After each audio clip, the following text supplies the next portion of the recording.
live, please say aye. Aye. Aye. Aye. Aye. Any opposed? Okay, motion passes. Not to You're be now- that guy. Notice on there that it's live on YouTube again. Yeah, that's what I got too. My screen's also showing that we're streaming live again. Thank you.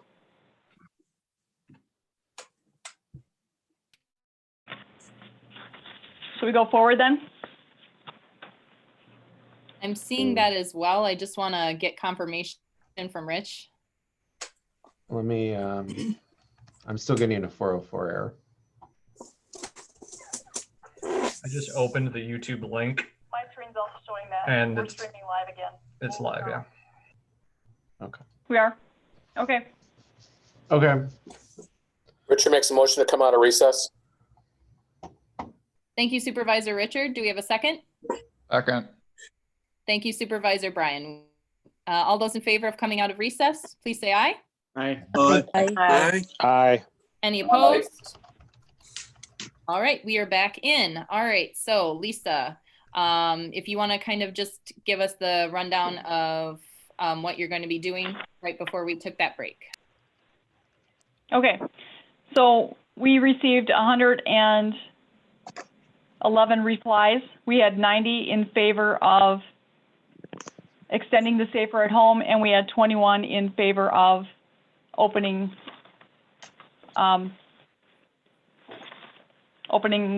up.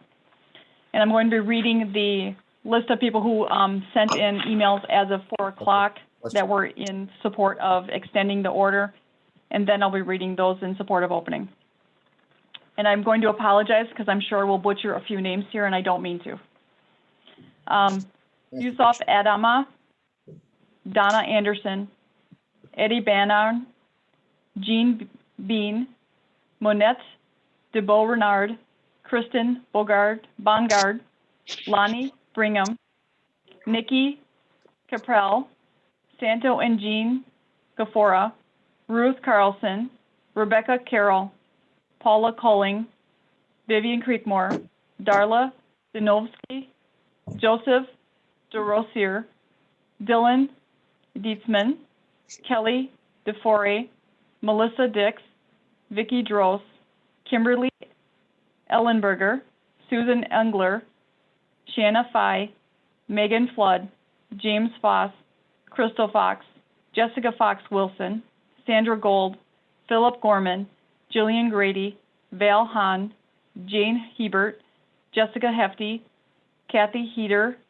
Marlene Holmes, Thomas Holmes, Dasha Howard, Melissa Ianni, Marianne Inman, Jackie Jackson, Sarah Johnson, Melissa Joy, Ellen Joyce, John Casey, Cal Kurtz, Leslie Kaufman, Francis Kapsler Cam, Owen Landers, Angela Landon, Joe LeBeau, Joanne Lensmand, Carol Lazinski, David Lubke, Lacey Lund-Worley, Elizabeth Mangus, Bill Mathis, Susan McGumphrey, Paula McGuire, Beatrice McKenzie, Marjorie Meelan, James Millard, Justin Leroy Allen Mitchell, Ruth Montgomery, Karen Mullen, Christine Nelson, Jean Pfeiffer, Brenda Pancast, Penny Raybuck, Stephanie Rapak,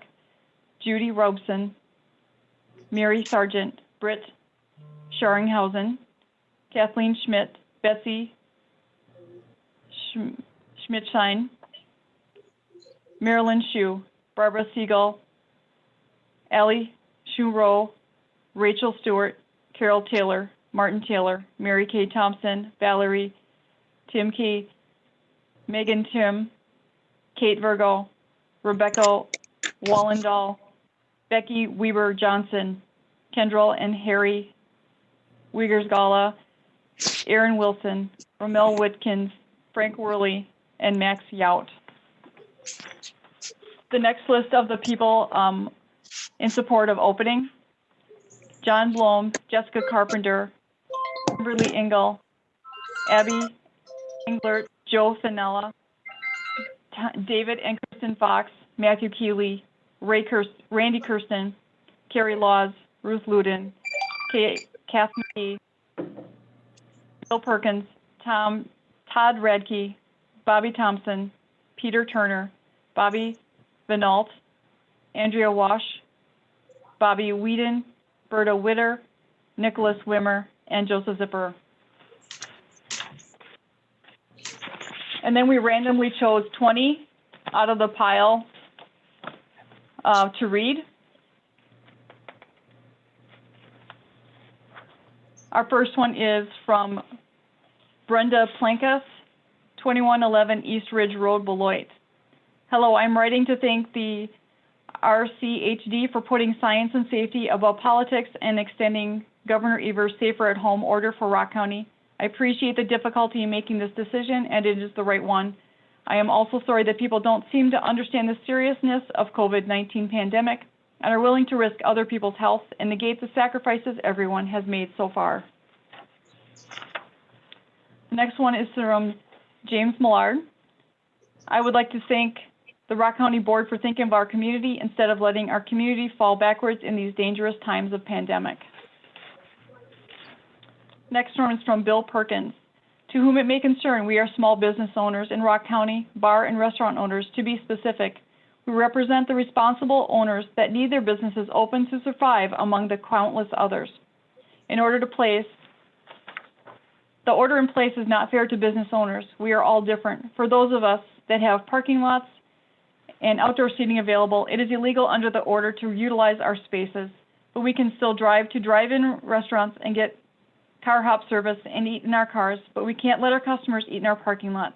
We can send people to the county park right across the street to eat their burgers, and nothing is sanitized after each use of picnic tables, water fountains, playground equipment, etc. But it's illegal for us to let anyone eat at our outdoor tables as our business remains at least 10 foot apart. It is more important and readily sanitize surfaces after every use.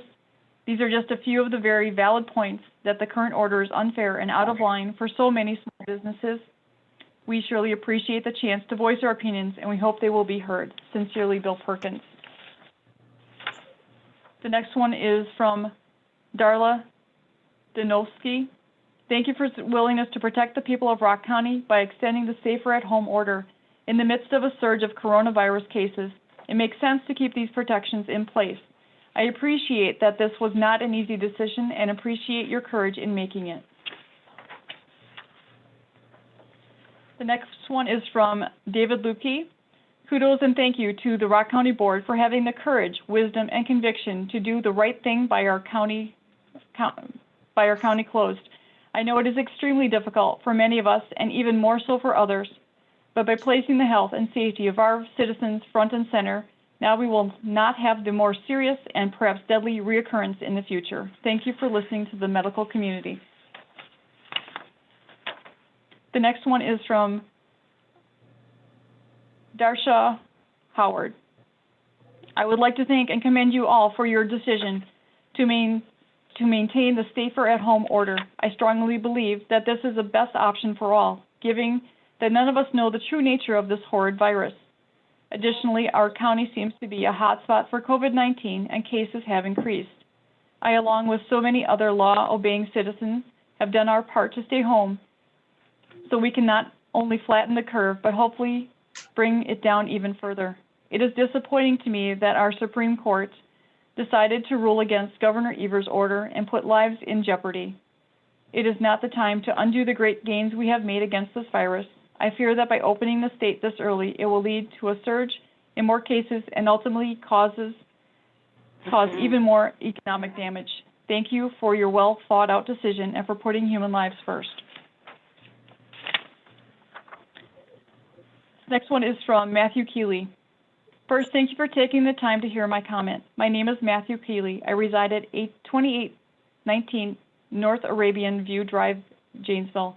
I am the owner of Keeley's Cafe and Draft House, both in Janesville.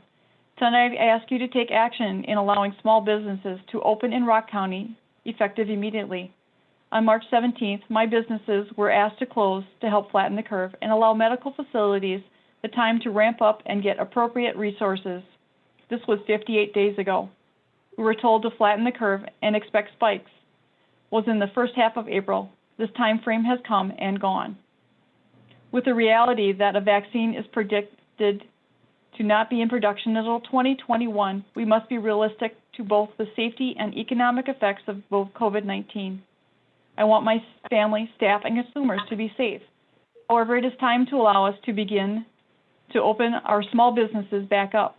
I'm in an industry that the PPP is useless, where we will not be able to fully bring our staff back in a time to see the tax benefits. While your $20,000 loan program sounds like a great program, that will not carry my overhead for a single month of our restaurants being closed, and the draft house is not eligible based on its time being opened. Self-employed individuals have been denied unemployment by the state of Wisconsin. We'll have to see if they qualify for federal unemployment. I ask you to please allow me to open and provide for my family in a safe manner. Our business models do not make it on the curbside delivery alone. I live, work, and play in this community. I own a home, pay taxes in this community. This is where I choose to raise my family. I choose to open my business here. I donate to charities and causes in this community. I don't want loans and handouts. I want to conduct business immediately. When I was closed on March 17th, I was asked to do my part. I did that. It is time to allow small businesses the same as large box stores have, customers in their doors. Please don't cause greater financial burden on my small businesses and others. Allow us to serve our guests that wish to dine with us. If they feel safer at home, we respect that decision. The next one is from Barb Seguin. Thank you for considering the health and safety of the people of Rock County by extending the shelter-in-place order. We need to reopen the economy slowly and carefully. The next one is from Andrea Walsh. The coronavirus pandemic has thrust our community into unknown territory. We recognize this is a frightening time that many of our community have faced both health and economic impacts. We must admit through the most of the impact has been collateral damage due to the shutdown and mass panic, many of which included, but not limited to, domestic and child abuse is on the rise. Medical conditions not related to COVID that are not being addressed and treated. Mental illnesses due to isolation, panic, and fear. Small businesses are being destroyed, and our economy is suffering. Families are going bankrupt. Families are not allowed to see their loved ones who are dying and or suffering, attend funerals, etc. It is very evident that COVID is not the threat that it originally was portrayed to be. We know that 98% of the people will recover just fine, and from this, and most will be asymptomatic. Wisconsin currently has a 0.002 death rate. This is outrageous to shut down society and cripple a community and economy with further fear, financial loss, and further physiological and psychologically due to these numbers. Days do matter at this point. Strict quarantine has not shown to help across the country. People are still testing positive, and most are asymptomatic, and those that get sick, most are recovering. This is a virus. It will always be here for some degree. The flu affects millions of people every year. So simply, people should be reminded of how to protect themselves and live healthy lives.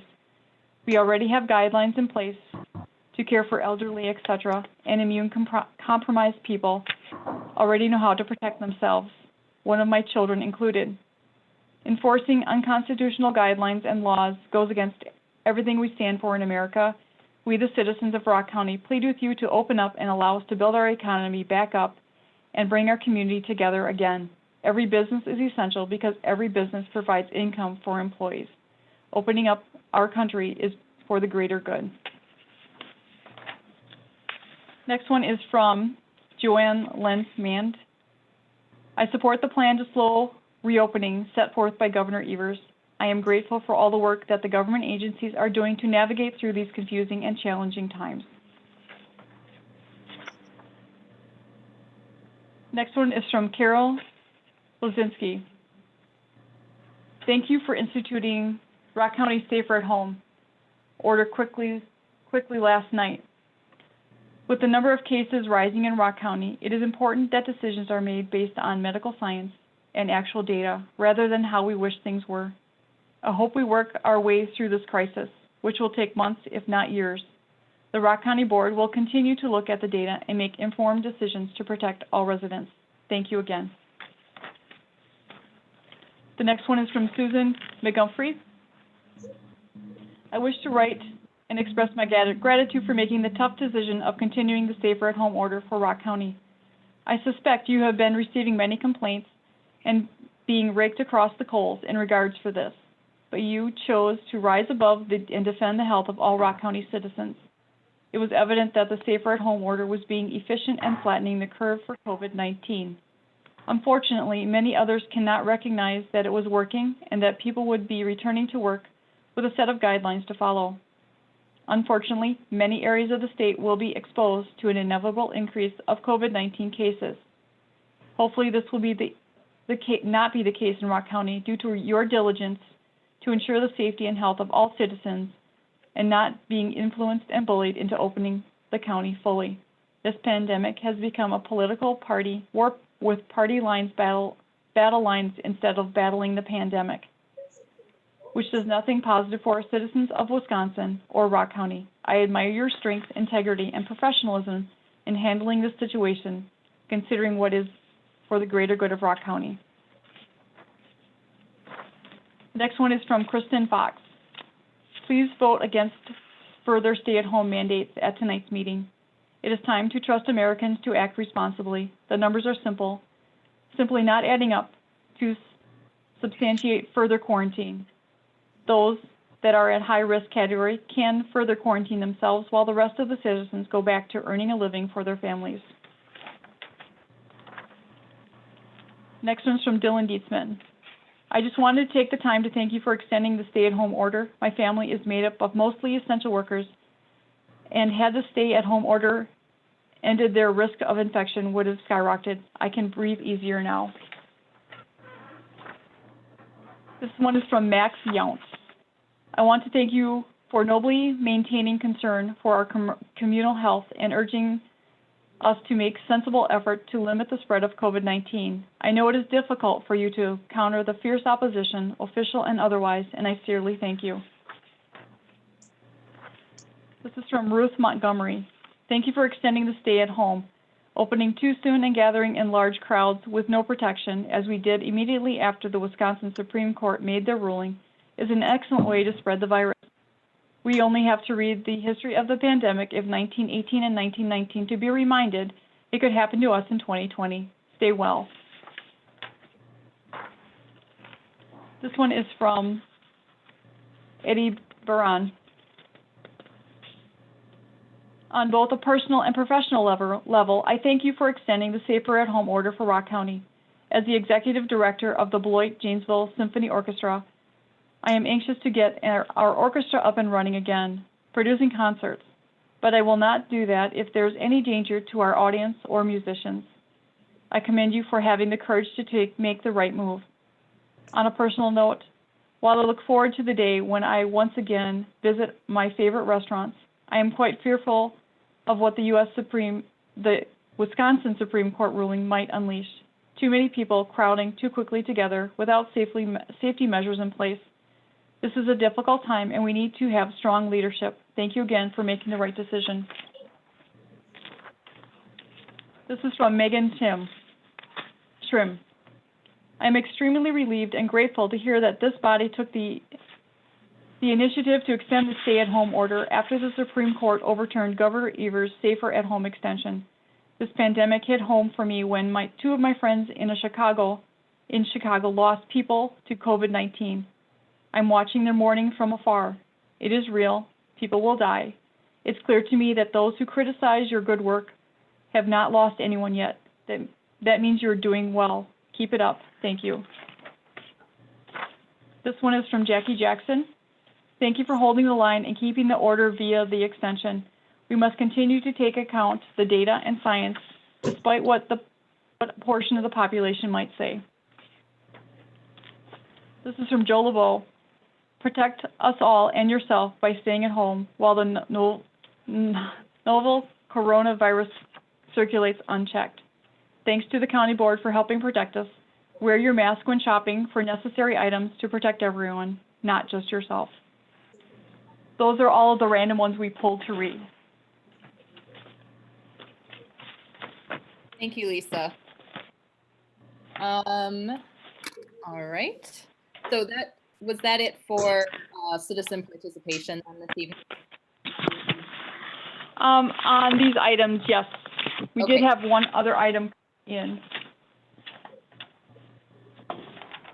And that was on the YWCA is holding their virtual stand against racism on May 18th at noon, and it's through their YWCA Rock County Facebook page. And they have several speakers that are going to be signed up for that.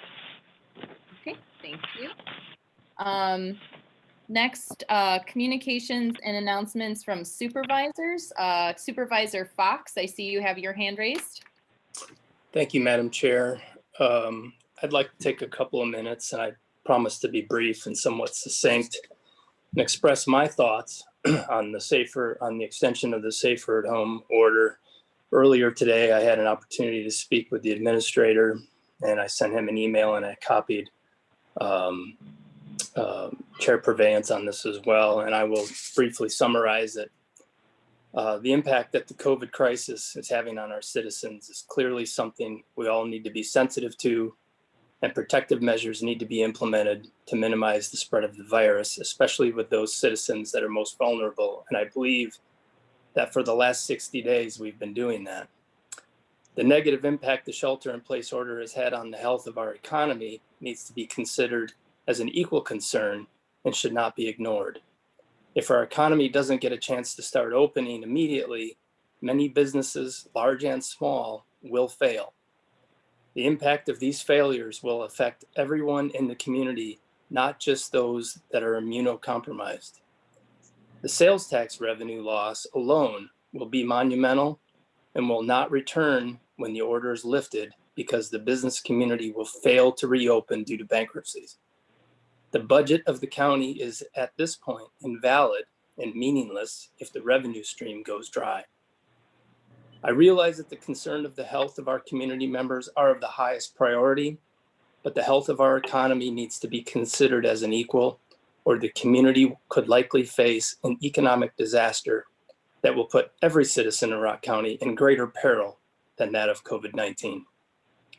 I'm asking the county board, the administrator, and the county health officials to reconsider the order and terminate the order before the 20th of May so that the tourism industry at the very least has a chance to begin opening before one of the 3 summer holidays that are so important to that industry, as well as the rest of the hospitality industry, the barbers, the beauticians, the nail salons, the small business person.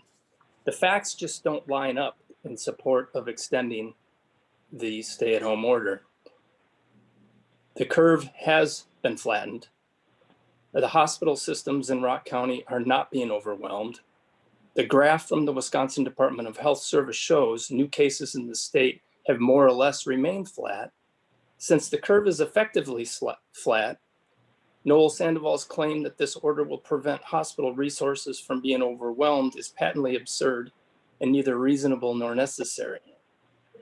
In order to demonstrate that the order is reasonable and necessary, she must show that hospital resources are or expect to be strained, and no new cases and the cases don't continue to rise. The facts are not on our side in this case. In terms of cumulative case, it is true that cumulative cases continue to rise, but this is not a useful metric for determining the danger. New cases and hospitalizations are the only important figures, and this still detracts from the goal of flattening the curve to prevent hospitals from being overwhelmed, which has not been the case. I would urge everybody to consider the negative impact that this is going to have by continuing on. I don't know how many of you in the room or that are listening employ more than 500 people, or more than 1,000, or more than 10,000, or 15,000, but I do. And I know what it's like to try to make payroll and to try to keep a business intact. I'm urging you, I'm going to be fine. My company will survive, but there's a lot of small companies that will not. And people that are not comfortable going out in public have the right to stay inside and self-quarantine until some therapeutic or a vaccine is available. For those of us that are reasonably healthy and aren't immunocompromised, we need to get back to work. We need to be contributing back to our economy and putting people back to work. The personal paycheck protection program will not last forever. That money has to come from somewhere. Where's it going to come from? From the business community. You're putting the business community out of business. I yield back. Thank you. Thank you, Supervisor Fox. Any other supervisors who are wishing to make a comment or an announcement this evening? Yes, Supervisor Egger, I see your hand raised. Thank you, Madam Chair. I came across something at work. So I wanted to share something from my work.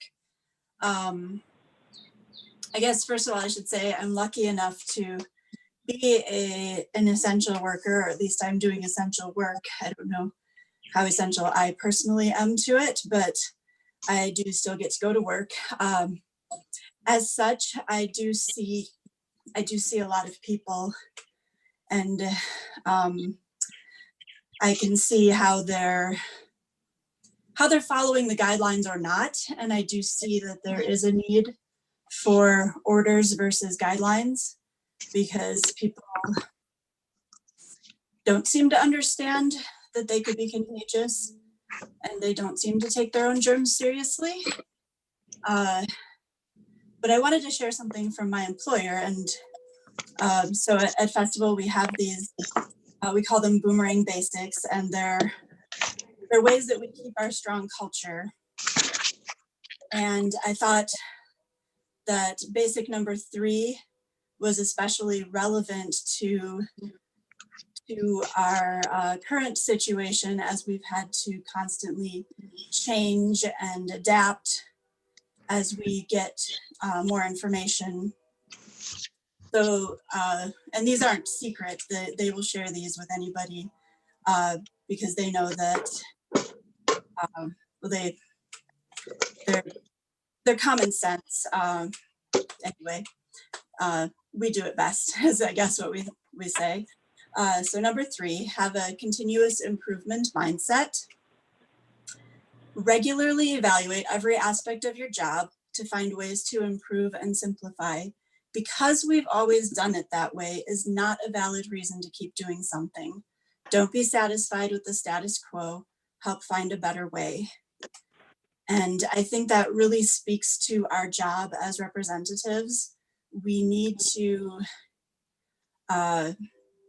realize that this pandemic has changed our lives forever, and we all have a lot of reasons to be sad, and we all feel for people who are being negatively affected in a lot of different ways. We all want to support our small businesses, and we realize the value, and we want to support individuals, and we want to keep people safe. And I think if we can have that continuous improvement mindset and really challenge ourselves to think outside of the box and to think about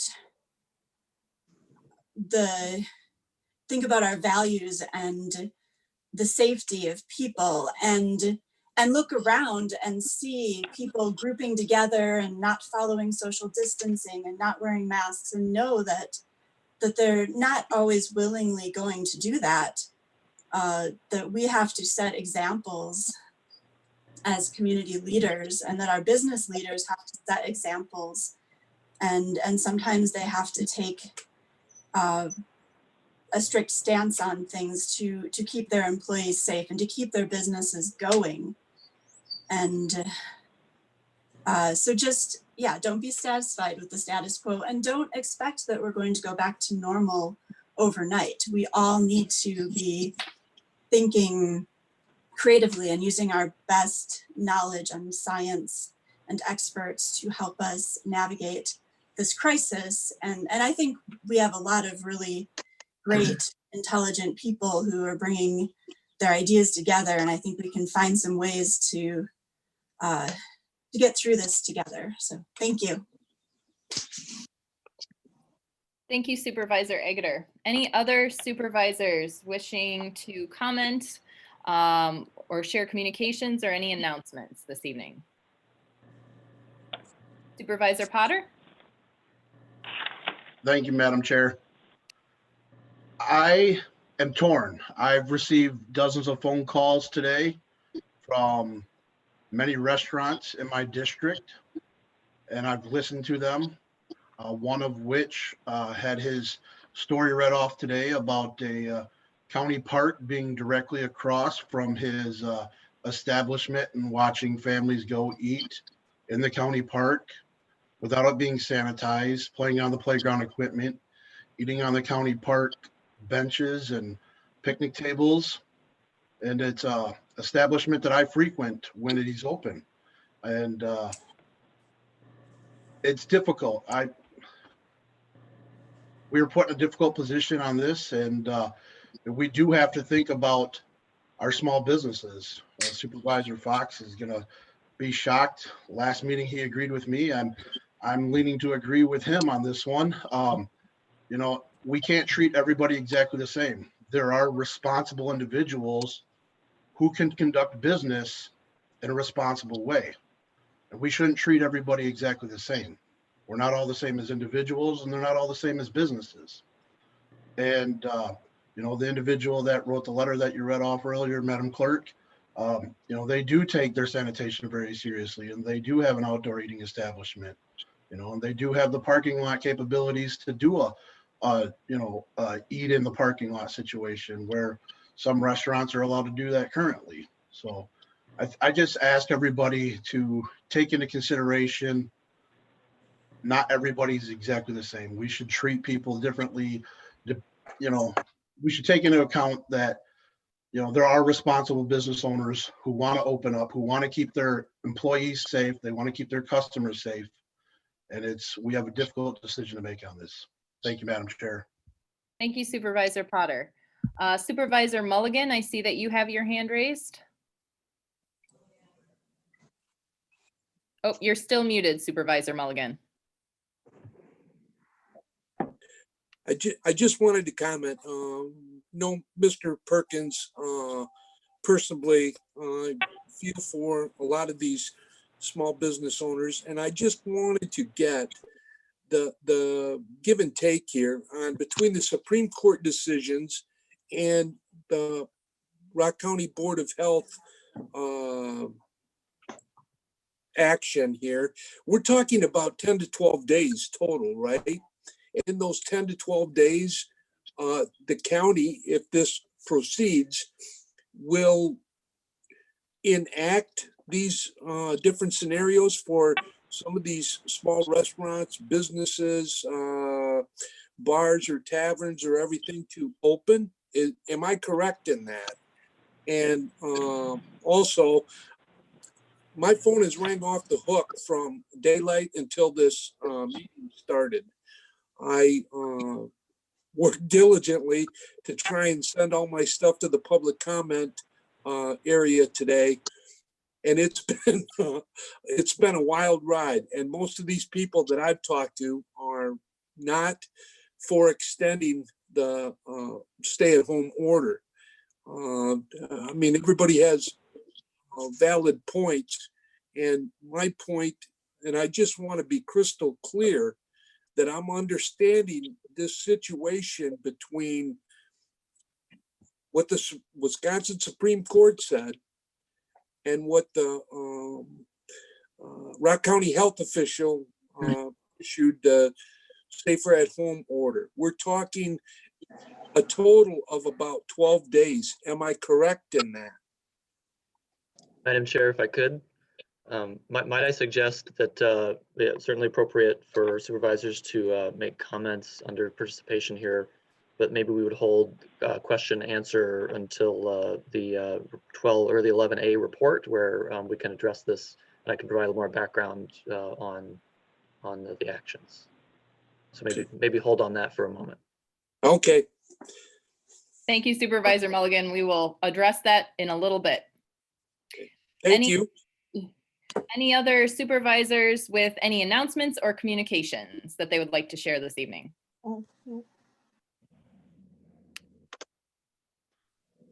All right, seeing none. Supervisor Gustino would like to butt in there a little bit. Okay, go ahead, Supervisor Gustina. Okay, I've been sitting here listening to all this, and I also have been on the phone since early this morning and all day. And all the people that I talk to, at least 90%, 95, are in favor of opening up the state. There's just so many business people that they're on the verge of just going under, even with the help from the government, and some of them are not getting the help like they were talking about. And I cannot agree more with Supervisor Potter and Supervisor Fox. I don't want to give a long speech about all the stuff that's going to happen, but we all want to go out to our social places and shop and do all the rest of the things that we do in life. If we continually block ourselves in, a lot of our nice things in life are going to go bye-bye forever. Now, some people that have never had a business or ever ran a business, and there's a lot more out there than the business people that sacrifice and have to make payroll and do all the other things in life to make the business survive. There's not enough of us compared to the general population, in my own feelings. They don't understand what's involved here. So people that are older, as myself, I'm 68, I take the necessary precautions when I go out shopping to wear a mask, don't get close to people, and don't shake hands. I think most of the people in society are responsible enough to do that. People that are compromised should stay home and have other people do shopping for them or whatever it takes. But to continually go through what we're going through for the last 58 days or more is going to kill us as a society. And we may never get back to normal. I have great faith in everything to turn it around. So with that, I'm going to leave it. Thank you. Thank you, Supervisor Gustina, for your thoughts. Any other supervisors wishing to have any communications or announcements? Supervisor Renish? Yes, just in response to Supervisor Gustina's comments, I agree. First of all, I'm on both sides of this issue, but I have to say, as a healthcare provider, there's not enough of us either compared to the rest of the population. So I just want to share a little bit of information on the other side. When you wear a mask to a store, you are protecting yourself only 20%, but you are protecting other people over 70%. So telling people who are at high risk to just wear a mask and wash your hands is irrelevant. It's everybody else that needs to be wearing the mask, and that's the problem we're having. So I really hope that if we as a board do decide to reopen and get back to normal, which I understand needs to be done, I really hope that we seriously consider requiring masks in public places, at least for the time being, because I've talked to 2 different business owners just in my district that I've raised concerns with going to.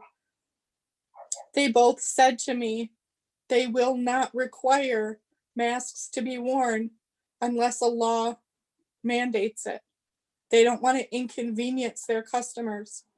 And speaking as someone who is high risk, as well as someone who takes care of high risk patients, it takes a village. We all need to work on this and to think, well, You know, most people live through this, or I'm not, even if I get sick, I don't care. I'm young and I'm healthy. That's not what this is about. We are here to serve and we're here to help each other. And that includes even the weakest people in our society. I feel for the business owners. My heart goes out. I want to do whatever I can. But this isn't going to be just flipping a switch and we're back to normal. We need to think about what safety precautions we need to put in place beforehand, or this is gonna get crazy again. And as far as Supervisor Fox's comments, I work for SSM and we're already being told to reuse our PPE. So yes, PPE is in shortage. I'm having to use the same mask for up to a week and store it in a lunch bag. We've never had to do that before. The reason the hospitals are not overwhelmed to the point that we thought they might be is because we are flattening the curve, not in spite of it. The hospitals are pretty full right now. I mean, I deal with a lot of trach patients. And I will tell you, I just spent a night in the hospital last night and there are COVID patients there. So for us to just open everything up would be a mistake without having a lot of rules in place. And I think we as a board can make that happen. That's all I need to say. Thank you. Thank you, Supervisor Renish. Any other members of the board who haven't had a chance to make any announcements or communications yet at this time that wish to speak? Madam Chair, Brian Knutson. Go ahead, Supervisor Knutson. Thank you, Madam Chair. On May 30th, we are going to be having a food giveaway at the Orfordville Village Hall. We will start accepting groceries at 7 in the morning. The food distribution for those who need it will start at 11 a.m. Anybody would like to contribute to families who direly need it right now, we would appreciate your support. This will be a drive-through food distribution. If anyone would be interested in coming out and helping or donating groceries, we would really appreciate it. Thank you. Thank you, Supervisor Knutson. All right, any other communications from supervisors? Supervisor Egeter? Thank you, Madam Chair. I just want to put in my usual plug. The Janesville Farmers Market is open downtown on Saturday mornings, and they are taking a lot of precautions. So check their website so you know how to come down and shop, but I highly recommend it. I've been getting some great farm fresh food, and it is a great way to support local businesses. Thank you. Thank you, Supervisor Egeter. Any other comments from supervisors? Madam Chairman, Supervisor Holman.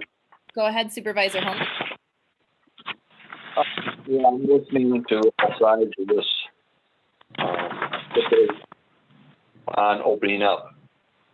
And some people have some valid thoughts about, okay, implementing rules. But at this point, what's in front of us right now is nothing to do with that. It's about implementing an opening effect or not opening effect to this county. I think the rules, ideas have an awful lot of merit because there are some businesses out there that maybe could do something. And there's plenty of businesses that cannot. And trying to sort that through, how in God's name will we ever get that point? I don't understand that for 1 minute, because like everybody has indicated so far, all businesses are different. They have different requirements. They have different whole operating mechanisms. I had 2 businesses. I've got 1 business still. It's a small business, I understand. But yeah, I'm hurting. Oh my gosh, I am. But I'm looking at it right now as, is public health not as important as the almighty dollar. In some aspects, that's what I'm listening to right now. And I really, really don't know if that is an argument that stands the test down the road. What are we going to tell our grandkids? What are we going to tell the people who are our neighbors if we open this up? Now, the term Wild West was used the other day. Now, whether you like it or not, however you want to slice and dice your party thoughts and premises, fine, do it that way, whatever. But I'm looking at it, how do I look at someone in the eye, and if I open this up and say, oh, I'm sorry, gee, what I did, I'm sorry I killed your grandma. I'm sorry I killed your father. Well, did I do something wrong? Well, maybe we'll get it right next time. This is a problem, and I hope people don't look at it as a total economic, you know, at the end of the day, it's the almighty dollar. And I've heard that numerous times today. So I understand their heartburn because I've got it too. We need a plan. If this is something that we want to do and going forward, the time now is to have a plan. If we're going to make a vote on this, let us have a plan prior to this vote. I think the plan, if there's going to be businesses that can do this, you know, responsibly, maybe so. But we need to have a plan. Do we just shoot from the hip and go wide open, let's go full bore ahead? Or do we get more in line with the thoughts and ideas of the healthcare professionals that are telling us this is not a smart thing to do? There's arguments that the numbers don't jive. I'm sorry, I'm not a professional. Am I going to banty the words of professionals that have came out with the numbers of how many dead people we have versus how many sick people we have, how many hospital beds we have, how many PPE supplies we have? I am not in that position to argue for it or against it. I have to listen to healthcare professionals. This is my heartburn at this point in time. And I certainly hope our board, all members, will take that bit of information and really think about it. Is this about the dollar, or is this about your neighbor who sits next to you or across the street from you? I thank you, Madam Chairman. Thank you, Supervisor Holman. So a couple of things here. I realize we're kind of getting into some murky waters here with our what this item on the agenda is really meant for. So I am going to ask that we do move on from this subject, at least at this time, and maybe have this discussion later. This time is really meant for announcements and not for discussion. So even announcing your stance on an issue can sort of get into some issues. So we're going to actually move on from this portion of the agenda at this time. With that, staff, do we have any staff wishing to make any announcements or communications from staff? Okay, hearing none.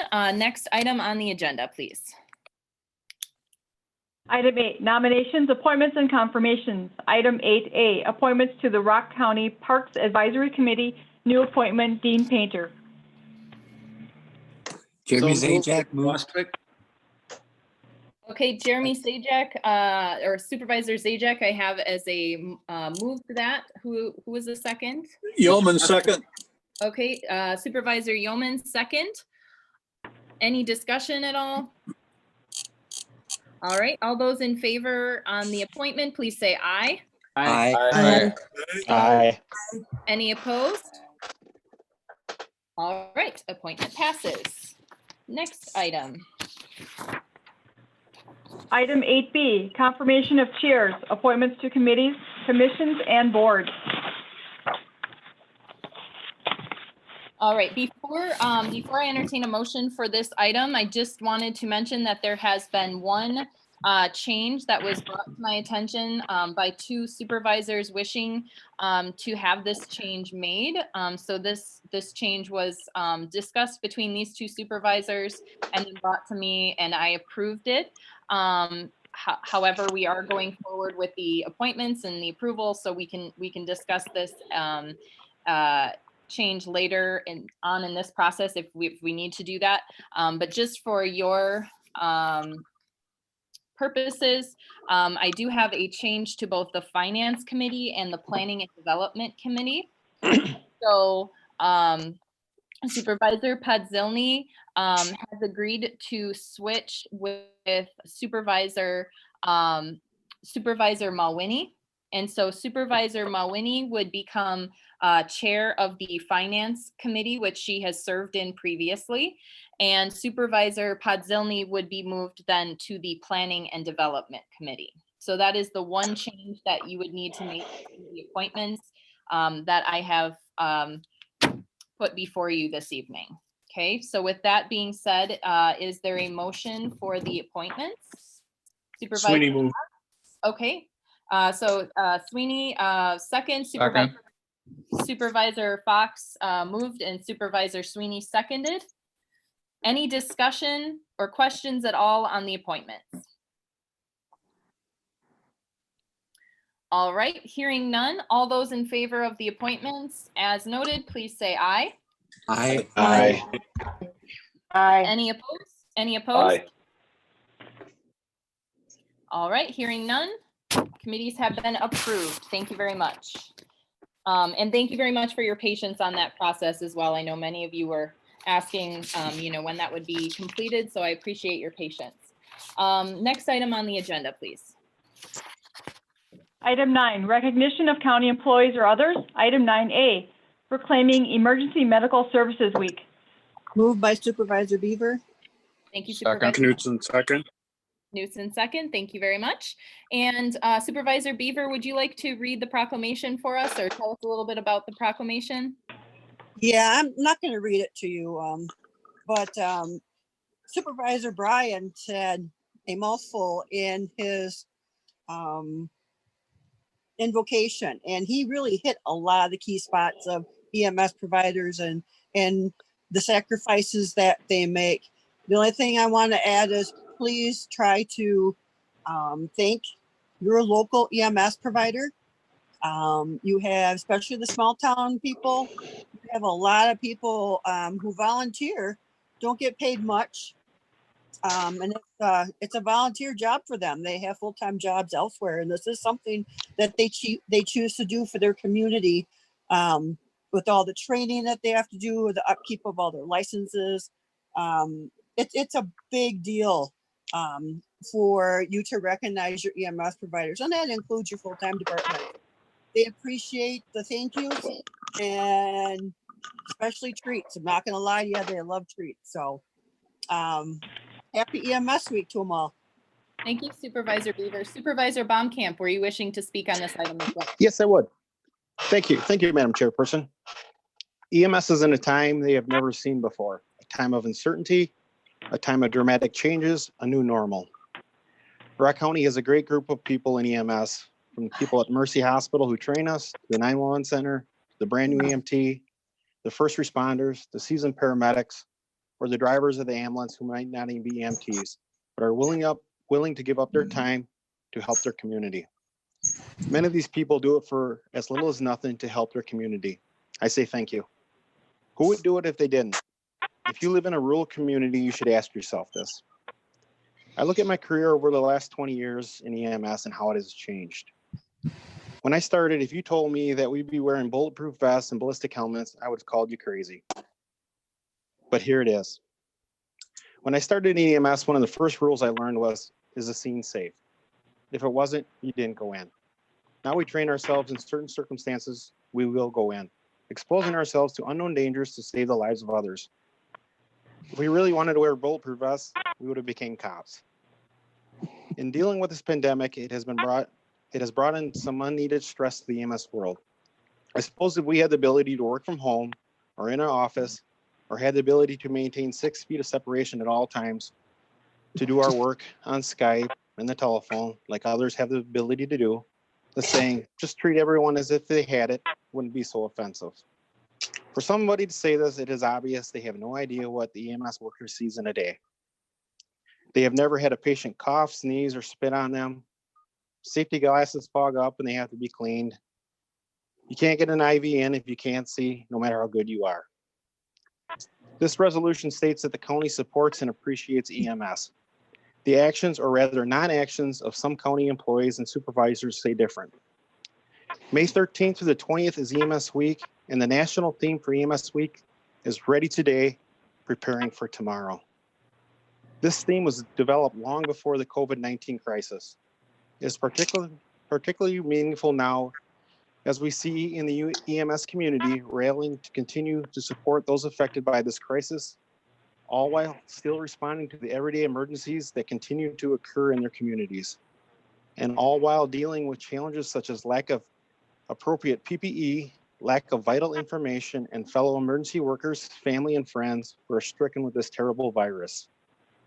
Later tonight, you'll have the ability to show you truly care about first responders. Actions will speak louder than words. Thank you. Thank you, Supervisor Baumkamp. Any other questions or comments on the proclamation for Emergency Medical Services Week? All right, hearing none, all those in favor, please say aye. Aye. Aye. Any opposed? Thank you very much. All right, next item. Item 9B, proclaiming May 18th, 2020 Stand Against Racism Day. Moved. Okay, moved by Supervisor Egger, Baumkamp seconds. second by Supervisor Baumkamp. Supervisor Egger, could you please read for us this proclamation or give us a summary? Thank you, Madam Chair. Proclaiming May 18th, 2020, Stand Against Racism Day. Whereas racism and discrimination hurt everyone and have a profound effect on children, adults, communities, and institutions. And whereas racism can take many different forms, including discrimination, personal attacks, violence, written or verbal threats or insults, damage to property, graffiti, or inequity of treatment to individuals of race, color, creed, and ethnicity by institutions. And whereas the County of Rock recognizes that all people should be treated with dignity, respect, and justice. And whereas Stand Against Racism Day is a nationally recognized initiative with a purpose to encourage communities to raise awareness that racism still exists while offering to be a part of the solution to end racism and other forms of discrimination. And whereas the YWCA USA 2020 theme is civic engagement, which is central to racial justice work as voting rights, census participation, and civic engagement are and have always been core components of racial justice. And whereas racism, acts of hate, violence, and disparities in our institutions based on race, religion, ethnic heritage, gender orientation, or disability not only affect the victims, but affect our entire community and nation. And whereas the County of Rock supports the mission of YWCA Rock County to eliminate racism in our community, state, and nation, now therefore be it resolved by the County of Rock Board of Supervisors on this 14th day of May 2020, hereby proclaim May 18th, 2020 as Stand Against Racism Day in the County of Rock.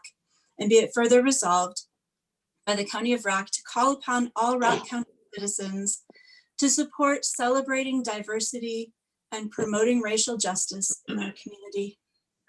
Thank you.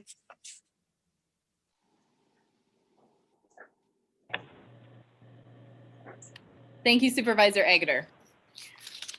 Anyone else wishing to speak on this item? All right, hearing none, all those in favor, please say aye. Aye. Aye. Aye. Any opposed? Thank you, motion passes. Next item, please. Item 10, introduction of new resolutions or ordinances by supervisors for referral to appropriate committee. I did not receive any resolutions ahead of the meeting. Thank you. Do any supervisors have any new resolutions or ordinances that they would like to submit for referral to appropriate committees? All right, hearing none. Next item, please. Item 11, reports. 11A, update of COVID-19 and county actions. Thank you. Josh, do you want to go ahead and get us started on this? Yes, thank you, Madam Chair. There are three things to talk about tonight. I imagine some will take longer than others, but a couple quick things. First, the press release went out tonight from the EOC's Joint Information Center, noting that we had our first Rockhaven employee test positive for COVID recently.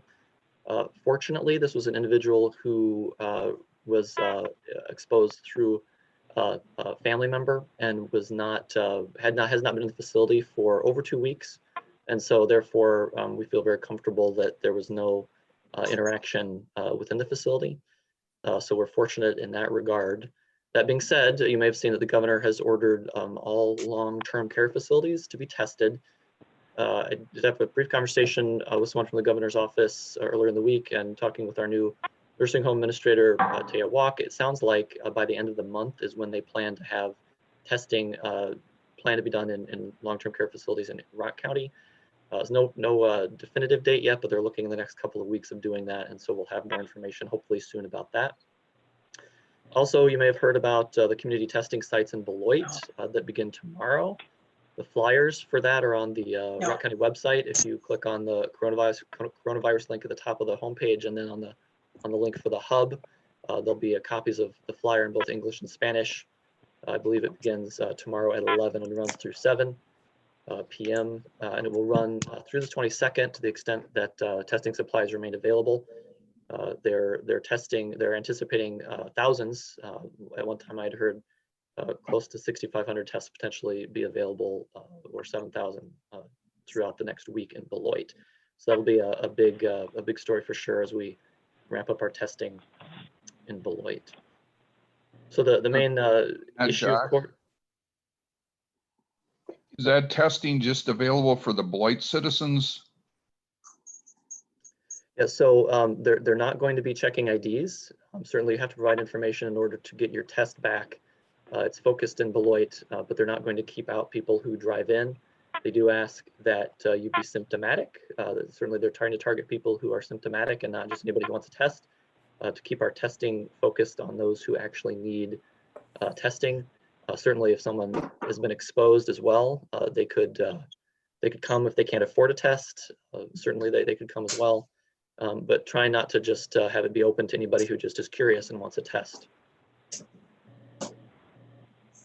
One quick thing, Josh, before you continue on with your report, just a quick reminder to everyone on the Zoom here this evening. Could you please, if you are not speaking, could you please mute your mics? We are having some feedback from some folks on their microphones. So if you wouldn't mind doing that, that would be great. Thank you very much.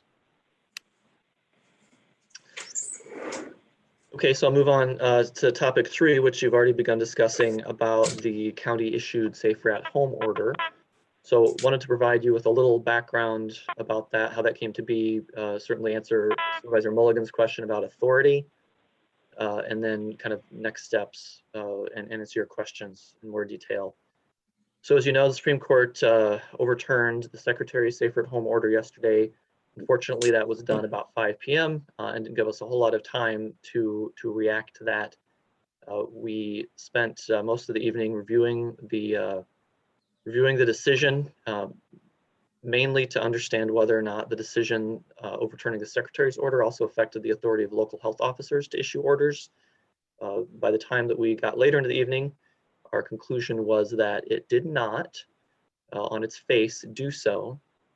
And so after some discussions with the health officer and Corporation Counsel, the health officer issued an order which essentially just incorporated the Secretary's order into a county specific order last night around 11:15. So the answer the question, there's questions out there right now about authority and the role of the board. And I'd start answering this and then ask Corporation Counsel to chime in as well. And then I'll take it back and talk a little bit more about what we expect to happen from here on out with regard to the county's order. So from an authority perspective, and I'll start and I'll ask Corporation Counsel to chime in and correct me if I'm wrong or to augment. The plainest way I can say it without getting into too much detail is that statutorily there's a section in chapter 252 of the statutes that speaks to the authority of the Secretary of the Department of Health Services. And that's 252.02, I believe. And then right below that is a section that talks about the authority of local health officers, 252.03. And so they're different, and in that way that the order or the decision of the Supreme Court spoke to the authority in 252.02 and some other areas, and was focused narrowly on, in part at least, on whether or not there should have been an administrative rule promulgated versus an order issued. And so in thinking about whether or not that the court's decision applies to local health officers, certainly we took that into account, the fact that we don't have that same administrative rule process that's legislative. They're in different sections, even under the same chapter though, and a variety of other things. We felt that, that the health officer retained authority to issue local orders.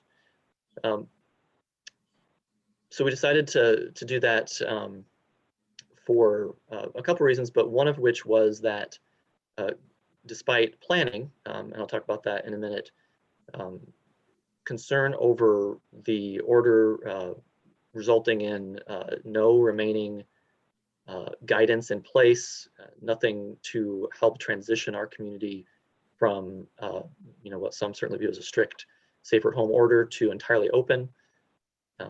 And so hopefully by putting this order in place quickly last night, we were hoping to tamp down on some of the potential disruption that could have occurred in our community without any formal guidance. And we knew that if we didn't issue something quickly, that things would open up and it would be hard to put that back in the bottle, so to speak, and go forward with a plan that may or may not have included certain restrictions.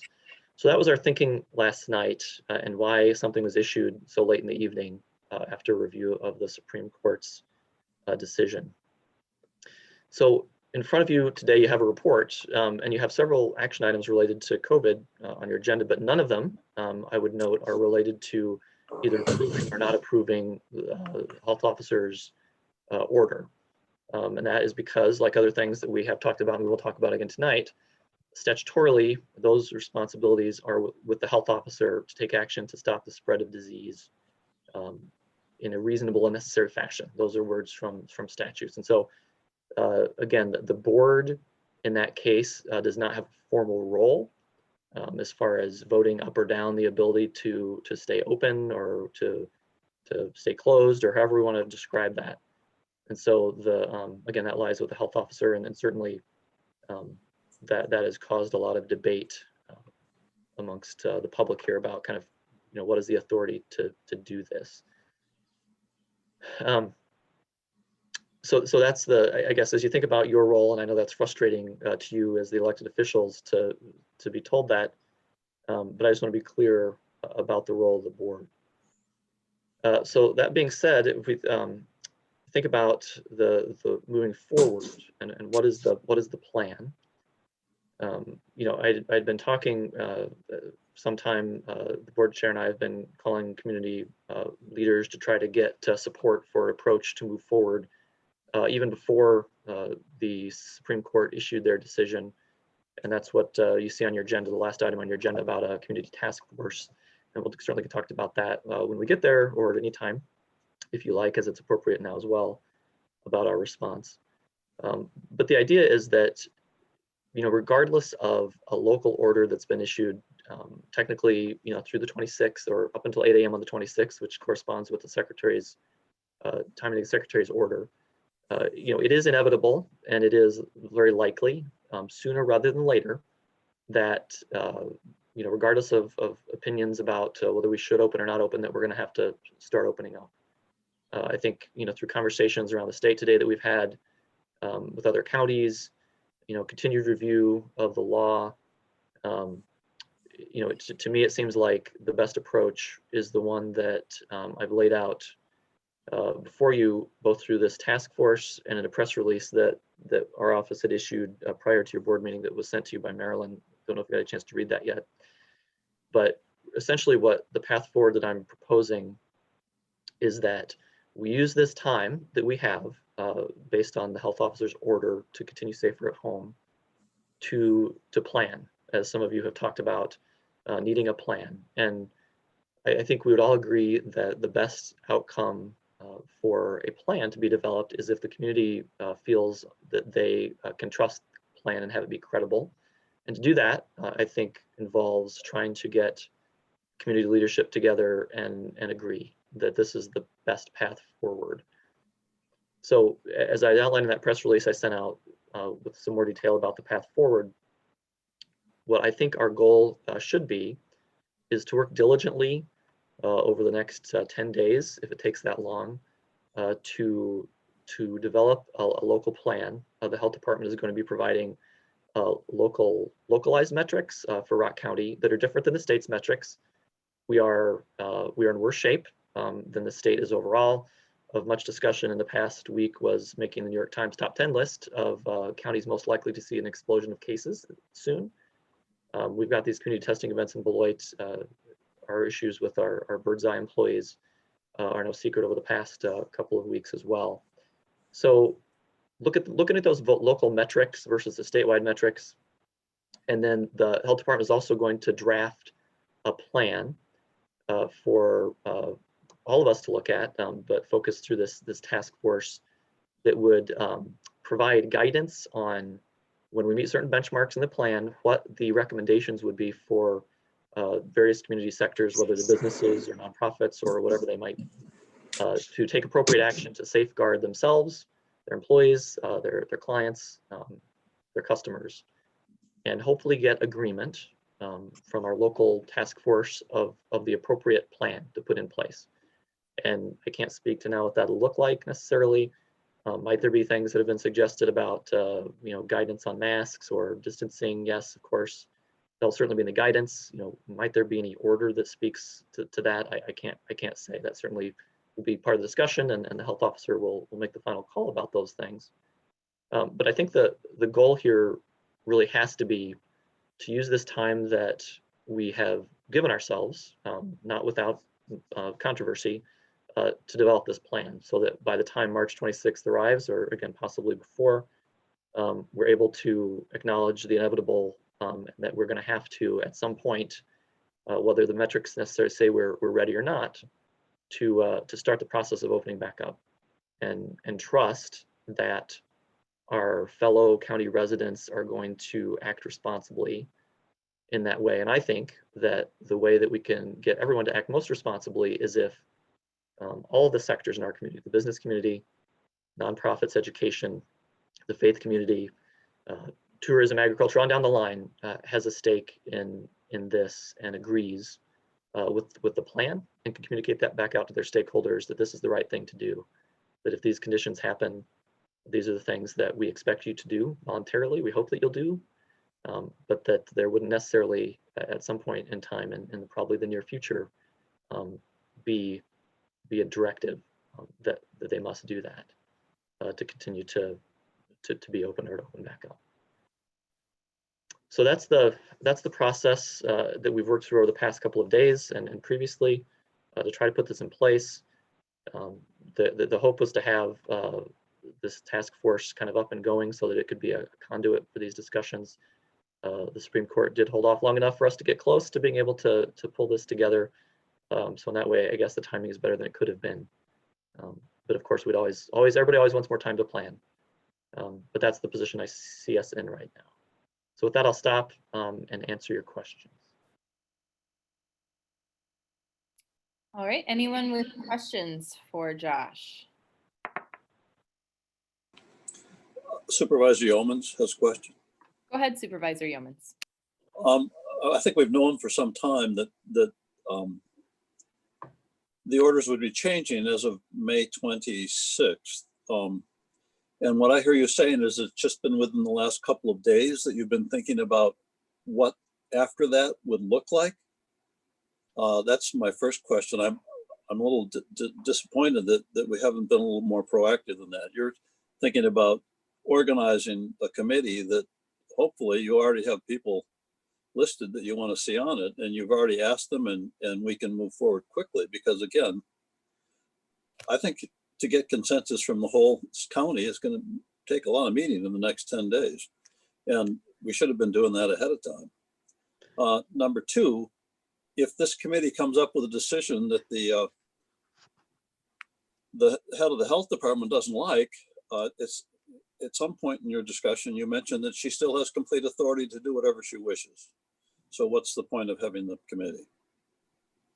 So I'll answer 2 questions. First of all, this is something we've been thinking about for some time. The health department has been developing these metrics. As we have more cases, those metrics become more robust. Given our population and then what's needed statistically to be able to provide those statistics, even though we've had an increase in cases, we're just getting to the point where those metrics are, have some validity to them and can be developed, and the dashboard is ready to go. So, we've been talking about this for some time. We've not been ready to do it, and frankly, we were, when the Badger bounce back plan was in place and the statewide plan was moving forward, those were the guiding principles. And given given the other tasks in front of us, until it started to look like that was going to go away through the Supreme Court's decision, in earnest, we didn't want to sort of waste the time in planning for a local response until we felt we had to, because the state guidance was going to rule.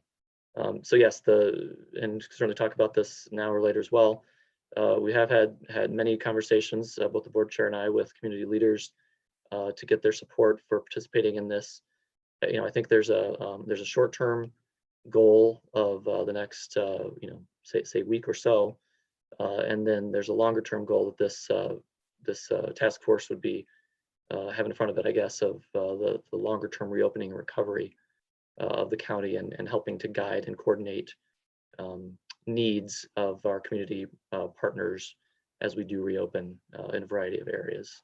I'm not sure if I answered both your questions, Supervisor Yeomans. Well, yeah, just one follow-up, if I may, Madam Chair.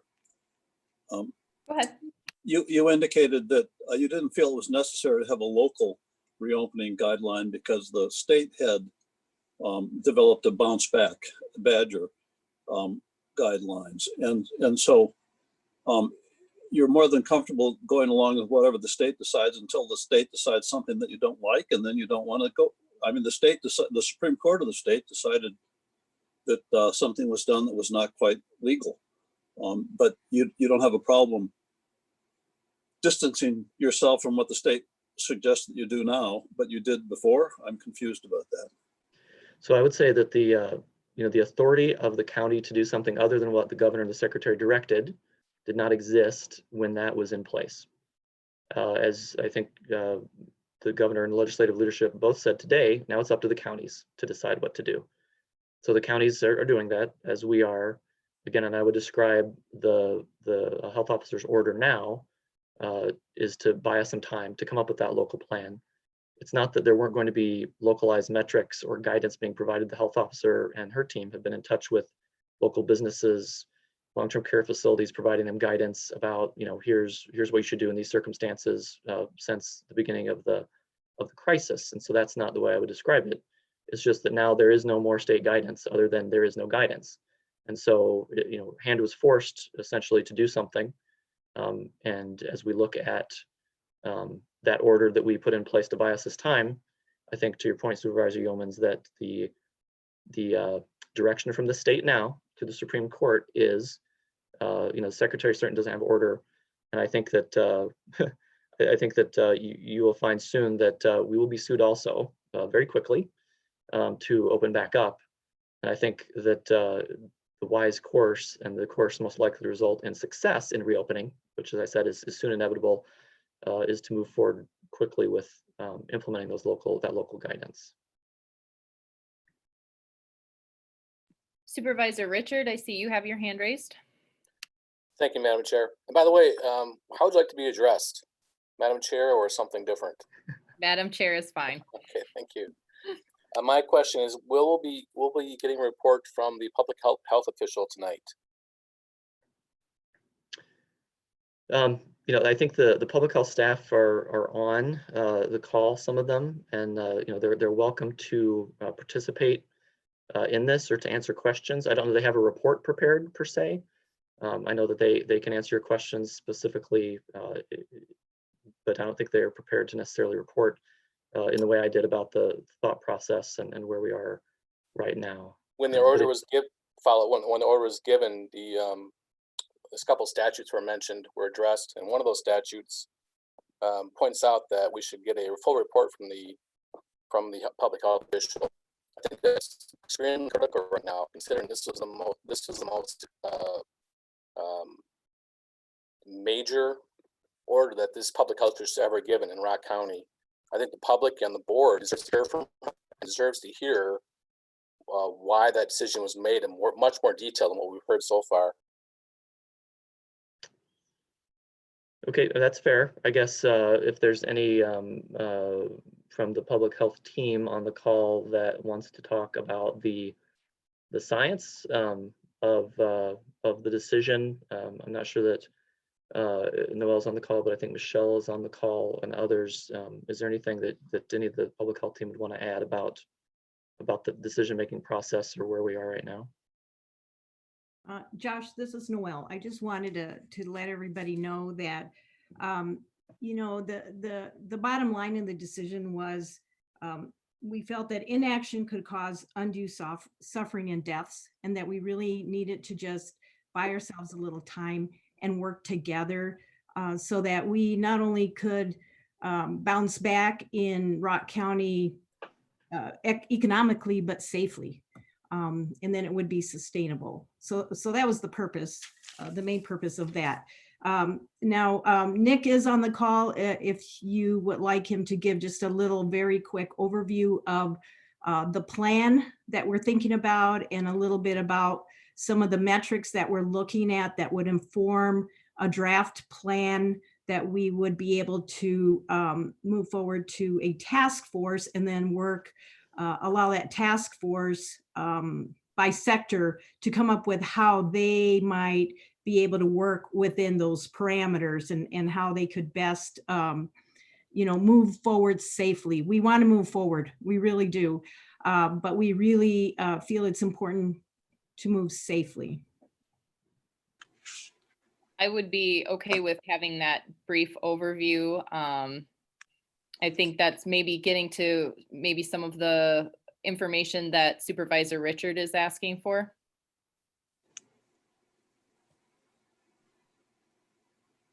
Nick, are you available to just give a real brief overview?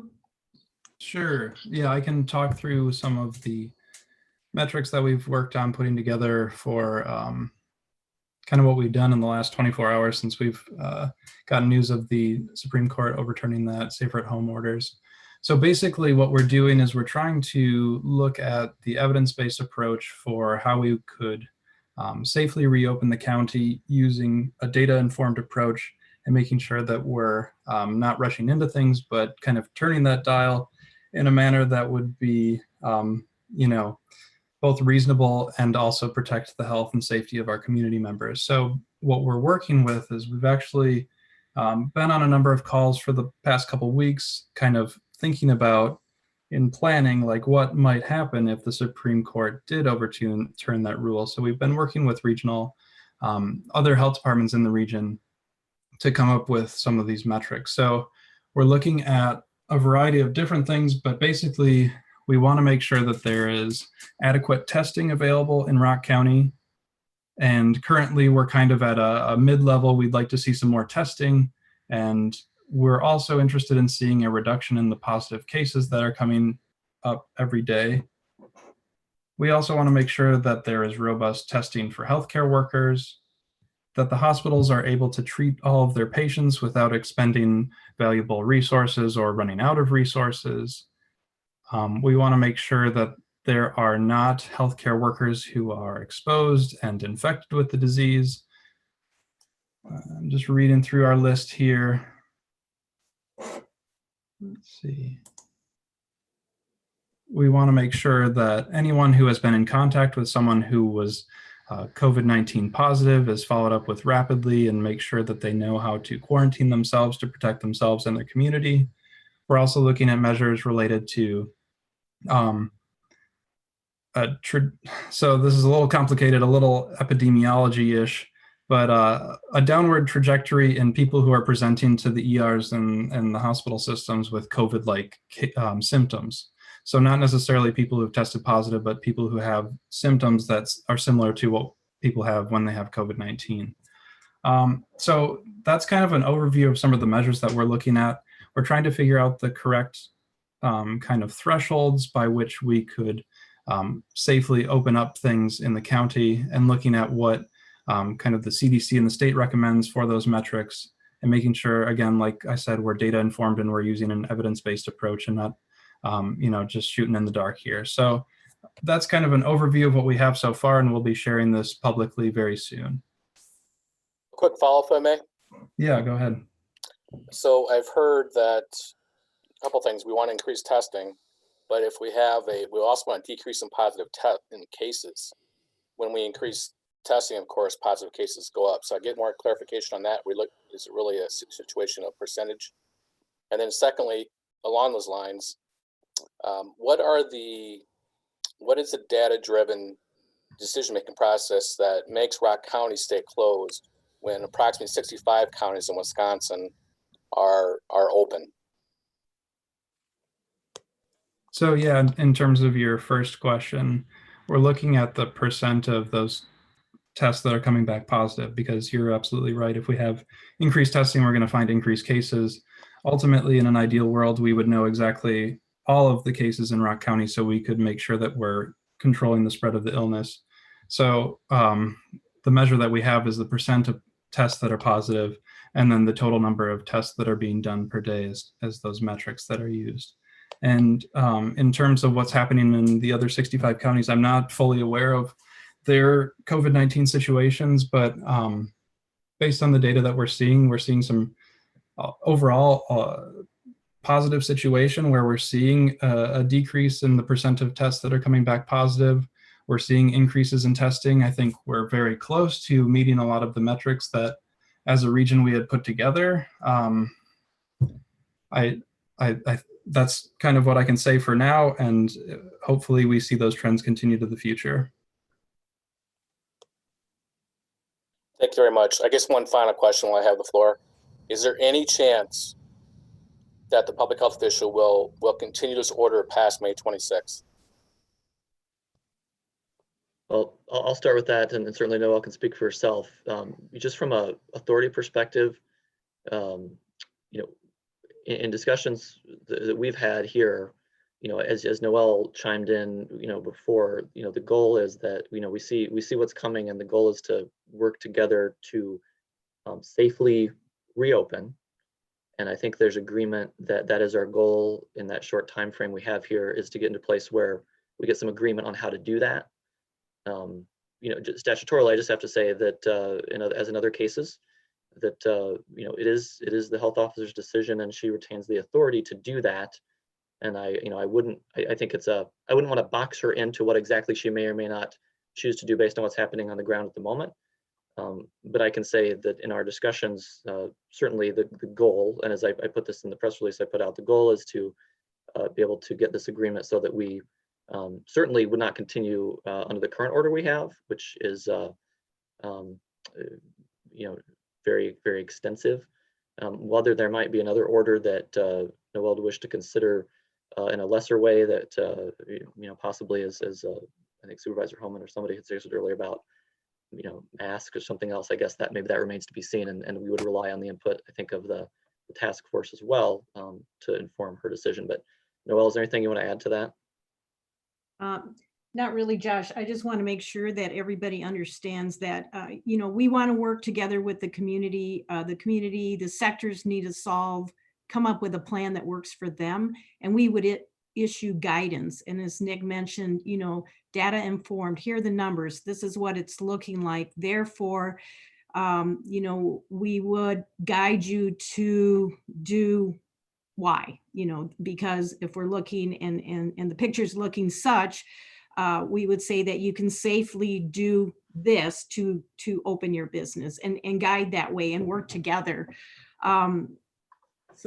So I guess that's all I want to say. The bottom line is we do want the economy to reopen, but we also really want it to open safely. And as Nick mentioned, we're close to meeting some metrics to at least start that reopening in a safe manner.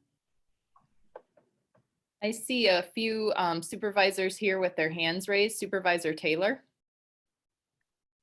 Yes, so it's kind of a follow-up to Supervisor Richards' questions about looking at the percentage of cases to sort of judge whether or not we're going down.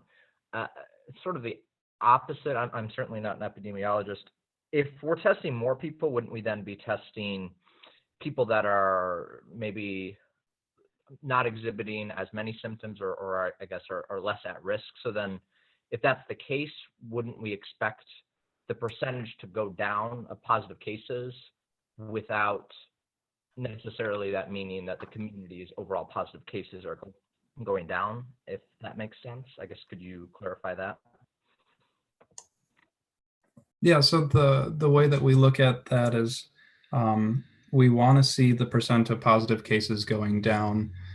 The more testing that we do, the more we may come up with potential positive cases. But if we're testing enough people, we will see that percentage of positive tests coming back go down. And the idea there is that we'll see it as we see that percentage decreasing. That means that we're getting a more comprehensive view of the total population in Rock County that could be potentially having this illness. And that's really the goal here. We want to make sure that we have solid surveillance so that we can contain the spread of the disease. Yep, thank you. Supervisor Fox, I see your hands raised, and then I'll go to Supervisor Davis. Thank you, Madam Chair. I just want to add a comment to Josh and to the Noel and Nick that we've had 60 days to think about this, and it's too late. The business community needs you guys to act now. Waiting until Tuesday after Memorial Day is going to just throw another nail in the coffin. Thank you. Thank you, Supervisor Fox. Supervisor Davis? Supervisor Davis, your mic is muted.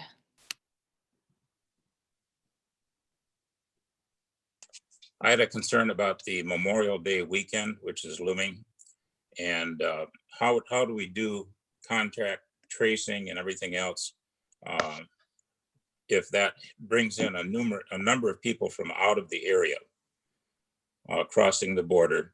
Will that complicate matters and make it more difficult to do contact tracing? It's a hugely complex problem. Michelle, can you respond to that, please? Yes, this is Michelle Bailey.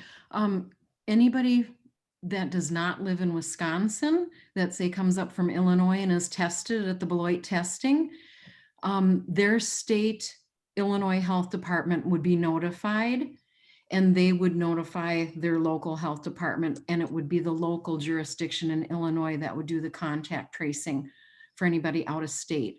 Same thing with out of county residents. It's always the county of jurisdiction where the person resides who conducts the contact tracing. Will they contact you back in this county? I'm not sure what do you mean? Would they let you know the results back in this county? If indeed somebody who's returned to the area tests positive, will you be informed that they were positive? If somebody from out of our jurisdiction is positive and they come visit us, are you saying? Yes, and they've been here. No. Like people would travel, could travel north and south or anywhere. It would just be their state of jurisdiction. Because say some of our residents would go to Florida next week. I would have no idea they're traveling. I would have no idea to notify their Florida Health Department. But that's why we would be keeping them on quarantine or isolation until they were no longer infected. And then we release them for travel. And to clarify, Michelle, I think maybe Supervisor Davis's question relates to if there's somebody, say, from Illinois that comes up here, and then in the contact tracing that the folks in Illinois are going to do finds that on that list is somebody from Rock County, then would Illinois tell us that so that we can follow up with them? because they've been exposed to somebody who's COVID positive from Illinois. They are supposed to, yes. They are supposed to, state to state, usually the state health departments notify each other, and then they notify the local. Thank you. Thank you. That answers my question. Supervisor Mulligan, I see you have your hand raised.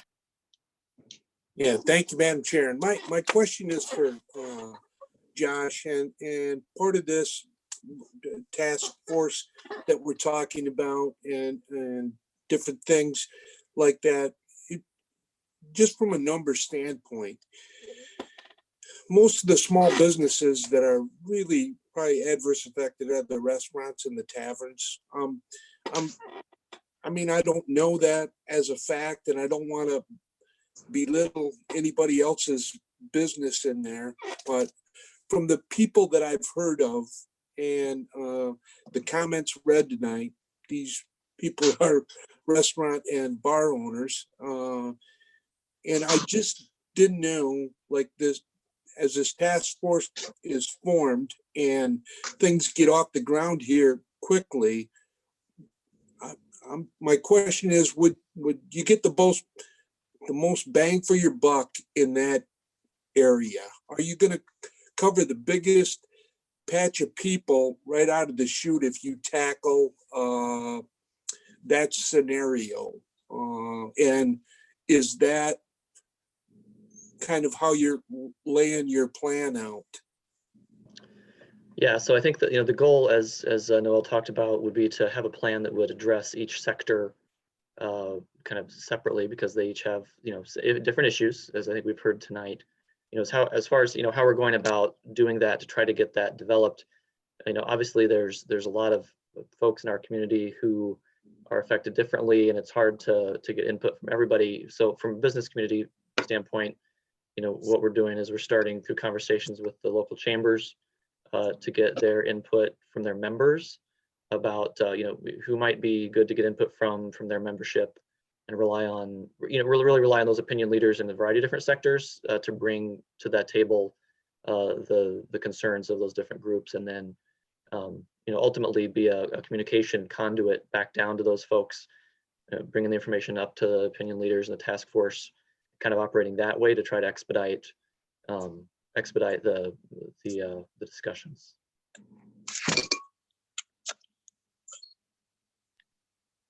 All right. I do not, Supervisor Richard. Thank you, Madam Chair. I follow up on some discussion about what it sounds like is a turn the dial sort of approach to allow our businesses to open in the county. If the data is coming in good the next couple of days, what would it take for some businesses to be able to open up earlier than 26, say before Memorial Day weekend, to give them a chance to survive, something like the May 20th? What would it take for that to happen? Yeah, I think, as I put in the press release I put out earlier, that they're, hold open that possibility. I think it's a matter of, maybe how quickly that there can be some agreement among the stakeholder groups about readiness and agreement on the metrics and on the conditions in place to help provide some guidance. Memorial Day, as you're talking about, is we're at an interesting time. Memorial Day, on the one hand, it's really a microcosm of the whole discussion we've been having all along. Memorial Day being an economic driver in a lot of ways for a lot of these businesses, and also being an opportunity for a lot of spread in the community potentially. And so, I think the goal would be that if that's going to happen, that we just want to make sure that there's some agreement on what steps would need to be taken in those types of businesses to allow that to be, I guess, managed as well as it can be. Thank you. Any other supervisors wishing to ask a question that have not had a chance to do so yet? This is Supervisor Peer. Go ahead, Supervisor Peer. Thank you, Madam Chair. I guess I'd share the more I think about this, the harder it gets. I think there's plenty evidence to support whatever your view has a tendency to to support the stance that you take. And I'm really glad this evening, I think it shows the seriousness of the whole thing, that everybody seems to be really listening. They'd like to make their point, but they're listening to each other. And I think that's what we really need to do. This committee that would be formed, I would really ask that they consider the whole thing to balance and like not what's a good for an individual's position, but what's the greater good for the community as a whole, and to really listen to each other. The business concerns are relevant. The health concerns are relevant. We need to keep it all in balance. The other thing that comes to me is it seems like so many things in our society today, it depends a lot on trust.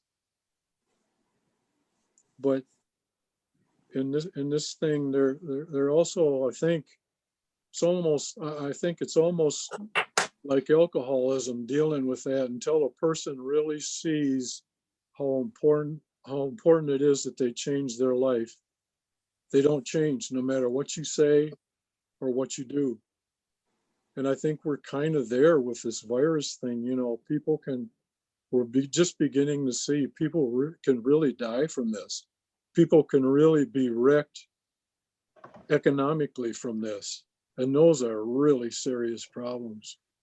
So when we go to the grocery store and we're walking up the aisle and you see somebody not wearing a mask, what are they thinking of? Or someone that's not keeping a distance, or they're hoarding whatever they want to buy. What are they thinking of? That whole mindset has to change. How do we do that? How do we get our society to think not just about themselves, but everyone as a whole, so we can take care of the most vulnerable, and we can also help people open their business. But on both sides of that, there's good and bad. Just like there's good and bad people or actions that they take, there are good businesses who will really follow the rules and do the right thing. There are others that probably are already seeking ways to avoid what the experts are telling us to do. As a society, we need to find a way. We can't become a police state, but yeah, we need to kind of take a stand. Remember the old days when you were a kid and you were doing something wrong, there'd be somebody step out there and straighten you out. It wasn't always your dad or mom. And it was okay. I'm not advocating going back to all that, but at the same time, if somebody's doing something wrong, the police officer or the EMT can't be there in every situation. We really need to do this as a society and somehow have consequences for those who won't follow the directives and the guidance that our experts are giving us. Thank you. Thank you, Supervisor Pierce. Supervisor Rashkin, I believe you had your hand raised. Thank you very much. Josh, I have several questions here, and if you can keep your questions fairly brief, I would appreciate it. First, what can you summarize again? What power does the board have? Are we here to listen to our health officer and applaud her or not applaud her, and that's it? Or do we have any authority here to exercise now or after the businesses reopen? There's a ton of new cases. Basically, a second wave hits. Are we going to have any authority at that point? Are we just going to sit back and go, wow, this is interesting? If you could address that, please, first. I guess I'll ask Rich, do you have a more succinct answer than I might have about the authority of the board and the authority of the health officer? So there's no succinct answer available. I think the succinct way that I can put it is that the state legislature, in a long history of delegating authority to deal with communicable diseases, has delegated that authority on the local level directly to the public health officer of the local public health department. There is not a formal role with regard to controlling communicable diseases that the board is identified as having in a public health role. That being said, The board has a number of baseline powers with regard to economic development and other types of expenditure power, county resource expenditure, that of course it can make decisions about. And so it doesn't mean it won't have any role to play in formulating how a response or a sort of dial approach operates, as Supervisor Richard indicated. And as you have later, you have a resolution on the agenda affirming your support for the task force, the COVID-19 reopening task force.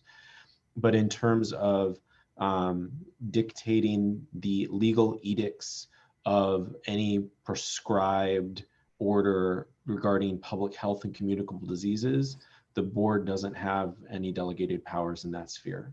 Very good. Can you give, Rich, can you give a sample of what we could do? Well, you could, I mean, as you have already done, you've established a small business loan fund. You could establish other kinds of direct economic cash assistance to individuals. You could prescribe certain adjustments to the county ordinance with regard to curfews or operations of county parks. You could, I can probably, given time and more sleep, figure out some more things that you could do. But you can operate within the scope of the powers that are delegated in Chapter 59.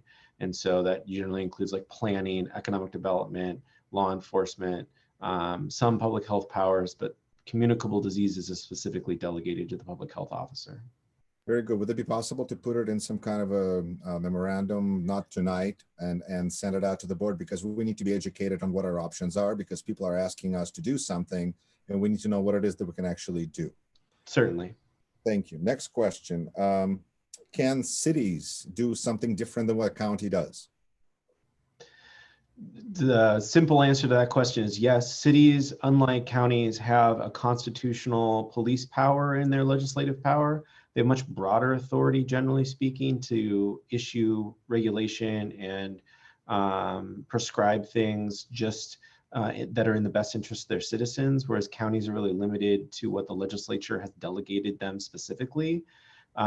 I am not an expert in the laws of the cities, villages, and towns, and so I can't really speak to any more detail about that, but they do generally have a broader set of powers to legislate than counties do. So there could be a patchwork between Janesville and Beloit and in between, and here you can be outside, here you can't be out, whatever. Correct. Okay, fantastic. Next, why not follow guidance from the state? If we're looking for some kind of uniformity, why, there's been some guidance issued from the state. Why do we need to come up with our own? I mean, I think that communication efforts are fantastic and important, but as it's been mentioned, they can be overridden, and there is a guidance from the state. Why not go with that?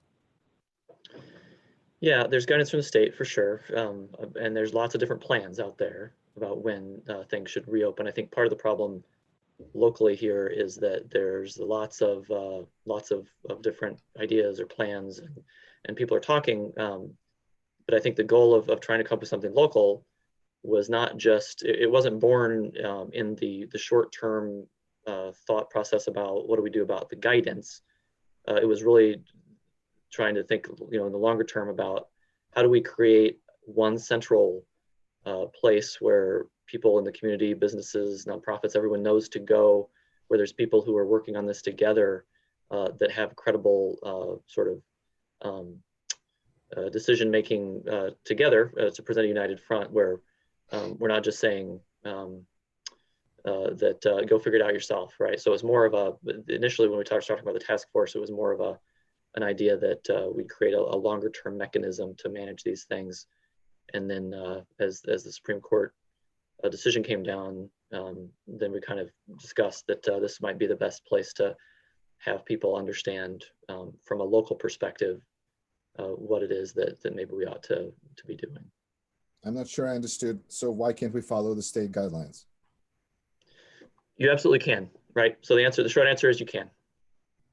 But we want to do it, we want to try to do it somehow differently to bring in participation from our local business leaders and community leaders.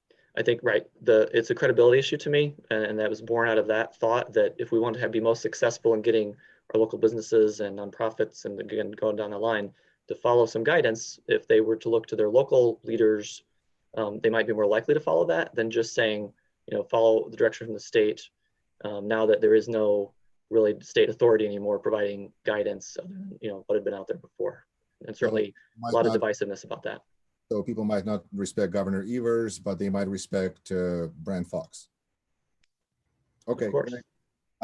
Two more quick questions. First, so the matrix that you have mentioned, Josh, are they all available on our website, or is there other matrix, or where can people find all this information that you've been mentioning? The matrix, I'm not sure. There's just a different matrix that you've been mentioning throughout your presentation, and I just presume that everything is available at our hub website. But as far as like the data, you mean that the local metrics? Yes, right. So that's something that Nick and the team are working on right now. I don't believe that the localized metrics are published to the website or to the hub yet, but I know that they're working on getting that up in short order. Okay, very good. And then last question, what should I tell a restaurant that is looking for specific guidance? Should I tell them to just wait until this order runs out, or what do you suggest? Yeah, so the answer I would give would be that, as I kind of echo what I've said before, that within the next several days, week, the goal would be that there would be specific guidance by sector, that would be a localized and come out of a sort of a task force approach. That would be where I would hope to send everybody who would have that question, so that regardless of whether you're a restaurant, manufacturing facility, or anything else, when the question in the future is asked, where do I go to know what I should do? There's this centralized task force that is sort of we're communicating to the public is the place to go to get those answers. So stay put for now, and then over time, there will be a press release that will say the website is up and running with specific guidance for your industry. Correct. Okay. Thank you very much. One more question from Supervisor Richard. Just one moment, if you don't mind, Supervisor Richard. I believe Supervisor Yeomans has had his hand raised for quite some time, so I will call on him and then I'll come back to you in just a moment. Thank you, Madam Chair. Two questions. One, I wanted to circle back. Danette said something earlier, much earlier, that about SSM not having enough PPE. And I'd like to address the question to Noel. And it was my understanding that the county had PPE that they would allocate to the healthcare providers so that they would have enough if they had some sort of a problem. Are you in communication with SSM and trying to help them solve their PPE problem? So the request for PPE, and SSM would be aware of this. It goes to the local jurisdiction EOC, and then the local jurisdiction EOC, if they are not able to provide them with PPE, that request would go up to the county EOC, and the county EOC does have a stash, a cache rather, of PPE, and then if they aren't able to meet the need there, the request would go up to the state EOC. Yeah, So that's the procedure. Have you been in contact with SSM? Myself, that is not my role. No, the EOC. Somebody in your department should. So make sure that our county healthcare providers are getting the protection, the equipment that they need. Right, exactly. We have a preparedness coordinator who works with the preparedness coordinators of all of the healthcare systems, and they have routine communication. They know the process. They know where to get PPE, and that's how they go about it. There also could you make sure that the communication lines are open and active? I would appreciate that. I will, absolutely. I will verify that. Also, just to add to that, there is a new decontamination system, Battelle, that the state has available for PPE to be sent up to Battelle to be decontaminated, and then it is sent back to the person or entity who sent it up, and they can reuse that same, like the masks, the N95 masks, many times thereafter. Thank you. Next question for Josh. We've been hearing all night long about the yin and the yang, one being small businesses and the other being the health of everybody. I just wanted to point out that a small business has a huge multiplier effect in the county, and that we're not talking just about the business owners, but all the people that they employ. And I think that we're getting lots of data on the COVID-19, but we have no data about the increase and percentage increase in unemployment in the county. And I'd like to see very quickly that also represented on the county website, so that we see the pain that's being caused by not opening. We will look into that. Okay, Supervisor Richard, before I come to you, I just wanted to acknowledge Sherry Oja, you have your hand raised. I didn't know if you needed to, if you wanted to weigh in on what was being asked by Supervisor Yeomans. Yes, I just wanted to address the PPE issue. So the county's EOC, they have a call 3 times a week, and it involves the hospitals, first responders, county departments, some, nonprofits. So the EOC, they have a very good process. They have a whole logistics team, and I have some staff on that team where they go out and they search for PPE. And then the EOC has an electronic form that all the providers and everything know about. And so they are able to request PPE, and we have certain times during the week where we distribute the PPE. So it all kind of depends on what we have been able to find, what the burn rate of the providers are. So there is a very organized process of trying to get the PPE out there, the PPE out there as we can find it. So I hope that answers a little bit about that process. Thanks. Thank you. This is Supervisor Peer. Could I follow up real quick on that? Just real quick. I keep putting Supervisor Richard off. Is that okay, Supervisor Richard, if I let Supervisor Peer follow up on that? Perfectly fine, thank you. Thank you. Yeah, thank you, both of you. Just real quick, at our last Board of Health meeting, the contacts, the addresses for all that PPE was given out to us and also sent in an email. So there's been a follow-up on that. I don't know why some people missed that. Thank you. Thank you, Supervisor Peer. Supervisor Richard, thank you for your patience. Thank you, Madam Chair. I guess follow up on Supervisor Yeoman's unintentionally here on unintended consequences of this order. Rock County has a history of being one of the worst counties for drunk driving rates and drunk driving deaths, tragically. We have turned into by being an outlier in the state, we are effectively a dry county. We can expect more miles driven to Walworth and Greene counties, 2 bars, and to return to Rock County with more drunk driving miles driven. Is the Sheriff's Department able to weigh in on what they can expect, what they can expect to do to mediate that issue?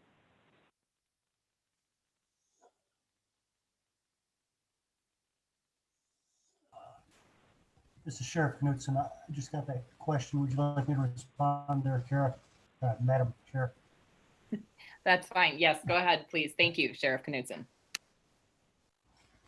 Yeah, I don't know as if that has specifically been an issue that has come up. I think it was brought up earlier today that people will be traveling out of the county and coming back under this order. We are talking about 12 days or something in the ballpark of that if this doesn't get reopened. Be a relatively short period of time.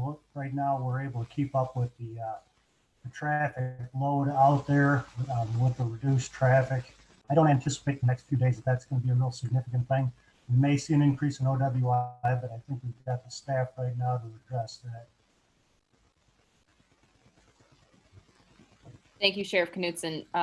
Supervisor Richard, does that answer your question? Yes, thank you, Madam Chair. Thank you. All right, any supervisor who has not yet asked a question or would like to weigh in on this part of the agenda, the update on the COVID-19 and county actions. All right, sorry, I just saw somebody pop up. Supervisor Wildy.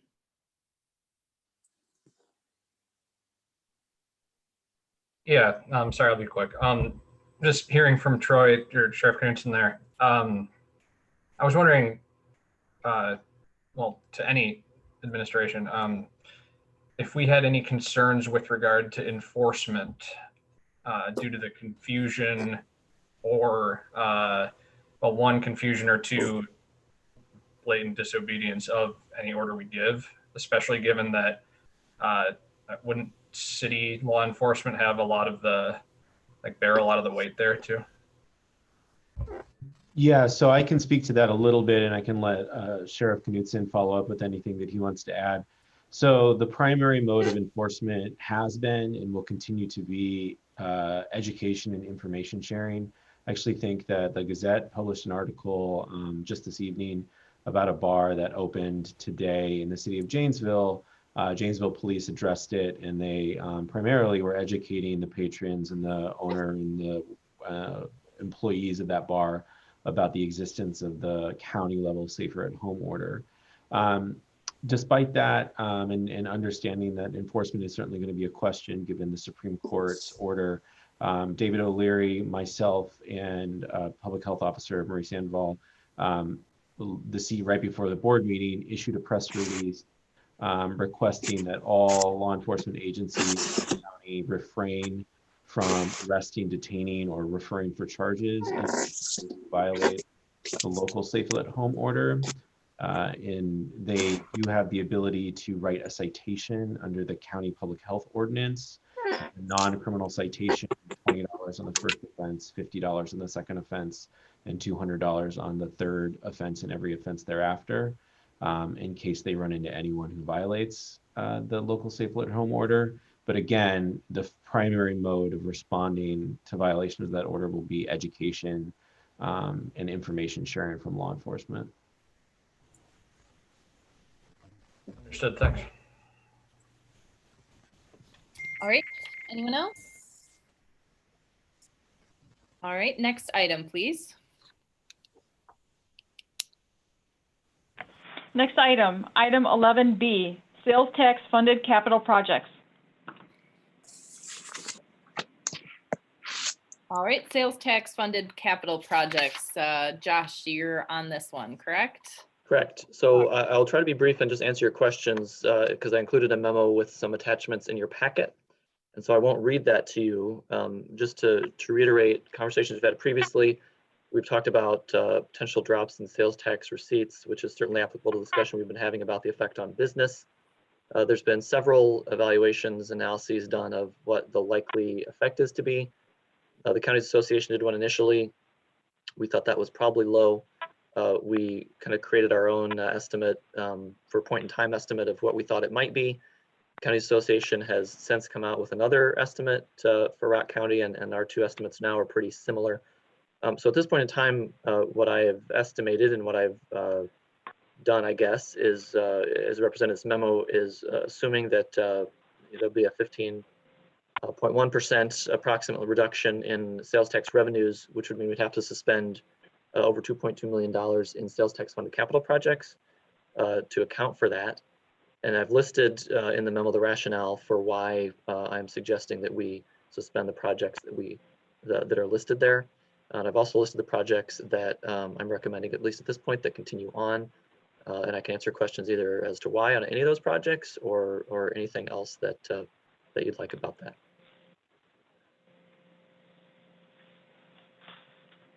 Any supervisors have any questions for Josh on the sales tax funded capital project reductions?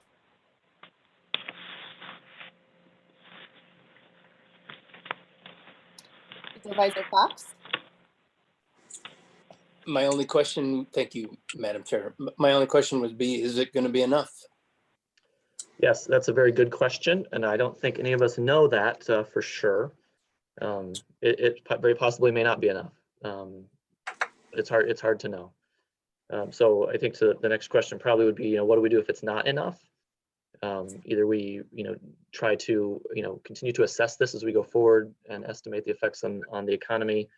Maybe we come back and suspend more of these before they move forward.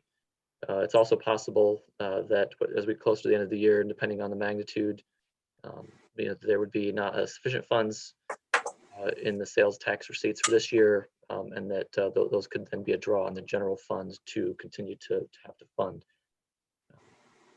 And I can expound on that if you want. Supervisor Fox, did you need a follow-up on that, or? No, I appreciate the comments, and I'm just afraid that the longer we wait, the more cutting we're going to have to make. Yes, thank you, Supervisor Fox. Supervisor Yeomans? Thank you, Madam Chair. Question for Josh.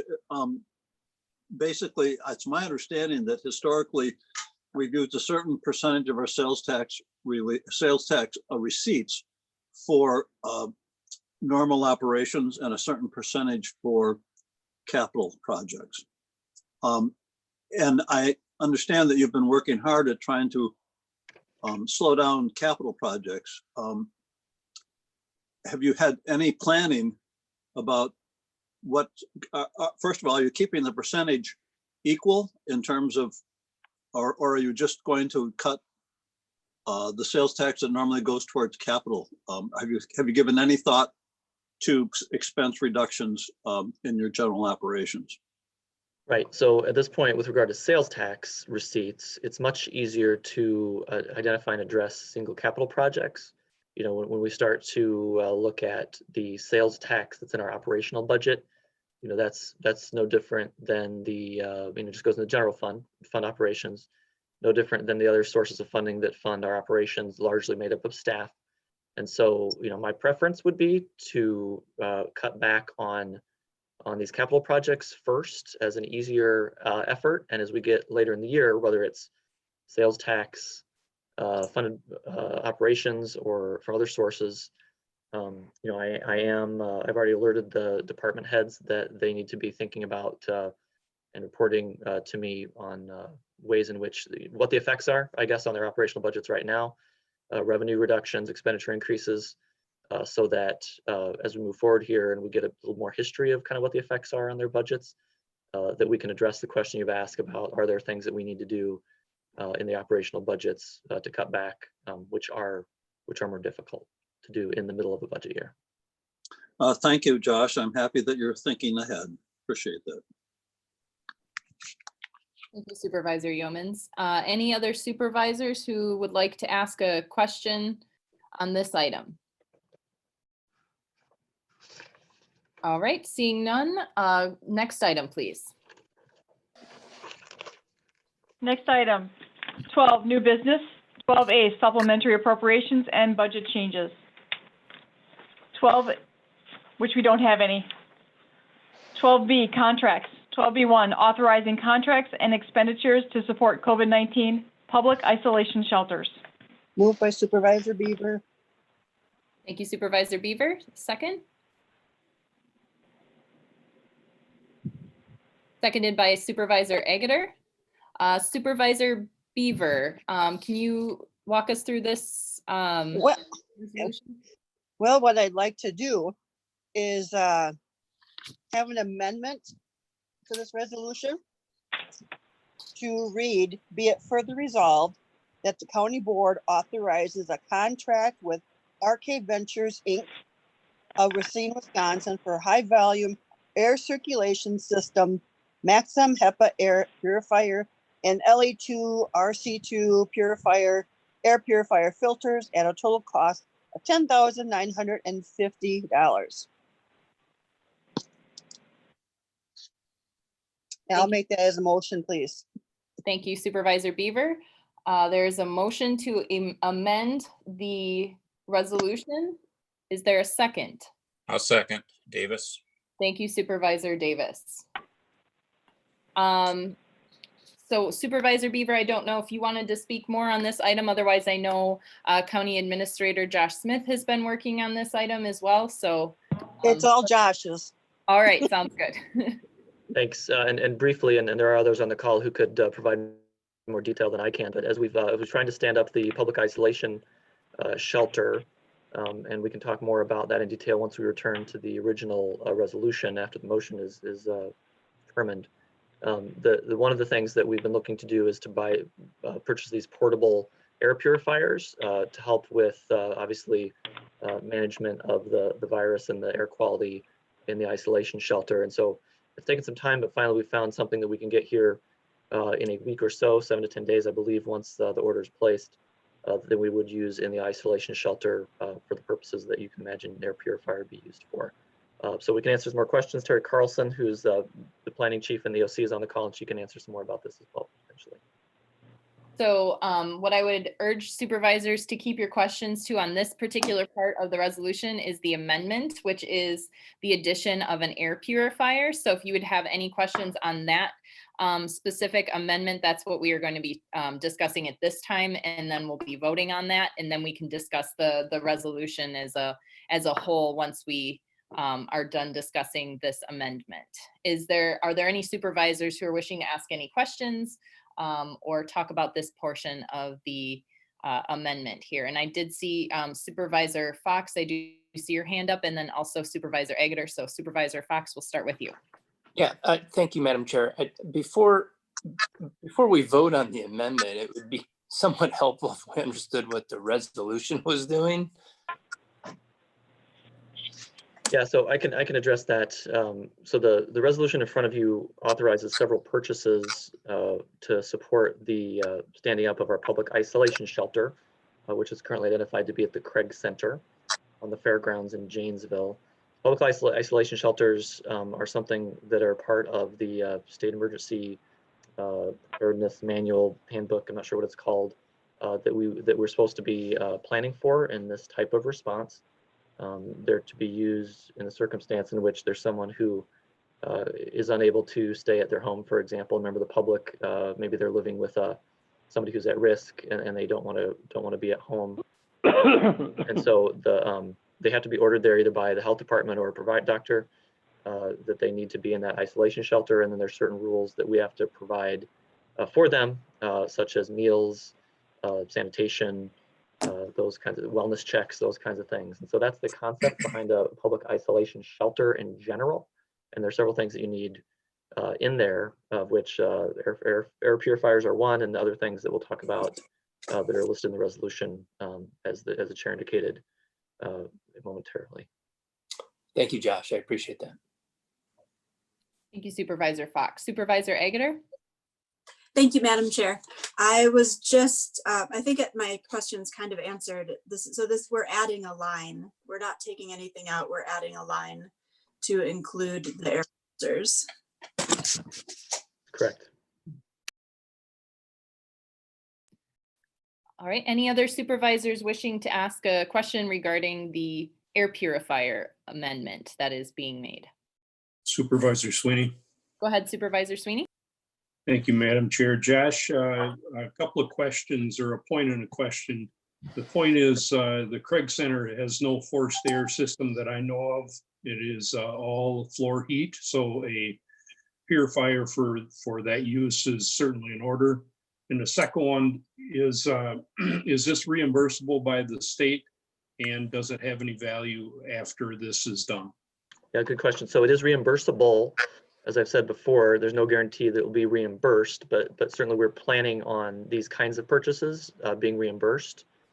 And then after the fact, because these are portable, we can use them in other places, and the specific place that would be the plan after we purchase them and we're done using them for this purpose would be at Rock Haven. Rock Haven regularly undergoes situations, influenza A earlier this year, norovirus potentially. There's certain things where having clean air at Rock Haven would be valuable as well. So we can reuse them at Rock Haven when we're done. Thank you. Any other supervisors wishing to ask a question for the amendment? All right, seeing none, this is roll call. So Lisa, could you please call the roll? Would any— Agutter? Yes. Beaver? Yes. Baumkamp? Yes. Bostwick? Pam? Yes. Bostwick Rich, Yes. Brian, Yes. Davis, Yes. Fox, Yep. Gastina, Yes. Holman,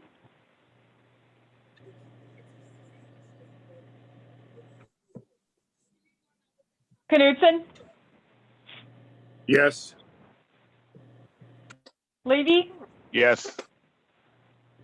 Lowkrantz, Yes. Mawiney, Yes. Mulligan, Yes. Pier, Yes. Podzolny, Yes. Potter, Yes. Rashkin, Yes. Richard, Yes. Renish, Yes. Schultz,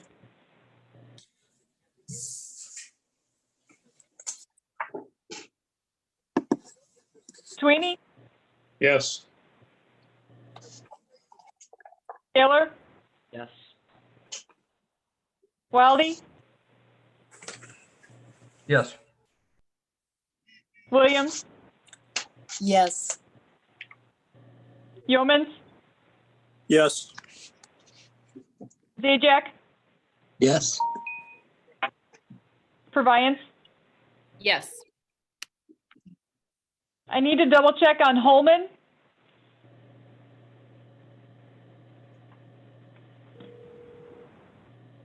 And Schultz. I'm here. Yes. Thank you. I didn't catch you the first time. Hi, this is Kathy. This iPad only has 5% battery left and I have it plugged in, had it plugged in for the last hour. I don't know what's going on.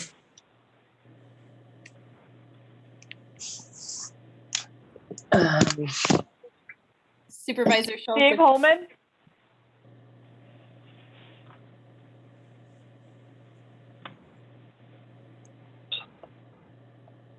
Yes. thank you. 29 yes, 0 no, 0 absent. All right, so the amendment passes, so we go back to the original resolution, which is to authorize contracts and expenditures to support COVID-19 public isolation shelters. So Josh did already kind of give a brief overview of what the intent was for this resolution, but I will open it up then to any supervisors who may have any questions on the resolution as a whole. Do any supervisors have any questions at this time? Supervisor Sweeney. Go ahead, Supervisor Sweeney. Thank you, Madam Chair. Josh, is this the expenses for this project also reimbursable? Yes. Yep. Same category. Yeah, and I guess I would ask, on that question and just in general to make sure that I'm giving you the best information. Terry, is there anything you want to add about either the reimbursable expenses or anything about how this is going to work that I'm not thinking to share? Terry Carlson, as I mentioned, is our risk manager, and she's leading this effort in the OC. Thank you, Josh. So with these expenses, they are 100% reimbursable under the state emergency declaration with the Department of Health Services and the Division of Public Health. So we're keeping track of all of those items for our finance section of the Emergency Operations Center to make sure we have everything tracked. So sheltering items for isolation that are non-medical is 100% reimbursable.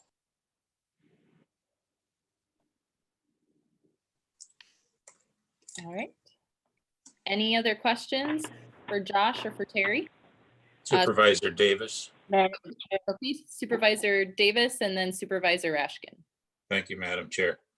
I had one question where the contracts for the catering and for the restroom and shower facility, were they put out to public bid?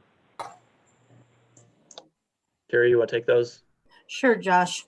So Supervisor Davis, those were not put out for public bid. What we did do though is to contact several different vendors that were first local and then regional to find people that could provide those services.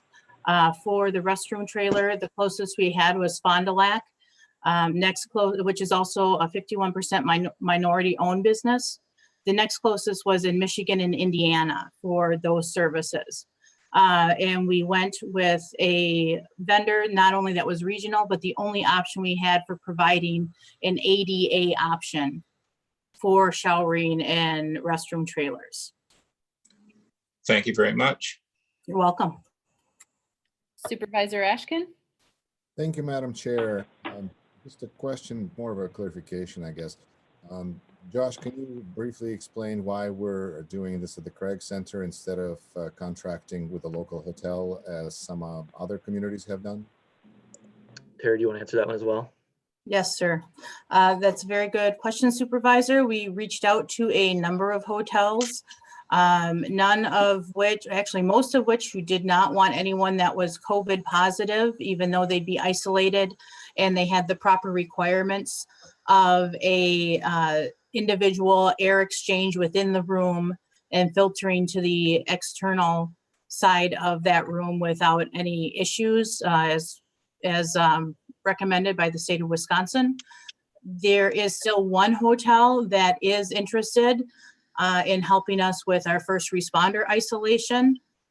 The other hotel that we were in negotiations with, we got a sticking point. They said once someone became COVID positive within their hotel, they were going to require them to be moved out immediately, which was basically not the point of an isolation shelter. Thank you very much. You're welcome, sir. Madam Chair. Supervisor Bostwick and then Supervisor Potter. Okay, if the Craig Center is being used for this, then does that mean it's shut out to any other outside or public use for how long? The rest of the year? Or indefinitely? Terry, do you want to answer that one or do you want me to? I can take care of that, Josh. Okay. Thank you, Supervisor. The Craig Center currently we have as an isolation shelter until September 1st of this year. We chose that date in anticipation that there may be a downturn in the number of cases, and then as businesses start to reopen and people become more comfortable moving about, that we may have a resurgence in cases and have a need for the shelter through a second wave.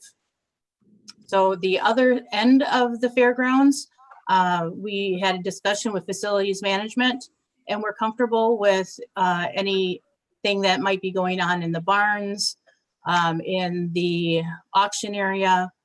We can distance people very easily that way. Okay. Supervisor Bostwick, does that answer your question?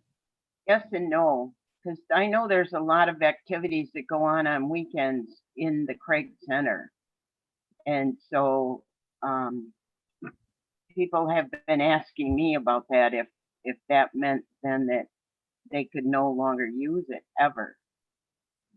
Right. So I think the answer to that question is, while we're occupying it, and certainly once we stand it up and have the partition set up, regardless of whether anybody's actually using it, as long as it's ready, it would be filled and not able to be used to be rented out, for example, other things.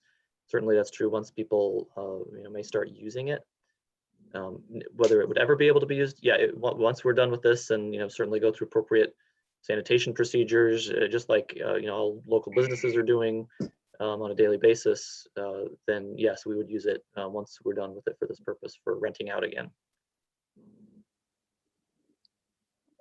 Thank you. Thank you, Supervisor Bostwick. Supervisor Potter. Thank you, Madam Chair. My question is, who's going to be tasked with constructing this shelter? Terry? Right now, we are tasked with the Department of Public Works has volunteered to help us, and the Janesville Fire Department has also offered just today to help us put the partitions up. So the partitions are set up, each occupant will have a 10 by 10 room with 8-foot walls. And there's a company, the company that's making these is out of Portage, Wisconsin. They have been doing this for a number of years. Then once they're all done, Public Works will also assist us with taking all of the partitions down and storing them. Okay. Follow-up question, sorry. Is it just going to be one filtration system at one part of the building, or is there going to be ductwork running through to each individual space, making sure that the air that they're breathing is taken out? Or that's a very good question, Supervisor Potter. So the amendment that Supervisor Beaver made to this resolution is for the HEPA, maximum HEPA air filter systems that we can use later at Rockhaven. So we are anticipating purchasing, I believe it's 6 of those, and they are also movable around the area. Okay, thank you. You're welcome. Thank you, Supervisor Potter. Madam Chair. Madam Chair. Yes, Supervisor Bostwick. Oh, thank you. I just heard the date of September 1st as a possible, that's how long we might be using this facility at the Craig Center. And last night at our ag meeting, Fair Board President Ryan George was there, and he was still holding out hope that they would hold the fair in some fashion. If this unit is being used, is that going to impact any function that the fair might hope to be holding? I think the answer I'd give right now would be potentially. I think if anything we learned from this meeting and the last 6 weeks is that it's hard to know what's going to happen. It is possible that we would never have to use this facility. It's not good planning to not get it ready to go because, as Terry said, there could be a surge at some point. But it's also possible that we don't use it and things are great, and maybe the decision is made later on to take it down early, and the fair goes on. I just think it's too early to know the answer to that question. Thank you. Thank you, Supervisor Bostwick. Any other supervisors wishing to ask a question regarding this resolution? All right, hearing none, this is roll call. So please read the roll, please. Agutter? Yes. Beaver? Yes. Baumkamp? Yes. Bostwick? Pam?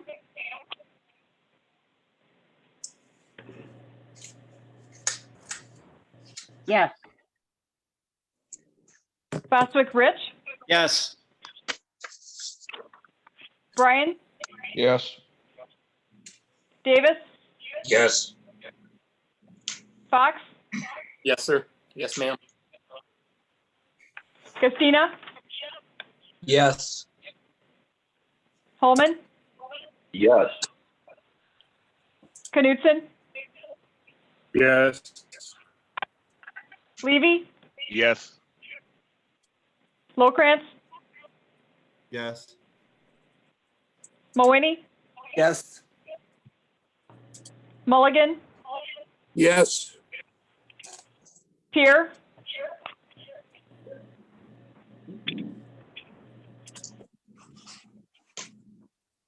Lou, your mic is off.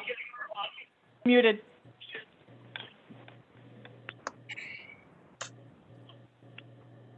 Yes. Thank you. Fadzomi? Yes. Potter? Yes. Rashkin? Yes. Yes. Yes. Richard? Yes. Renish? Yes. Scholes?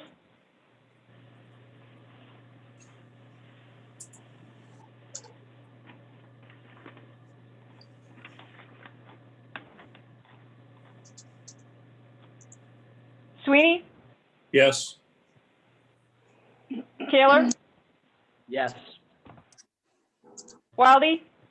Yes. Williams? Yes.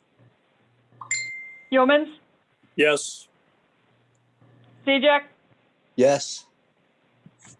Purviance. Yes. I'm not sure if Supervisor Schulz is still on. Yes. Yes. Thank you, Kathy. 29 yes, 0 no, 0 absent. Motion passes. Next item, please. Item 12B, 12B2, authorizing purchase of Cisco network equipment. Supervisor Peer moves. Winnie second. Thank you, Supervisor Mawini. All right, so for this item, authorizing the purchase of Cisco network equipment. Josh, are you speaking on this item? Yeah, so I think our IT Director, Jim Sandvig, is still on the line. Jim, if you're there, do you want to provide a brief description of what we're doing here? Yeah, thanks. Thanks, Josh. Good evening, everyone. This is the current year's main IT infrastructure modernization effort. We've been planning this for some time, and this is going to significantly improve the IT security across the county, as well as allow for significant efficiency gains with managing our IT network. This also is going to be the key effort to position us for other planned IT modernization projects moving forward. Any questions? Yes, any questions at all on this item? Supervisor Richard, Go ahead, Supervisor Richard. looking at other capital improvement projects that have been reduced due to sales tax issues, is there a amount that can be reduced out of this resolution and still maintain some movement forward in the IT department? Yeah, thanks for that question. It's a little difficult, and I will say that when we were doing the planning for this and working with Core BTS, our main partner, the initial quote was almost $1 million. We were able to work with them to not only get the price reduced, but actually to take a look at some other efficiency gains. And we did actually cut out one aspect of a couple of routers that we're going to wait on until in the future. So we've already kind of scaled back to the maximum allowable point before we have to start looking at not doing this. Thank you. Any other supervisors with questions? All right, hearing none, this is roll call. So will the clerk please call the roll? Agutter, Yes. Seaver, Yes. Baumkamp, Yes. Bostwick, Pam, Yes. Bostwick, Rich, Yes. Brian, Yes. Davis, Yes. Fox, Yes. Gustina, Yes. Holman, Yes. Knutson, Yes. Levy, Yes. Lokrantz, Yes. Mawini, Yes. Mulligan, Yes. Peer.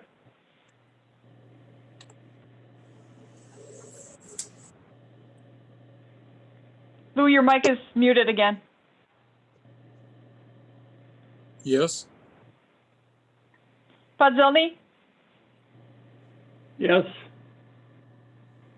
Potter, Yes. Grashkin, Yes. Oh, I said it like that. Richard, Yes. Funny. Renish, Yes.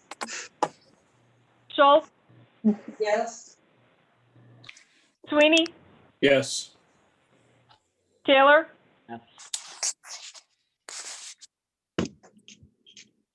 was that a yes? Yes. Thank you. Wildy, Yes.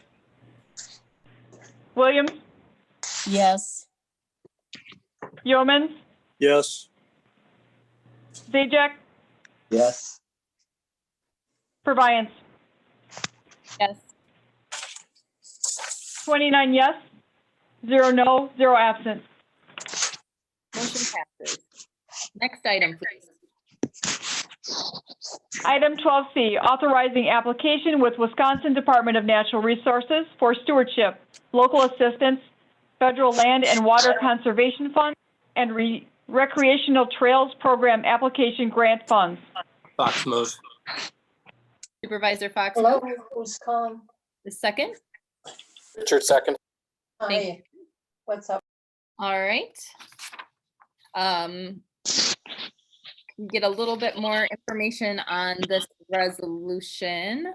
Not sure if Josh, you were going to present on this one, or? Yeah, both our Public Works Director and our Parks Manager are here. I don't know, John, if you want to provide some details on this. Supervisor Fox can probably butt in and explain this. Go ahead, Supervisor Fox. This is a resolution that authorizes the Parks Department to apply for a grant with the city of Janesville to complete the paving of the trail between Janesville and Beloit. Thank you, Supervisor Fox. Any supervisors have any questions at all regarding this resolution? Question, Davis, Go ahead, Supervisor Davis. is there any cost to the county for this? At this If point, so, how much? yeah, at this point, there would be no cost to the county. The Parks Department is applying for a grant with the city of Janesville for some funds to pave this, anticipating a matching 1/3 grant from an anonymous donor. Thank you, Supervisor Fox and Supervisor Davis. Any other questions at all from supervisors?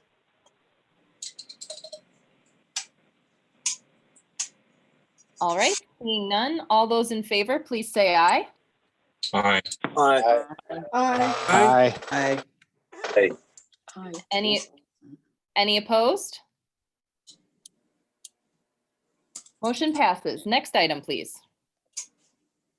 Item 12D, extending the declaration of a local state of emergency by 30 days due to the COVID-19 pandemic. I have a motion.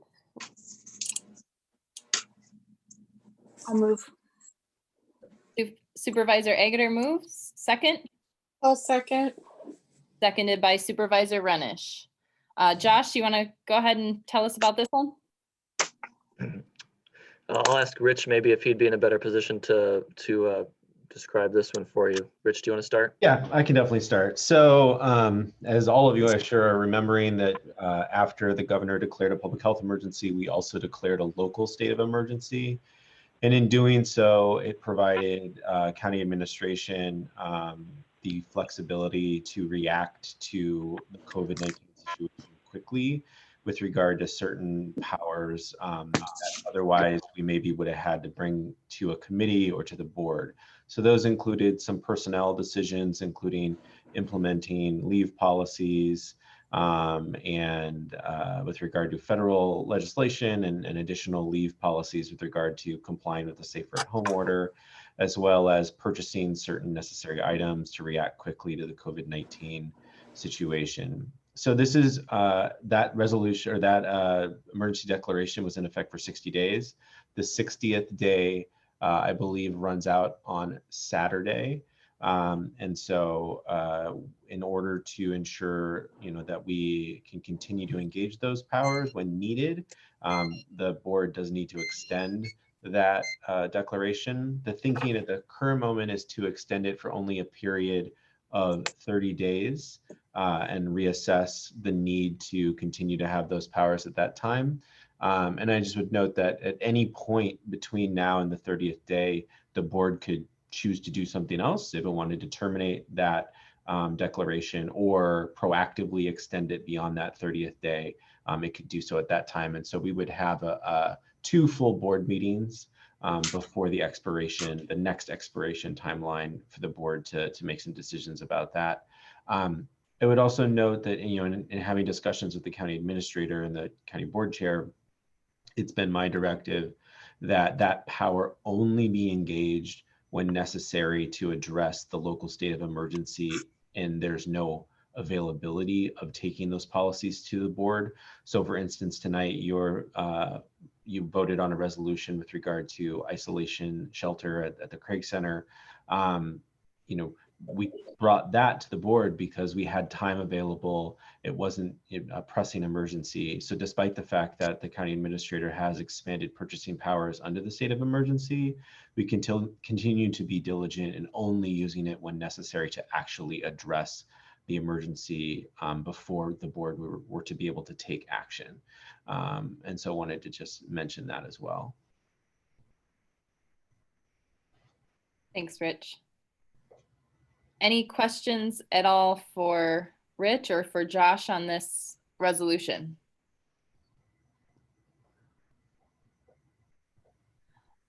All right, hearing none.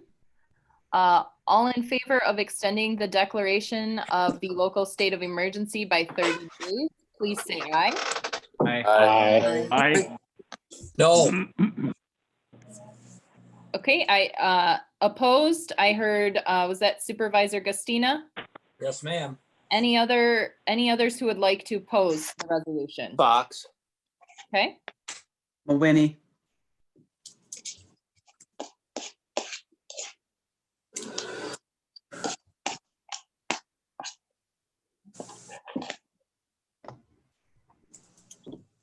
okay. So Lisa, did you get that down then? I have 3 no's noted. Thank you. Motion passes. Next item, please.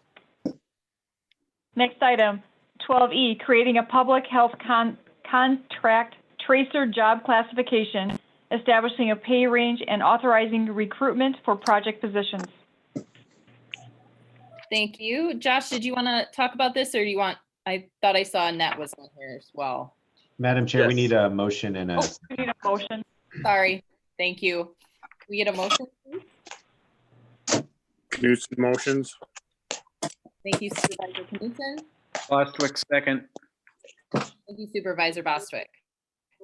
Yes, I'd ask Annette to describe this from the human resources perspective, what we're trying to accomplish, and then Noel and the team are still on, and they can talk more about contact tracing and what that is about. Again, just a reminder, supervisors, please mute your microphones if you are not talking. Thank you, Chair Proviance. So the resolution before you, and that should say contact tracer, not contract. It's a contact tracer. So as part of the Wisconsin Badger Bounce Back, the components that were included is to ensure that we have a robust way to test members of the public in our community. And then when we have positives, that we can do contact tracing. And then being able to engage with those who have been contacts or have been positives to talk about isolation and quarantines. So currently our public health department has 10 public health nurses, and they've been working with contact tracing, and they have been working at a higher level of case investigation. And there's a distinction between the two. For case investigation, we really do need to have nursing professionals who can engage in that conversation with individuals. In addition, public health has redeployed some of their environmental health specialists to assist them with the contact tracing. We have redeployed some of our human services staff from, like, for example, our ADRC, our Aging and Disability Resource Center. But as the number of positives has increased and the importance of contact tracing is there, we just need more hands on deck. Wisconsin recently has posted for, they're looking for 1,000 contact tracers, and we may be able to, through the EOC, tap into some of those resources. But we want to have multiple ways that we can bring individuals on board. We have brought on some temporary nurses. For example, I think we've brought on 8 or so, some from the schools, for example, who are school nurses that that are not working in the schools right now. But we really need to have a nimble response for bringing individuals on. Contact tracing is not a position that we have. So the permission that we're asking for tonight is to create a new job classification of contact tracer. This would be placed on the unilateral pay scale, and the range for this position would be 2155 through 2621. That would be the range. We are not asking for a set number of FTE because if we do need to bring contact tracers on, we would do it as project positions. So there is within our rules a component called a project position where you hire somebody for a set period of time in which to do a job, and when that job is done, then they are no longer part of our workforce. So that's the mechanism that we are hoping to move forward through with your permission. Thank you, Annette. Any questions at all for Annette on the public health contact tracer job? Supervisor Sweeney. Go ahead, Supervisor Sweeney. Thank you, Madam Chair. A question for Josh and one for Rich. Rich, are you comfortable enough with this that it would only pertain to our current situation and not be used by any future board for contact tracing? You mean, am I comfortable that those positions will only be used in the context of response to COVID-19? Correct.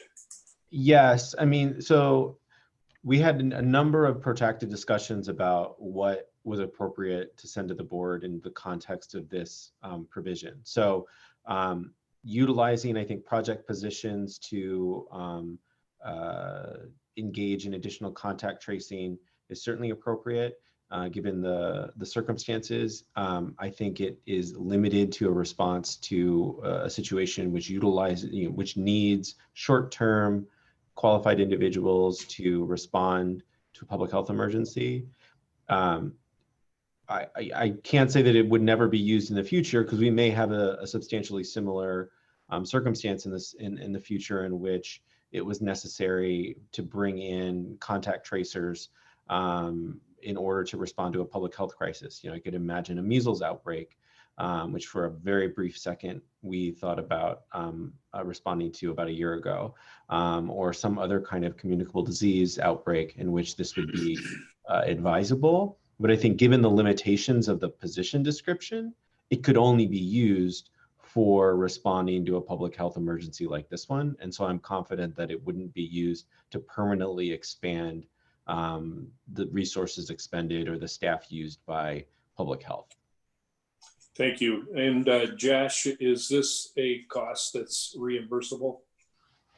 Yes, again, under the same guidelines as before, potentially it's a reimbursable cost that we would try to capture if we could, if we need it.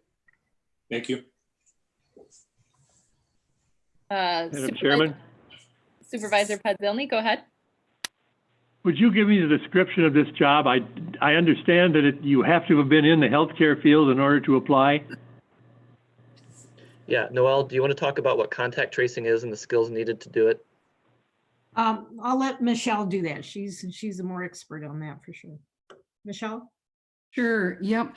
I would say definitely more so the case investigation. A healthcare person, definitely. It's interviewing, educating about isolation, quarantine in detail, what that means in your day-to-day life.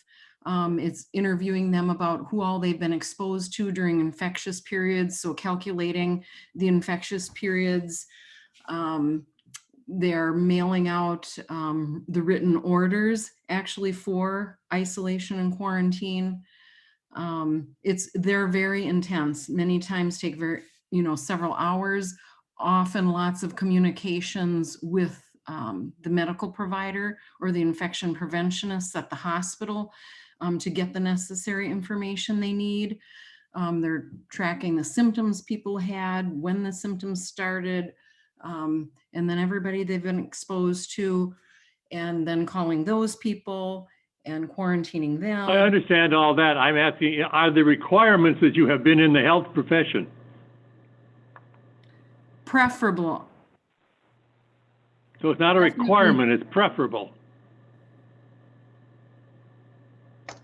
Definitely preferable. Yeah. Yep. Definitely some sort of healthcare knowledge, I would say. Yep. I'd Thank be you. hesitant to hire somebody that had no education about any healthcare whatsoever. Thank you. Annette, did you want to chime in there? I saw you had your hand raised. Sure. I think the higher level of investigation that Michelle was elaborating on really is where we would use our public health nurses, and we have some LTE public health nurses that are helping in there.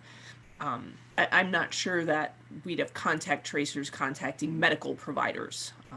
And again, there certainly would be a preference for somebody with a medical background, but it does not have to be a nurse. Correct. Thank you. Thank you.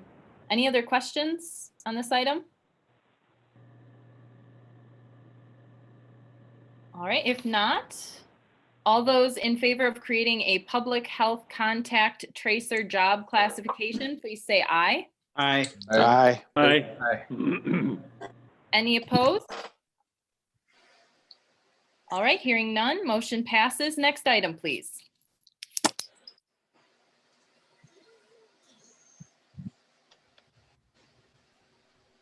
Item 12F, encouraging the Rock County Public Health Department to share the address of all positive COVID-19 case tests with local government agencies.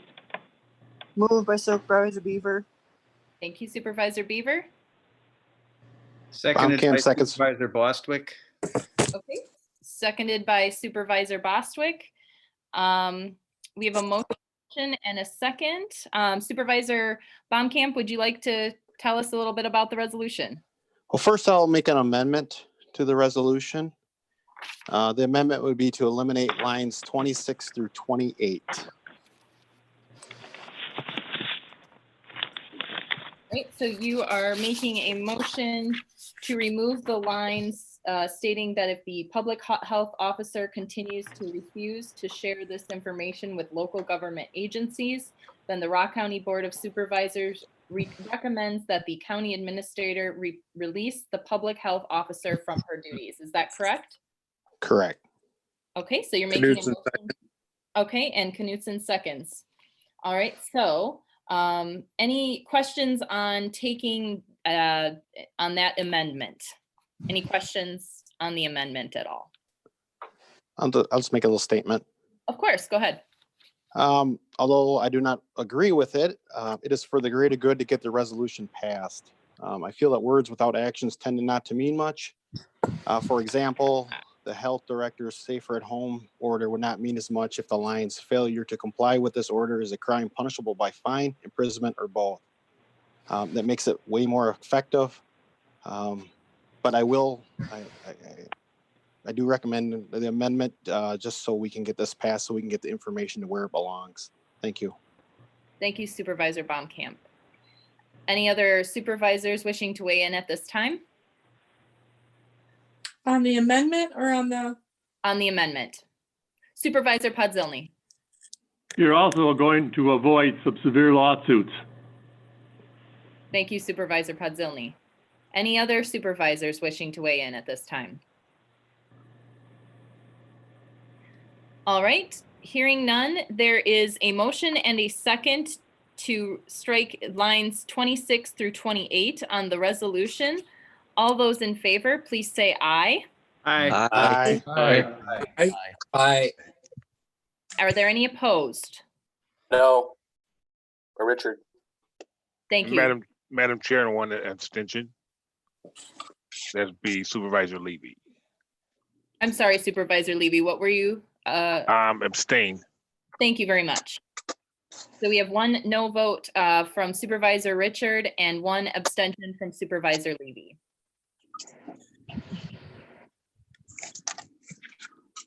All right, motion passes. Now looking at the original resolution, minus the lines 26 through 28, encouraging the Rock County Public Health Department to share the address of all positive COVID-19 case tests with local government agencies. agencies. So since we're back to the original resolution here, Supervisor Baumkamp, would you like to speak a little bit about the resolution? Yes, I speak, given a lot of reasons why it needs to be passed.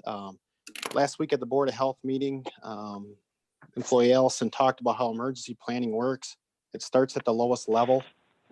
In this case, it would fall on the municipality to handle it. If they can't handle it, it goes to the county and then the state. That's how the system's set up to work.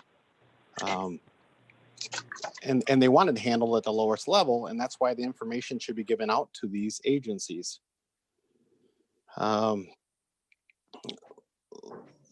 Last week at the meeting, also at the Board of Health meeting, the health director stated that they were overwhelmed. Another employee stated they were swamped. And I don't doubt that at all.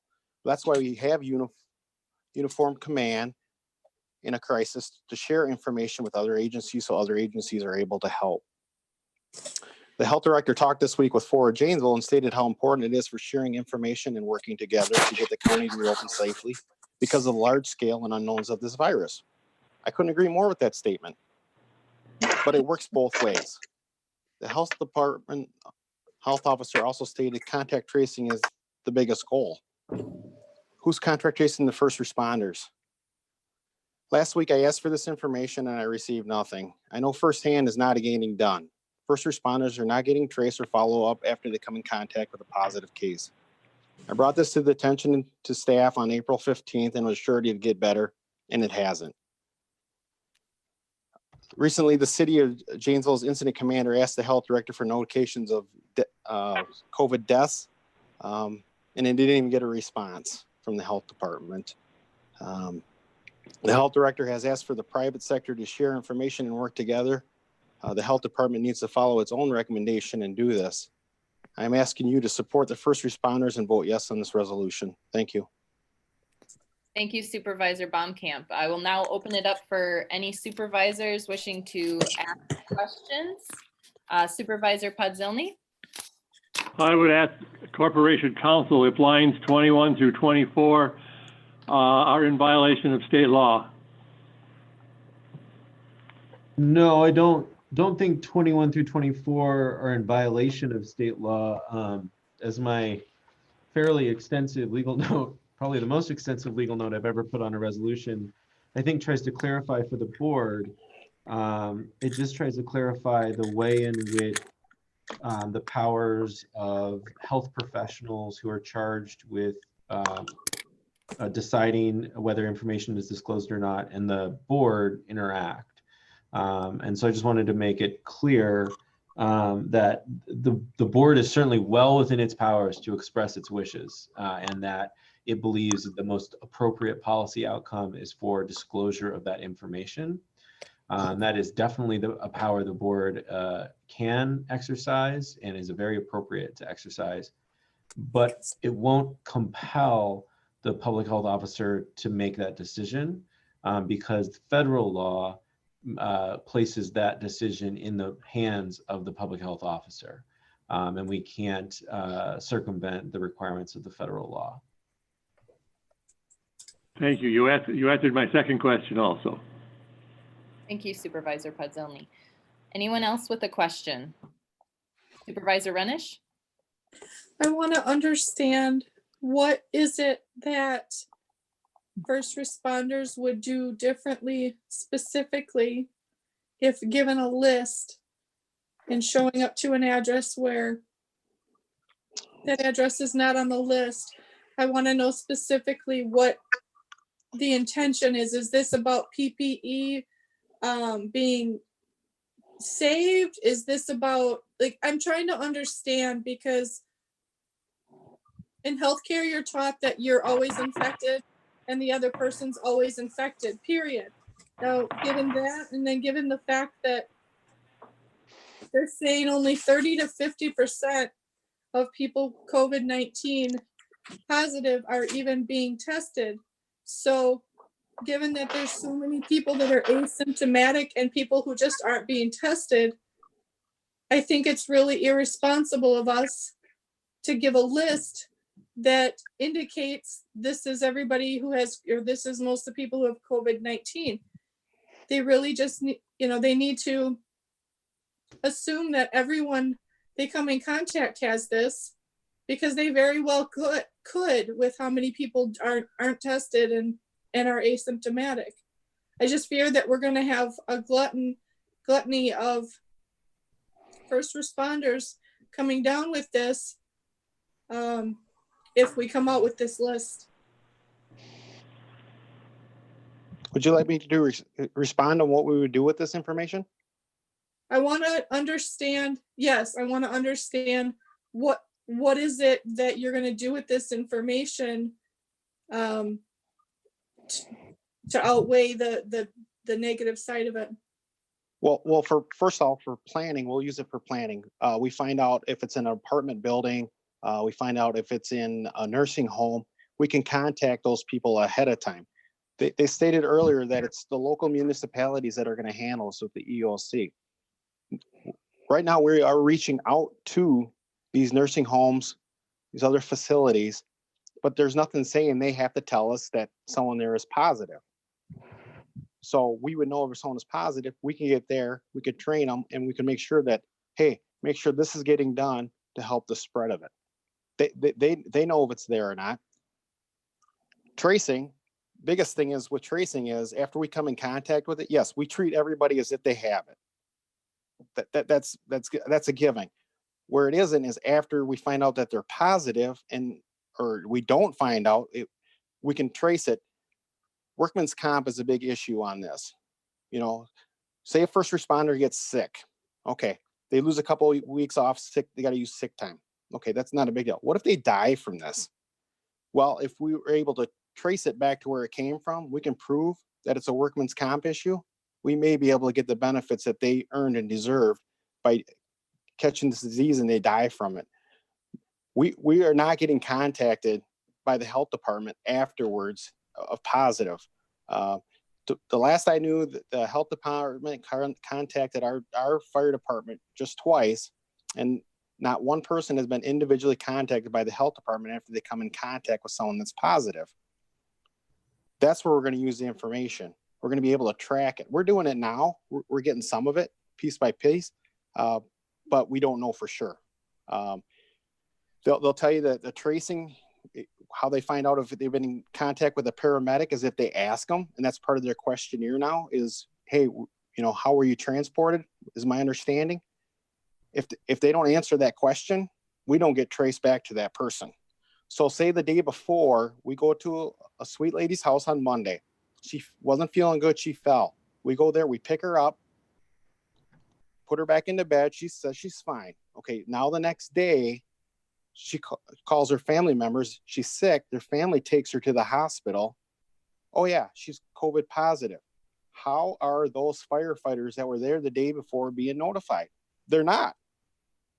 And how are we going to trace that? And that's the thing. If we knew where there's a positive location, we could run a report, just like pretty much every county or every agency in the county uses the same reporting system. They can run a report and we could put in that address and go back 14 days and see if we were ever there. And okay, yep, we were there on this day. We need to talk to these people. Any symptoms? No. Okay, make sure you monitor yourself. If there is symptoms, then we can trace it. Okay, now we got our 14 days. Now we have our timeline and move forward. And it's very, you know, for us at a full-time department, we can handle this. We're doing it. It's very time consuming. It would be a lot easier. We just got the information. I don't know how Orfordville, Footville, Clinton are able to do this. And those people work other jobs. They're going to expose other people, and that information is valuable to them. I totally get that side of it. I do. The part I'm struggling on this whole thing, and I don't think I'm the only one, the basis of the health department is trust. And if we start letting the addresses of diseases come out, whether it be under confidentiality or not, just given the landscape of this disease, look at some of the people who are already just targeting someone because they're Chinese. I mean, it's ridiculous. It takes one person.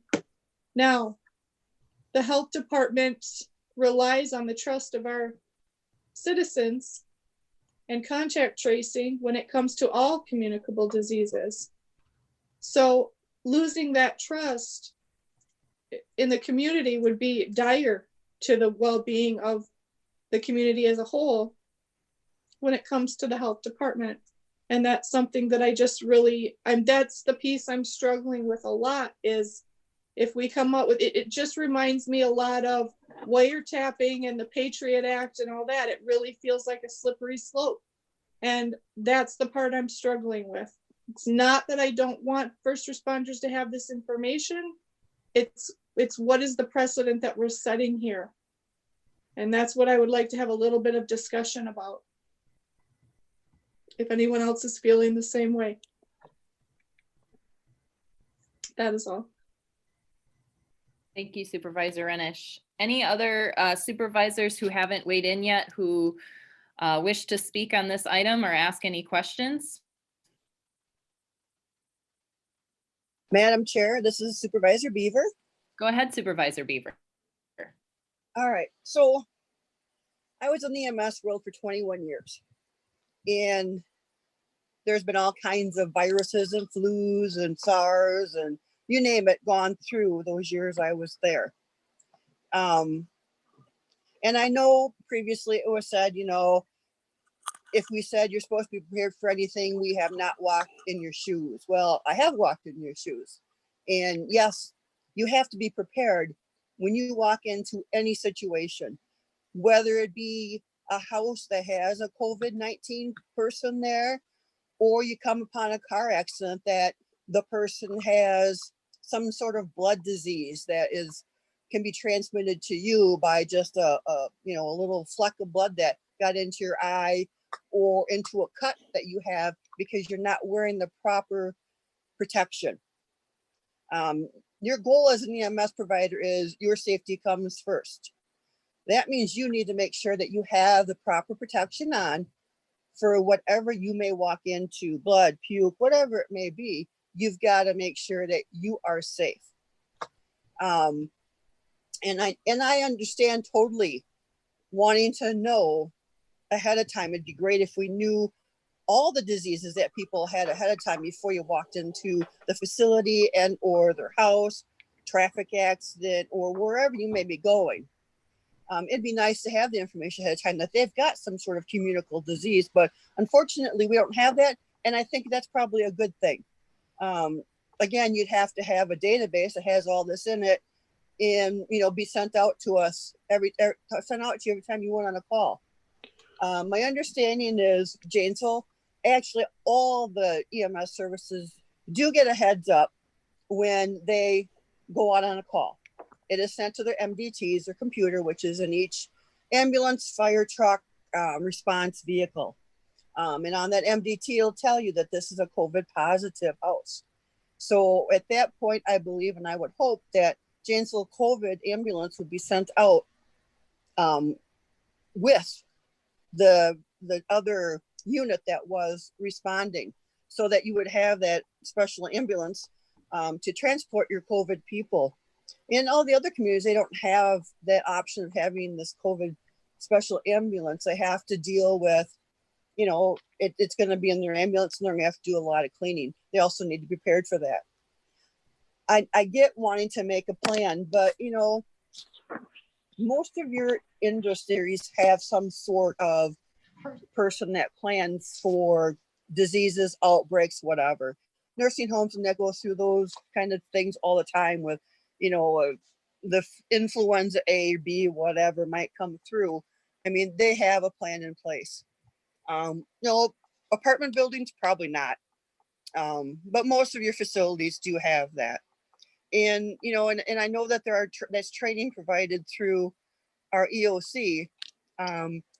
They have classes that you can take to help you plan for any kind of outbreak, whether your electricity's gone out, your staff is not available, some sort of disaster comes through your area and you need help. They do have that planning for them.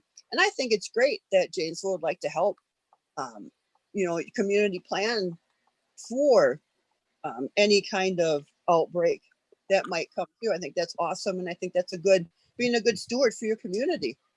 The other communities, I don't believe have that they don't have the ability to do that because, you know, they don't have the full-time staff like Janesville and Beloit do.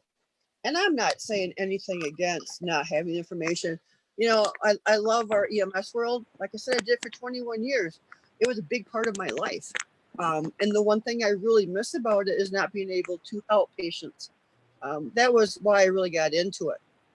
And, you know, and I think this resolution is a, you know, it's an okay resolution. However, we can't force our nurse to do anything. If she doesn't want to give the information, she doesn't have to. And a resolution and all of us voting yes tonight to have this pass is still not going to force her to give this information out. And that's something that, you know, I think we need to, I don't know, maybe, you know, have a sit down meeting with our health nurse and, you know, maybe come across as, you know, this would be a helpful thing for all of our county. And it would be a, you know, a show of good, you know, stewardship for all of us to have this information and to work together on it. You know, but again, it's totally up to her whether or not that information is given out. And that's pretty much explained in our little things from Josh and our court counsel. I think we're stuck between a rock and a hard place on this one. Like I said, we can vote yes and say, yep, we need to do this. However, she has the final say and whether or not she wants to divulge that information. And yeah, all of our departments are supposed, you know, are HIPAA trained and they know the guidelines. And yes, there is a provision that she is allowed to give that information out because you are a healthcare provider, as she is. And again, you know, how often do we train in HIPAA? And of all the new EMS firemen also trained in HIPAA in the smaller communities. I know Janesville and I'm sure Beloit are, but you know, that's another question that I'm sure she probably would like an answer to too. Volunteers come and go. And, you know, HIPAA training is something that takes some time to do and an understanding. So I totally understand, Ron. I get it. I want you guys to be safe. I don't want to see anybody catch this disease. I really don't. It's, I don't think it's a nice disease. You can't compare it to the flu. It's not. So, you know, like I said, it's going to be up to our health nurse, whether or not, you know, she wants to divulge this. And that's why our public safety committee voted it down. It was 2-1 vote because, you know, we can't really force it. Plus, taking out that last line helped a lot. You know, we don't have the authority to get rid of department heads. That's not our job. So, you know, that's my little spiel on the whole issue. I don't know what the answer is. I'm kind of disappointed though that you guys aren't notified when you transport someone who tests positive. That should be something that's done right away, either via the hospital that you transported that person to, and or certainly by our health nurse. There should be someone that's notifying the individuals that were out, especially if they know they're transported by an ambulance, to let them know that, hey, you might have been exposed. And I agree with you 100% on that. That's something that needs to be fixed.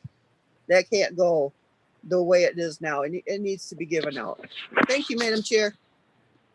Let me Supervisor. clarify one. No, just let me clarify, Mary. The hospitals are notifying us. The issue is that not always people are transported. Right.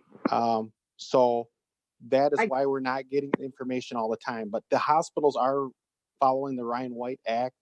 They are complying with that. Good. And then the public health nurse needs to do her job then, to follow up. And, you know, it's going to be hard to determine if they don't tell them that they weren't transported. You know, that's where it's going to fall. Thank you, Madam Chair. Thank you, Supervisor Beaver. Supervisor Taylor, I see you have your hand raised. Yeah, is it possible for us to hear from the public health officer? Because I think Supervisor Beaver makes a good point. We can debate this and pass whatever, but at the end of the day, if it's her call, is it possible for us to discuss this with her or have her make her case? I believe that would be acceptable. Rich, that's okay, correct? Sorry, yes. Okay, Noel, did you want to chime in on this at all? Sure. You know, I've been, I apologize, many late nights. We've been discussing this many times, and I do want to tell you why I feel it's important that we maintain the integrity of individuals' private information. So I want to start out by making sure that everybody is clear about what information we are sharing. So we do provide, as soon as we get a positive, a known positive, or even a probable positive, we provide that information to 911 dispatch. And so that is updated. That information is provided 3 times a day by our epidemiologist. We make sure that that information gets there. So if you do go out on a call, you will know. You will get flagged. And we began doing this, made arrangements for this even before the governor's order came through that said you must do this. We were doing this, we planned it, and we've been doing that. Also, we have recently, you mentioned facilities. So recently we started sharing facility-wide public health investigation information with municipalities so that they can use that for facilities. So that includes skilled nursing homes, long-term care facilities, you know, any place where people live and work in aggregate. So that doesn't include apartment buildings because those are considered individual housing units. So we do provide a lot of information. So I just wanted to say that. And then I did want to mention, there was mention of the Office of Civil Rights Bulletin on HIPAA privacy and the coronavirus. And we did get a bulletin back in February, and it did want to make sure that we understood that even in an emergency situation, we must continue to implement safeguards to protect patient information. We have to do that. And then as Danette mentioned earlier, patient trust, that is so key. You know, for us to conduct patient investigations, we have to gain people's trust. That's why it just can't be anybody who's a contact tracer or a investigator. We rely on people who can gain the trust of people to provide us with information. And if we don't have that trust, we can't protect anybody else. We can't figure out where they were, what they did. If they feel if for any reason we might divulge that information widely, and they're individually identified, they're not going to trust us, and they're not going to help us with this contact tracing that we rely on so much, not only for COVID-19, but we rely on that year round. We investigate all sorts of communicable diseases. And then also we rely on people's trust so that they do follow our quarantine and isolation directives. So they trust us, just like when people go to the doctor and you divulge your symptoms or whatever information you have to your doctor, you're trusting that person to keep that information public and use it only as necessary. And then there is, it was mentioned earlier, also risk of violence and stigma, and especially to disparate populations that have been greatly affected. You know, we are finding some populations are not, when they're required to do mass testing by their employer or somebody else, sometimes they don't divulge that information if they don't trust that information might be used in some way, shape, or form that they're not going to be appreciated. So I just want to tell you that people are positive with COVID. They're home. They're afraid. They're home. They're not feeling good. They're not going to be out and about in the community. so those aren't the people that you have to be, as afraid of. Really, about 75%, I did a rough look at the data, and about 75% of our positives have no linkage to a source case. That means they got it out in the community somewhere from somebody who maybe had no symptoms. That's a huge statistic. So any group of individuals having to know everybody's single address, that's not protecting you. That's not helping you a whole lot. Also, we are providing information for planning purposes to the census level, census tract level. That's a lot of information for planning purposes. So I just want to tell you that, I take my job very seriously. As you know, I am willing to stand for what I feel is right. I've been working in public health since 1983. I'll let you do that math. And I do take it serious. And I feel that I am given, the information, and I'm held accountable to keep it safe and secure and divulge the amount necessary to complete the job. And that's all I have to say. I'm welcome. I am happy to answer any questions. Thank you, Noel. Any other supervisors who haven't yet had a chance to speak on the resolution or ask questions that they have regarding this resolution? Supervisor Gustina would like to call for a roll call vote, please. Thank you, Supervisor Gustina. Anyone else with a question or comment on the resolution? Question. Supervisor Peer. Okay, so I'm going to go with Supervisor Rashkin, and then Supervisor Peer, you'll be next. Thank you. Thank you. First question for Supervisor Baumkamp.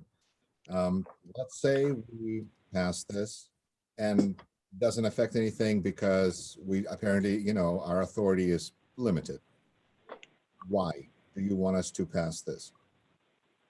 Why? So I know I did everything possible I could to protect our first responders. I want to be able to sleep tonight saying I did everything I possibly could do. We owe it to them. The majority of people do this for free for the most part. And if we can't take care of them, who's gonna? And that's where I do. I manage this at our department. It's a nightmare. But I'm going to do everything I possibly can to help them. This is a crisis. This is extenuating circumstances, and it needs to be done. I do understand that she can just say no. Yeah, you're right. But that's on her, not me. What's on me is that I did everything I possibly could to see the board make the right decision and do everything that they possibly can to help our first responders. Okay, I totally understand that. I think that's a big part of the reason that I love being in public service, because I want to know that I did everything I could. Thank you. My next question is for either Rich or Noel. Is there a chance that this violates HIPAA? Can this cause lawsuits in any way? One more time, just if I need to clarify this, but HIPAA is being mentioned. I think it's very important. So there's some risk that we would be accused of having a HIPAA breach. There's two ways in which there's enforcement actions for HIPAA breach. There's one from the individual basis, and there's a kind of a federal government administrative action. Given the context of the situation, I think those risks are fairly low. I think that if the public health officer were to provide a justification, that is rationally linked to the reduction of exposure to an imminent public health threat, that is going to satisfy policymakers and the judiciary in terms of satisfying that discretion was properly exercised. But I would be naive if I told you there was no risk. There is some risk, but I do think it's quite low. One more question for Supervisor Baumkamp. Why not treat every case like COVID-19 case? Is it just we do treat every case as that. The purpose is to plan, like I said. If we know it's in an apartment complex, we can go there. We can make sure that management knows their resources. We can get them available resources. If it's a low, just really opening a can of worms of letting an apartment manager know. Plus, we're supposed the resolution says government agencies and apartment manager. Why? Why? So we can get them resources so they know. We went to an apartment complex. It was already on the door that there was a COVID positive patient there. Well, we can get them the mask that they need so people can wear a mask if they don't have it to prevent the spread of it. Wouldn't it be easier just for us to provide that equipment for them upon request and not ask those questions? Do they know they can get it? That's the thing. It's not. We send out, like right now, we're sending out a questionnaire weekly to nursing homes to make sure we're asking them to inventory their PPE, how's the morale, other about 8 questions we ask them and get responses on that. They don't have to tell us that they're COVID positive, but if they do, and we do know, we can concentrate more of our energy there to slow it down there. My concern is with higher apartment buildings where low income people that might not know the resources, we can get them the resources. It sounds like we might be better off just getting out the resources or spreading the information about resources being available. Okay, and then just one more question, maybe for Josh. I don't even know. We've had a city manager of Deloitte. We have city manager of Janesville very passionately asking for this assistance. And you know, we have, you know, how can we maintain good relations with these really important communities that, you know, that are representing so many people in Rock County? How can we balance all of this? Yeah, it's a good question, right? And so I think it's all that your question, Supervisor Ashkin, is tied up in kind of the whole question here about, you know, it's hard. I don't think any of us would say, you know, that we are against first responders, right? And Supervisor Baumkamp has sort of, you know, put a challenge to you about, you know, you know, showing that, demonstrating it through the vote, and that's your decision to make. I think what I would just go back to is, and I know I wrote a very long administrative note, and I hope you've all read that. And I don't want to reiterate that, but you know, I guess what I would say is, you know, your question is, you know, what can we do to maintain good relations with the municipalities? I would almost turn that around and say, well, what should they be doing to maintain good relations with us in some way? I mean, it was demonstrated through this note. What they're asking for is something that, while certainly reasonable to discuss and debate, is something that we've been provided with the guidance by the state, the federal governments, other counties, council. No other counties are doing this in the way it's being requested. So, you know, I don't think that it's out of the norm by any means, and I'd be taking a different position if Noelle were refusing to turn this over and she was the only one in the state that was having that position. And so, you know, I don't know that it's an unreasonable debate to have, but I think it's not necessarily reasonable to just assume because our local partners are asking for it that to maintain good relations we ought to just give it to them when it's outside of the mainstream of what the federal, state, and other local guidance is. Okay. And I see, I'm looking at the resolution and I only see that the information is being turned over to government agencies. I don't see anything about apartment buildings. And I don't know who would answer this, I'm sorry. I guess I can address that, and actually it's probably a good point. So protected health information that is released pursuant to an identified HIPAA exception, in this case to address an imminent threat to public health, is prohibited from re-release for anything but specifically using that information for the purpose for which it was disclosed. So, you know, once it's out in the wild, so to speak, we lose control, or the public health officer obviously loses control about who does what with it.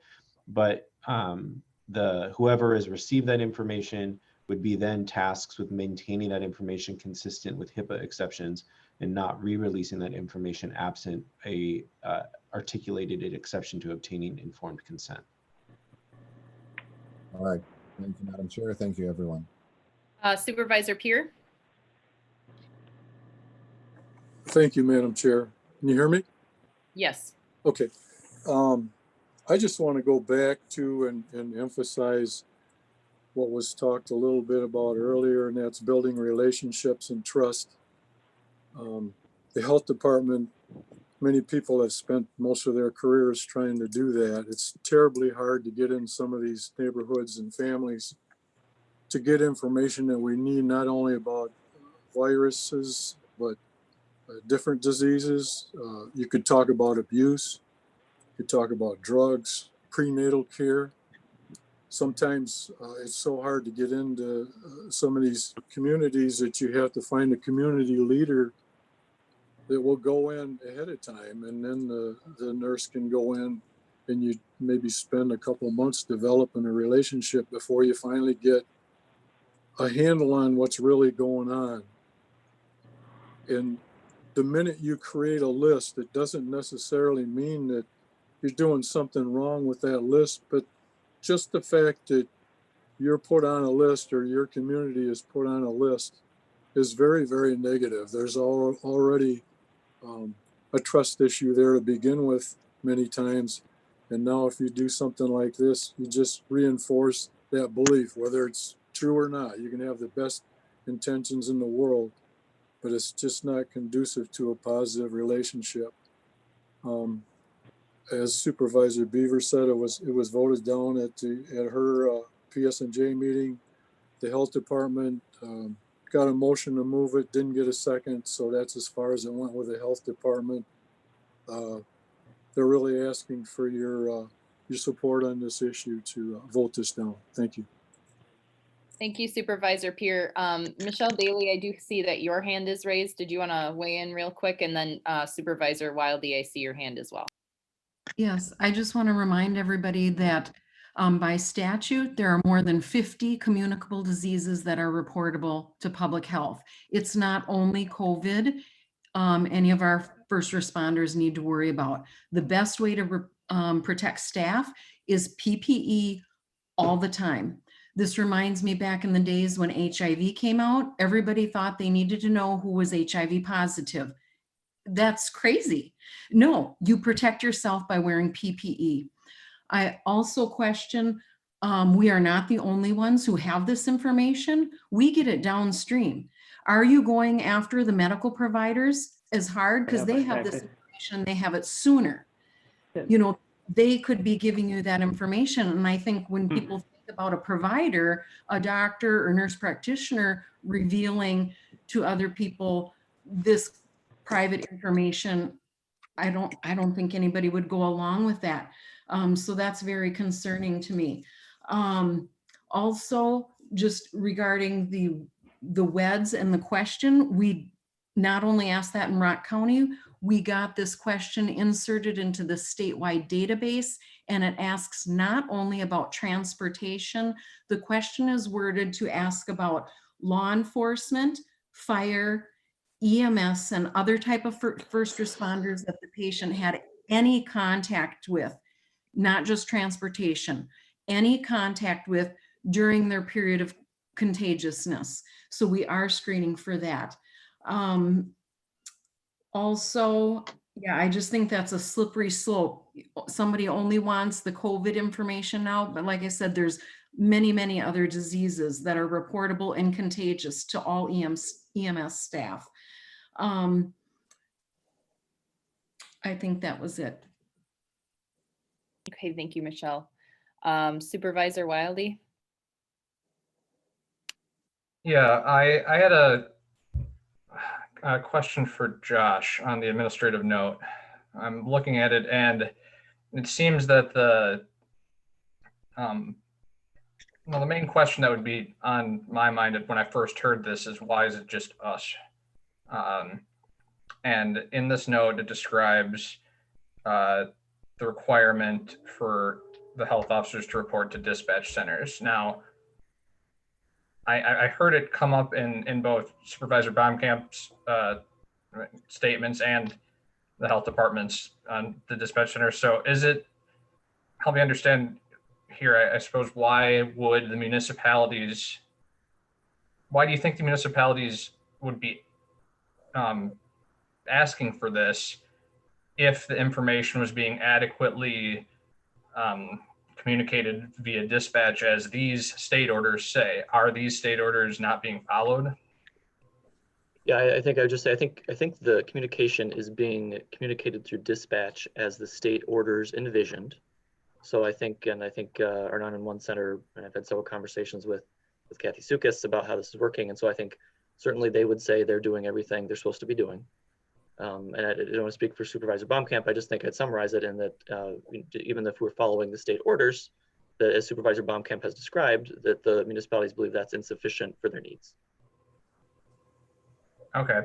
And Supervisor Baumkamp, then you described like a system of possible codes they could give out through dispatch that would be sufficient.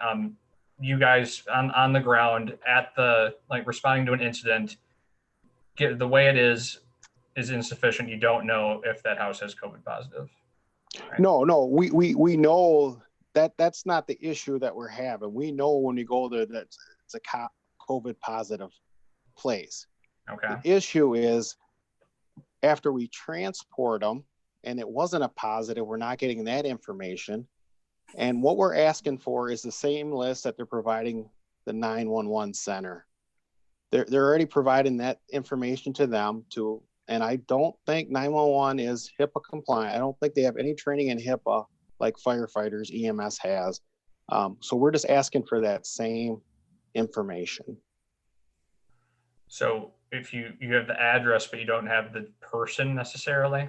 No, we don't need names. I mean, it's not even names. It's after the fact. So we get dispatched to a place for someone that's flu-like symptoms. We transport them. If that doesn't come up as COVID, they get to the hospital, they're COVID positive. Yeah, oh, I see what you're saying. So after. So the it's after the fact is yes. That's important to clarify. Yes. And then I suppose I'd ask the health department. I don't know if there's one person who wants to speak for the Department of Health. A lot of you, Michelle, Noel, spoke on this behalf, but the slippery slope. If there's anything, if they had a clause attached to this that made it so that they also, had to follow these HIPAA guidelines and we weren't liable, as many of others have asked, I guess, why is that worse than an even one death? Is it just the principle of privacy? Is that all this is? Individual privacy. This is Noel. So yes, the whole point is individual privacy and the why. Why do you need it? So we provide information to dispatch so that they are aware when they go, on a call. They are aware. They get a flag that yes, take extra precaution. This is a COVID house for the known. So that's a need to know. We provide that, and the HIPAA rule indicates the lowest amount of information necessary. So as a result, we do provide that. As far as tracing and tracking and contact tracing, as has been mentioned, we do follow up. And as Michelle mentioned, we actually got that question put into the database for statewide. And so they will ask anybody who is positive. When we communicate with them, we ask, who have you been in contact with for X number of days back, depending on what the parameters are. And so that question comes up. Have you been in contact with any first responder during your contagious period? And first responder includes law enforcement, fire, any kind of first responder. And that's where we get the information. So at that point, if we knew that a first responder had been in contact with a positive, we definitely will contact them and follow up with them. Okay, thank all three of you. Thank you for clarifying. Supervisor Gustina?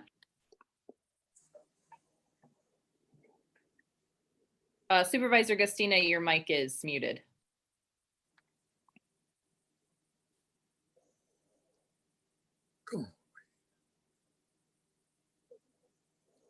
Am I on? Yep, you should be good. Okay, I asked for a roll call. We're going to talk this issue to death. Are you calling for the question? Yes. Okay, so I have a motion to vote. Is there a second? Second by Fox. All right, there's a motion and a second to vote on the issue. Supervisor Gustina, you would ask for a roll call, correct? Yes, ma'am. All right, so let's go ahead and do this roll call. So this is for return or ending discussion at this time on this item and going ahead and voting. So if you're voting yes to stop discussion, to end discussion, and then we would immediately go into voting on the resolution. Okay, so that is a yes vote. No would be we continue discussion.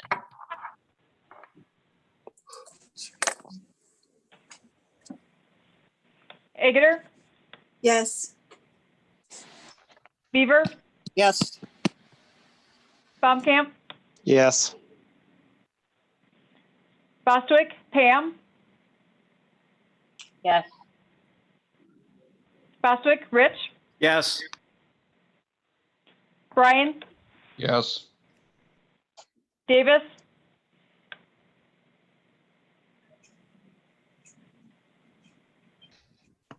Fox, Yes.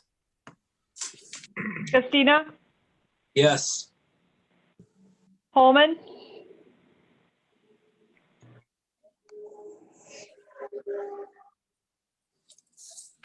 is that Holman? Knutson, Yes. Levy, Yes.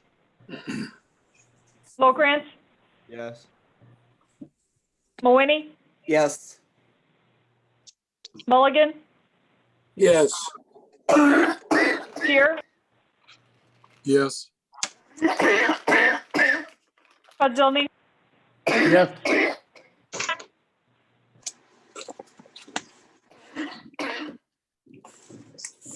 Potter, Yes. Grashkin, Yes. Richard, Yes. Brunish, Yes. Schultz,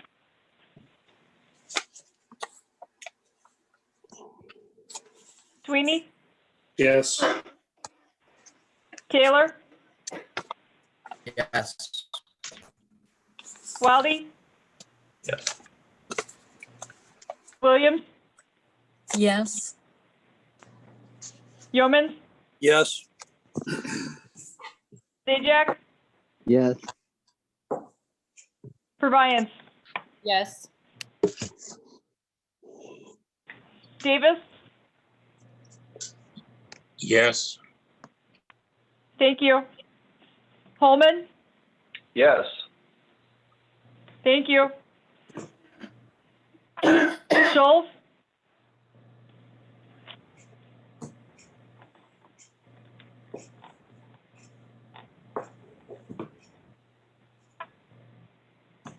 I don't see Schultz on any longer. 28 yes, 0 no, 1 absent. Yes. Schultz. Thank you. All right. 29 yes, 0 no, 0 absent. Thank you, Lisa. All right, so we are going to go You're ahead welcome. and again, we will be voting roll call on the resolution encouraging the Rock County Public Health Department to share the address of all positive COVID-19 tests with local government agencies. So we will begin that vote at this time. And this is as amended, correct? Correct, as amended. Agutter, No. Beaver, No. Baumkamp, Yes. Bostwick, Pam, No. Bostwick, Rich, Yes. Brian, Yes. Davis,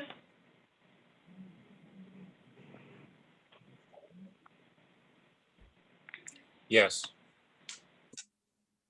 Fox, Yes. Gustina, Yes. Holman, Yes. Knutson, Yes. Levy, Abstain. Lowkrantz,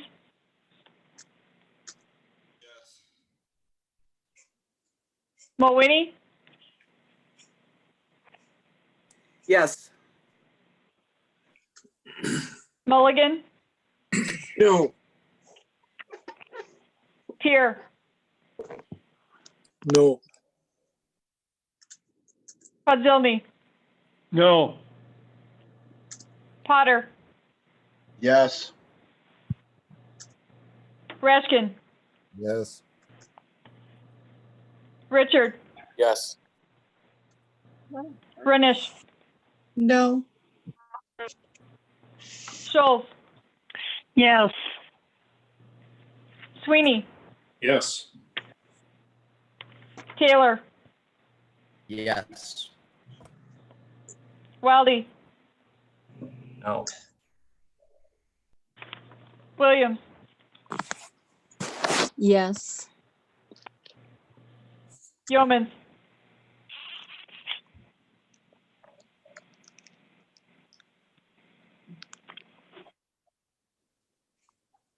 Yeomans, I'm sorry, no. Zajac, No. Purviance, Yes.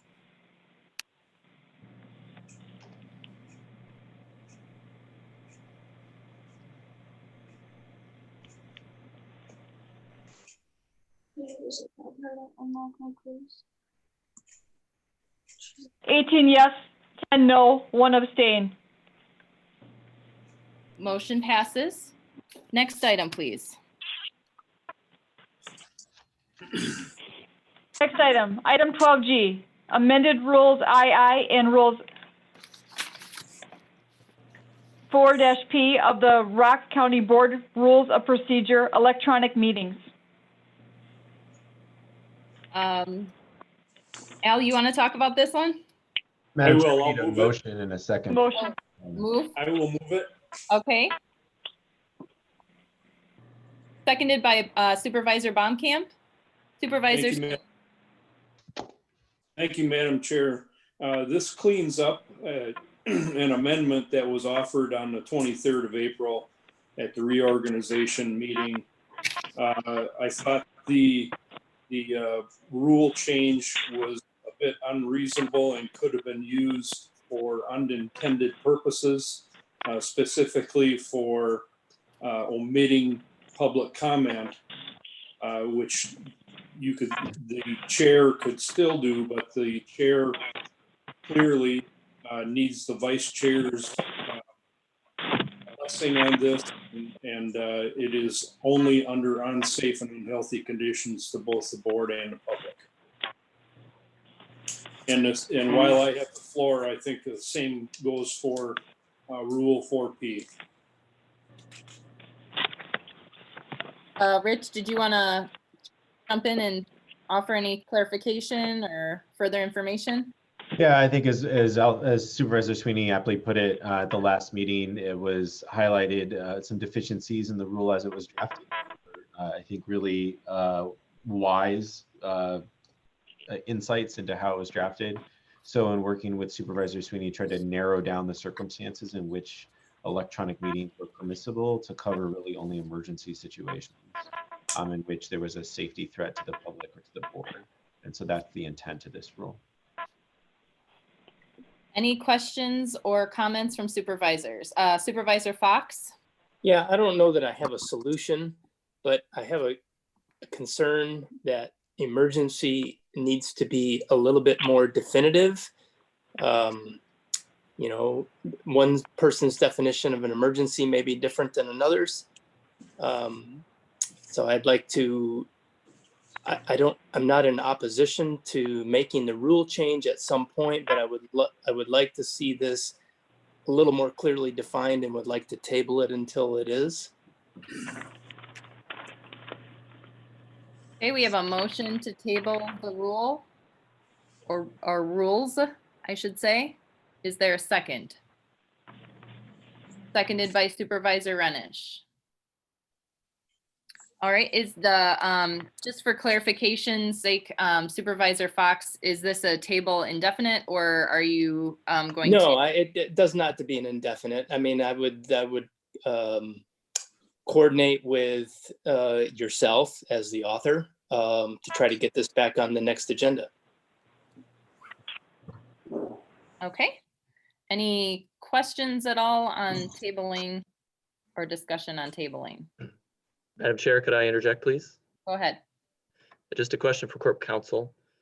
So given that the emergency declaration expired initially and that there's a new one that's been approved, Corp Counsel, can we continue to have the board meet electronically if this does not pass tonight under the initial administrative order that was promulgated under the first emergency declaration? Yeah, that's a good question. Let me pull it up right now and I will give you an answer. Supervisor Sweeney? While Rich is looking that up, just a comment to Supervisor Fox. I think that the opinion of the chair and vice chair simply takes that, or most of that concern away from this policy change. And it really puts it on a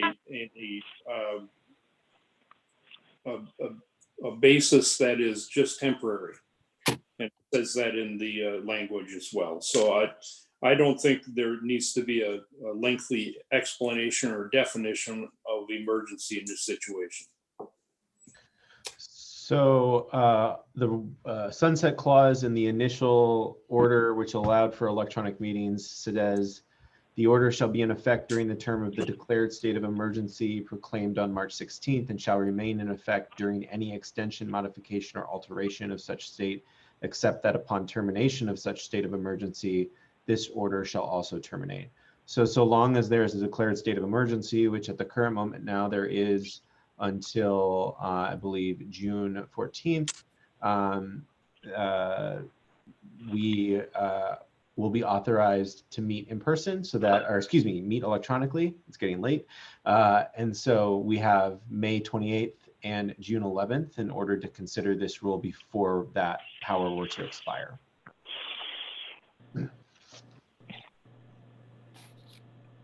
Okay, so back to you then, Supervisor Fox. Would you like to have this tabled until the next meeting, or? Yes, I would. Seeing as how that we're covered for the next 2 meetings at the minimum, there's plenty of time for us to reconsider the definition of emergency. Okay, so we would be tabling it until May 28th. Okay, any other questions or discussion on tabling the rule at this point? All right, hearing none. All those in favor of tabling, please vote aye. Aye. Aye. Aye. Okay, we're probably going to switch to a roll call here based on hearing. I didn't hear anybody say no. Sorry. Okay, any opposed? No. No. No. No. Okay, so let's go ahead and do a roll. So Lisa, if you want to go ahead and call the roll then. Yes is a vote to table until 5:28. Agutter, No. Beaver, No. Baumkamp, Yes. Bostwick, Pam, No. Bostwick, Rich, No. Brian, No. Davis, Yes.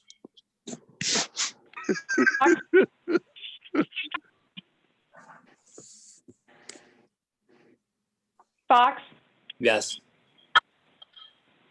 Christina, Yes. Holman, No. Yes. Knutson, Yes. Levy, Yes. Lokrantz, Yes. Mulwinnie, Yes.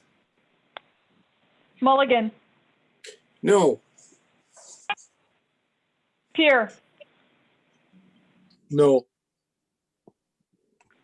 Podzilny, Yes. Potter, Yes. Rashkin,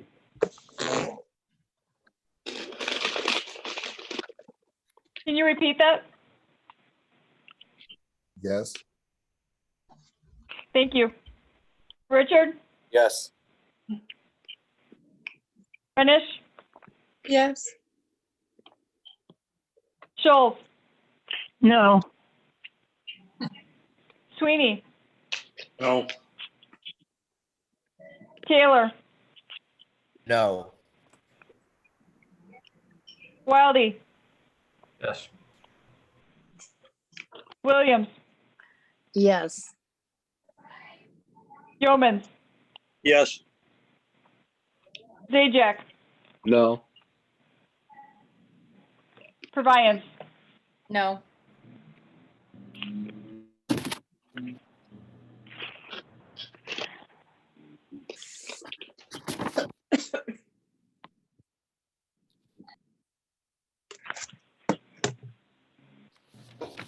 $17 yes, 12 no.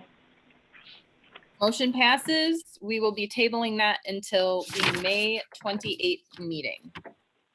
Next item on the agenda, please. Next item, item H, amending Rule 4-N of the Rock County Board Rules of Procedure, setting the time of committee meetings.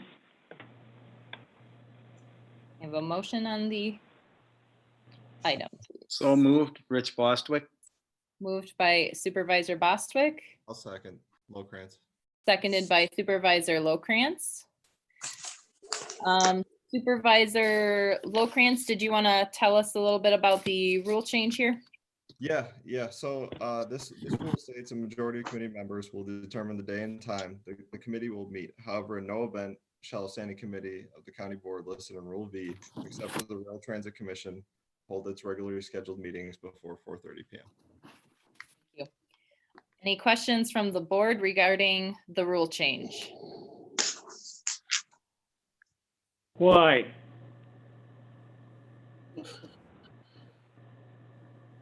Supervisor Lowcrantz, would you like to take that? Yeah, I think that was yeah, I can take that. So to me it's really the majority of the people just can't make meetings during the day and Then why did you run for the board? Okay, let's You don't keep join the noon Rotary Club and get accepted and say, I want to move the meetings until the evening. It's ridiculous. No, it's not ridiculous. Okay, okay, Madam Chair, okay. Please, let's keep our discussion civil, please. Yeah, no. Yeah. So Supervisor Renish. Thank you. Madam Chair, if I could Why did we run? Supervisor Renish. Please. Yeah. Supervisor Lowcrantz is in the process of answering the question from Supervisor Podzilny on why we are asking for this rule change. I would like him to answer the question. If there are any follow-up questions from any of the supervisors, I would like them to please wait until that discussion has been completed or that explanation has been given by Supervisor Lowcrantz. And then at that time, if you wish to speak, I will acknowledge you if you have indicated that you would like to speak. Thank you. I thought you were acknowledging me. I'm sorry. That's okay. Supervisor Lowcrantz. Thank you, Madam Chair. If I would have been allowed to finish my statement, I was going to say that the majority of the public cannot attend the meetings that are during the day. That's really the main rule. I mean, we are here to serve the public, and the average person, the average working person cannot attend a meeting that's in the middle of the morning or it's in the middle of the day. That's simply the main reason. The secondary reasons would have been, it might dissuade future people from running for the board. I ran for the board because I wanted to help and represent the people of the District of 11 of Beloit and Rock County. And the committees that I signed up for, I could make. So I hope that answers any questions. Thank you, Supervisor Lowcrantz. I do see a few supervisors with their hands raised. Supervisor Richard. Thank you, Madam Chair. I think this is a rule that was put forth at organization meeting, and it failed at that point. There were a lot of discussion on committees that if committee members wanted to have a meeting during the day, and if every committee member agreed upon it, it was taking the choice away from them, and they would be forced to have it at 4:30.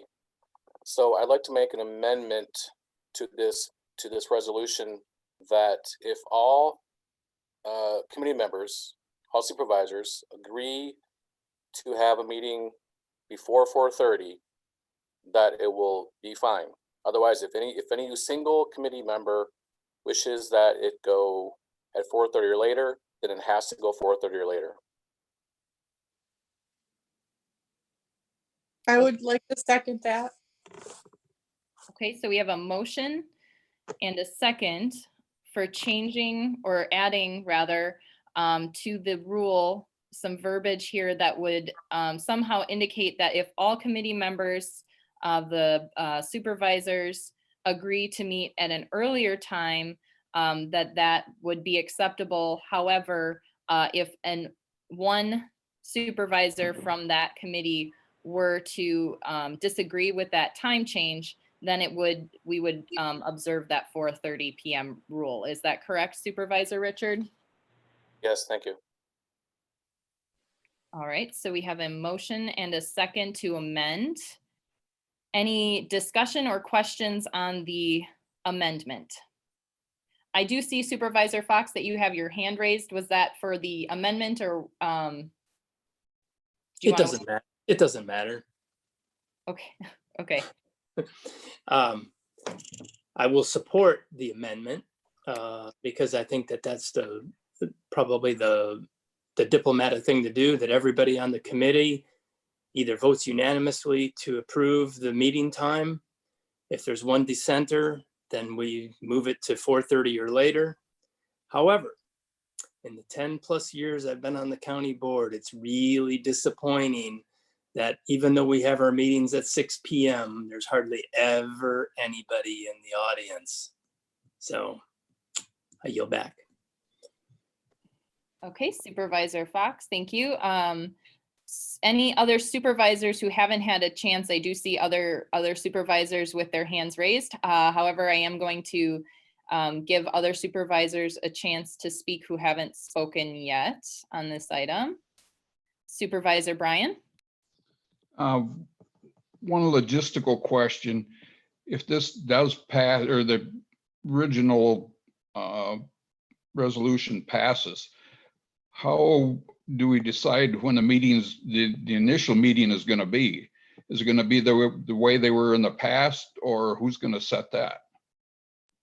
So, Rich, I'm going to take this one just with what I've discussed with Josh. And then if there's anything I'm saying incorrectly, if you want to jump in and correct me if I'm wrong.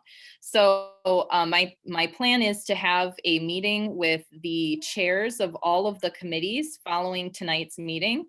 One of the items that we would be discussing would be how to reach out to the members of that committee and to set up a time for that committee to meet, so that all members of that committee would be able to meet for that initial meeting to set the time for that committee.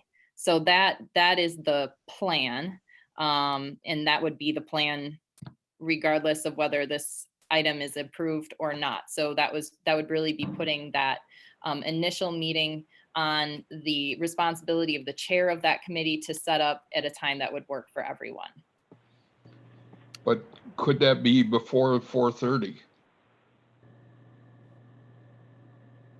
I would assume if that is discussed with all of the members of the group and that is acceptable, it seems that under at least this amendment that would be possible. I'm not quite sure if we were to go back to the original verbiage of the resolution, if that would be possible. Rich, if you want to jump in there on that technicality. So haven't really thought about this issue. So the rule pertains to what we usually think of as the regular meeting time of the committee, the time at which we set monthly or semi-monthly, usually, for committees to meet each and every time without having to discover the next available time that all committee members would meet. So under the rule, regardless of how it's constituted, the old rule, the sort of original new rule, or this proposed amendment to the rule, chairs have always had the ability to call special meetings of their committees, and we frequently do it, right? We have committee meetings before county board when we only have one item to discuss, and the chair of that committee usually makes that decision. And so the chair is sort of given pretty broad power to have special meetings. And so I think that Rule 4N doesn't really apply to kind of a special meeting of the committee, and therefore would not apply to the first meeting before that official time is set for this monthly meeting. And so I think Chair Proviance's plan of having the chairs contact their committee members and ensure that the first meeting is set at a time in which everyone can attend will be workable regardless of what version of the rule exists at the time. Supervisor Brian, does that answer your question? Yes, thank you. Thank you. I do see Supervisor Locrantz, you have your hand raised here. Yeah, I had raised it a little bit ago, just in favor of Supervisor Richards' amendment. Thank you, Supervisor Locrantz. Any others? Supervisor Bostwick, I can't see my hand, but I would just like to weigh in. I've thought about this issue for a long time and trying to find something that's workable. And I think that Supervisor Richard has come up with a really good compromise that I think will make everybody happy. Thank you, Supervisor Bostwick. Any other supervisors wishing to weigh in at this point? All right. Hearing none, but based on kind of the amount of discussion that we're having on this topic, I do believe it would be best for us to go ahead and do a roll call vote for this. So we are going to be voting on the amendment, which is the amendment that Supervisor Richard suggested, that if all committee members determine that an earlier time for a meeting is acceptable, then they can go ahead and schedule that meeting for an earlier time. However, if one committee member were to dissent, then that would go back to the 4:30 p.m. time as a start time. Okay, so that is the amendment that we will be voting on at this point. So I have a question, Supervisor Peer. I'm sorry, Supervisor Peer? Yeah, I was just wondering what happens if there's a new member to that committee then after that? And they can't make it at that time? I don't know, a special circumstance, maybe even somebody leaving the board and then they're replaced by somebody else. Does that have an influence on it? It's a good question, Supervisor Peer. Rich, how would we address that? Well, we've only ever voted on the regular time of meetings for the initial setting. And so I don't think that we would, so long as that vote wasn't re-raised by the chair, then the new supervisor would have to accommodate whatever time the committee had previously set. Good. Thank you. Supervisor Fox? Yeah, this is not about the amendment, but I'm rather curious about why we've made an exception for the Rail Transit Commission. So that was one of the committees that was brought up in the last debate about there being concerns about the Rail Transit Commission. And I see Supervisor Sweeney's raising his hand, so he can probably give more information about it. But it has a majority of non-supervisors on it, I believe. And Supervisor Sweeney can offer maybe some information about that. I think Supervisor Sweeney's muted. Yep. Supervisor Sweeney, you're muted. Thank you, Rich.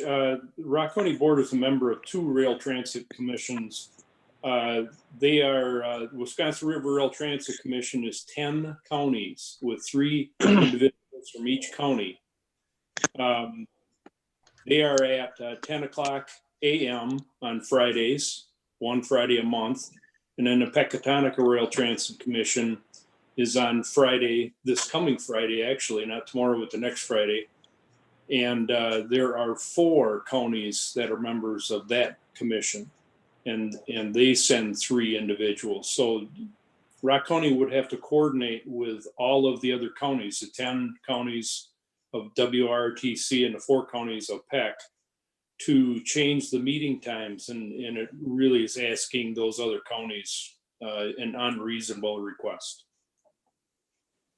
Thank you, Supervisor Sweeney. Any more discussion before we go ahead with the vote on the amendment? Yes, Madam Chair, this is Supervisor Beaver. Go ahead, Supervisor Beaver. I'm curious, why can we not just leave it the way it is? You meet your first time, and as in your agendas, you vote for your vice chair, and then you set your time and day that you want to have it. That gives everybody the opportunity to speak up and say, hey, no, I'd rather prefer it at 4:30. And we're all adults. I think we can, come to a compromise if you've got a couple people on your committee who cannot get off of work and cannot attend the daytime meeting. I guess I don't understand why we just cannot, work together and do it that way. Thank you, Chair. Thank you. Rich, do you want to kind of maybe just speak to what this changes based on what we're doing now and what this would change? Yeah, so and Supervisor Richard and Supervisor Renish can certainly correct me if I get the wording of their amendment incorrect, but the amendment as I understood it, and as I think as you stated, would be to say that committees shall not meet before 4:30 p.m. unless all supervisors on the committee agree that meeting prior to 4:30 would be okay. I'll have to wordsmith that into kind of appropriate legislative language, but that would be the thrust. So that would be the amendment. So therefore, if the amendment passes, then each committee, as they meet in their first meeting, somebody will make a motion for the time and day of the meeting. And if that motion puts the time of that meeting prior to 4:30, then that motion has to pass unanimously in order for that motion to be successful. If the meeting is then, if the proposed motion places the time of that meeting at 4:30 or later, then the motion is simply carried by majority vote of the supervisors. And at this current time, if just for clarification, I think on what Supervisor Beaver was asking, is that if that were to be the case now, there isn't necessarily anything in place that would make it so that the chair of that committee would have to observe that, except for maybe a majority vote or something along those lines. Is that correct? The date and time of the regularly scheduled meetings will be set by majority vote. So as it has been previously. So, but it could be at any point in time. You could say, I'm going to have my meeting at 5:30 a.m. Every third Saturday, there's a new moon. And if the majority of the committee thinks that that's what the best thing to do is, then that's when the meeting's going to be. And so that's the way that the rule currently operates. Thank you. Any other questions or discussion before we vote on the amendment? All right, hearing none, this is roll call. So Lisa, if you would, please.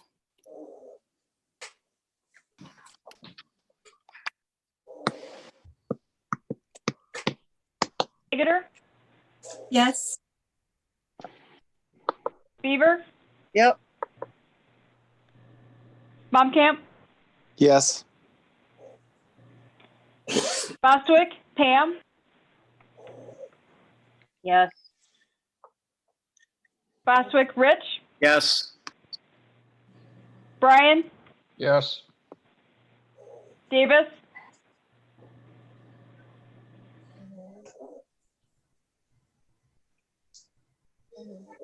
Yes.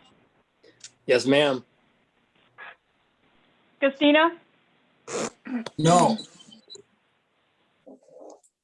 Pullman? Yes. Knudsen, Yes. Levy, Yes. Lowkrantz, Yes. Mulwiney, Yes. Mulligan, Yes. Pier, Yes. Podzilny, Yes. Potter, Yes. Rashkin, Yes. Richard, Yes. Renish, Yes. Scholes.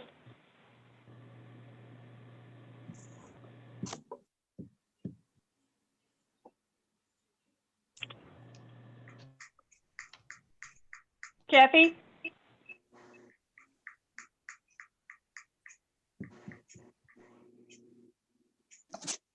Yes. thank you. Sweeney, Yes. Taylor, Yes. Wildy, Yes. Williams, Yes. Yeomans, Yes. Zajac, Yes. Purviance. Yes. 28 yes, 1 no, 0 absent. Okay, the amendment passes, so we return to the original rule. And any other questions or discussion for that on that at all?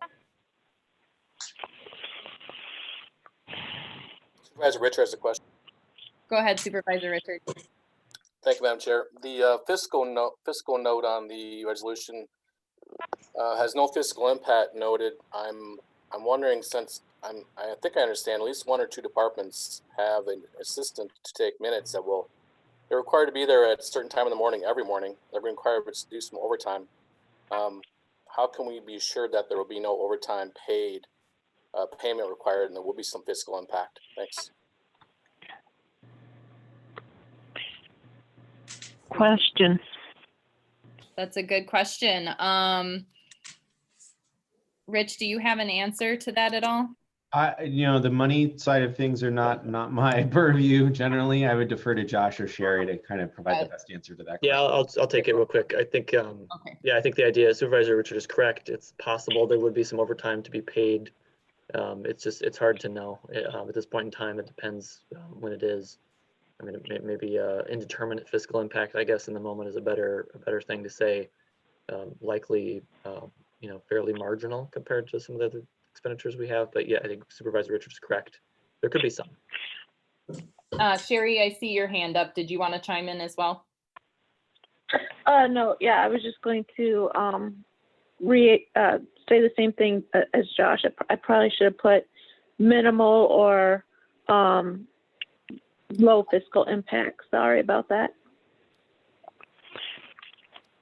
Schultz, question. Just one moment, Kathy. I have a couple, or Supervisor Okay. ahead of you here. Supervisor Baumkamp. Is it all committees, or there's some other committees that like meet quarterly that might have more outside people involved?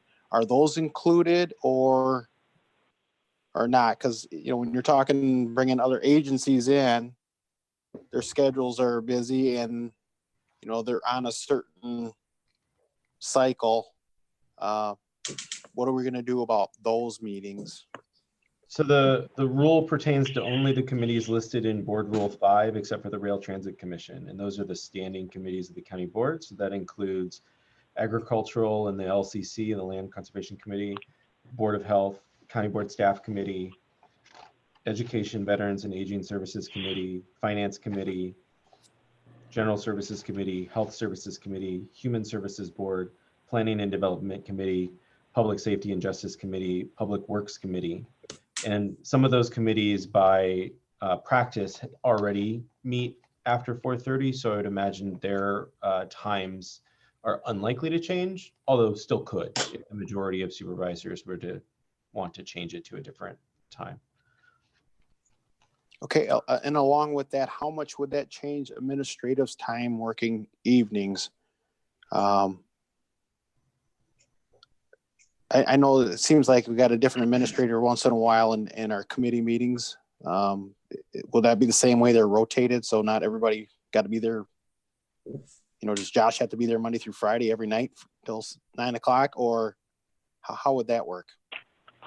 Yeah, I think I'll answer that. It would vary. You know, if you think about some of the committees that you all are on, as Supervisor Baumkamp indicates, there are different staff there, different times depending on the issues. Oftentimes the same staff are there at most meetings, regardless. And so I think that would be, it would vary. I think as we maybe talked about the last time this rule came up, certain staff that are the minute takers might have more impact than some other staff, but it would vary depending on the issues, I think, from time to time. I would just to contribute a little bit to that answer. So as a staff member who does not regularly attend all committee meetings, but sort of can and at the request of committees, I already bounce from committee to committee depending on the need, and that wouldn't change at all. And so as well as, you know, my other parts of my staff will do the same thing.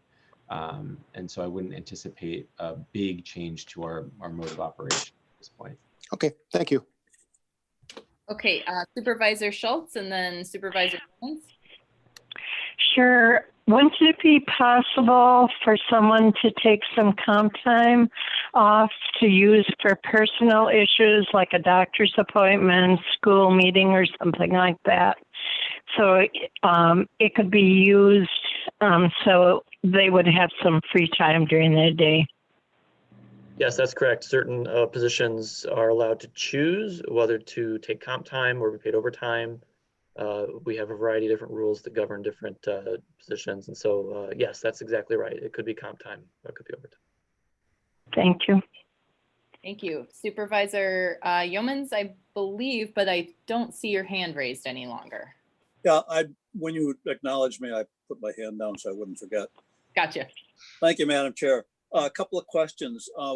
Fiscally, I think that we're forgetting that it will require courthouse security going longer in the day.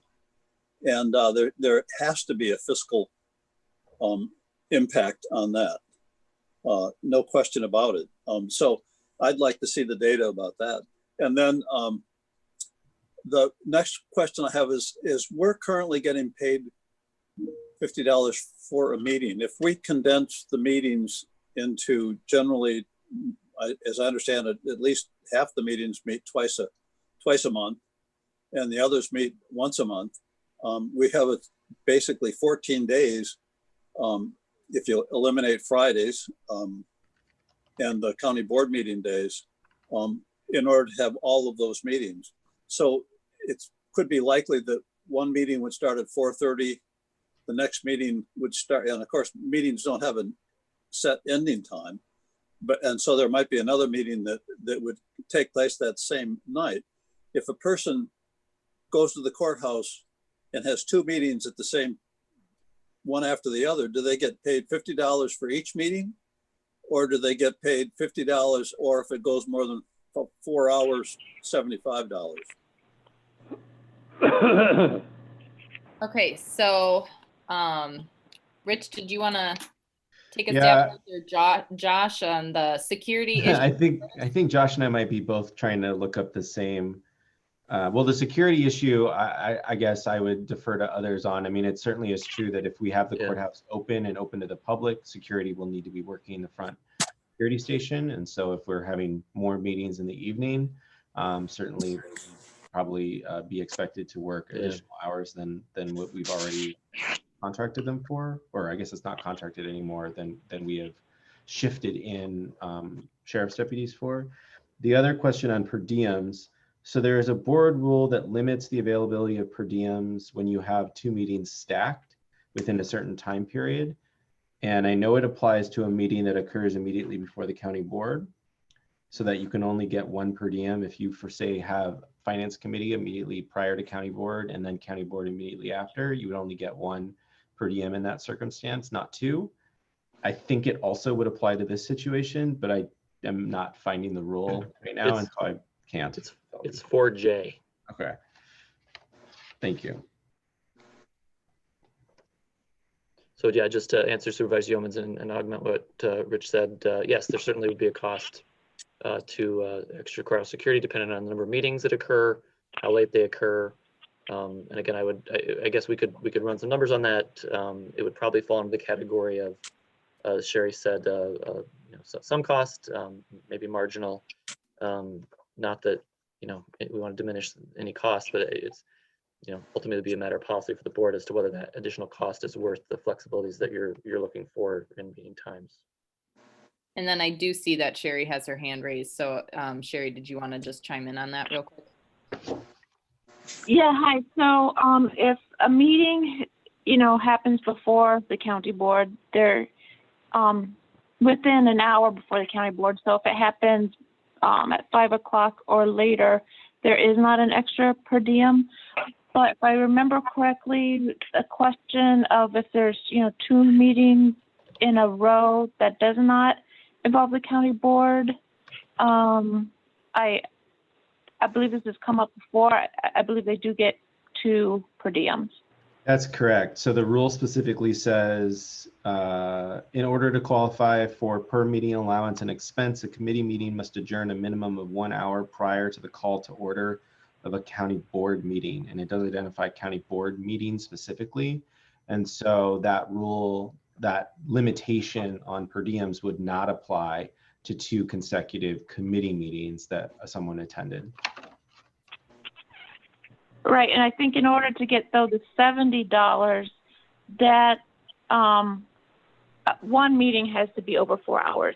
So you could not stack 2 meetings. So if one meeting lasted 2 hours and the next meeting lasted 2 hours, you would get $50 each, not a total of 70.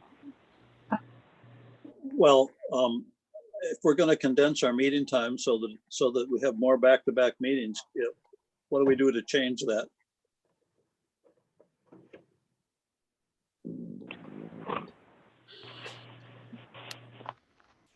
Well, so there's two, I think, things in play.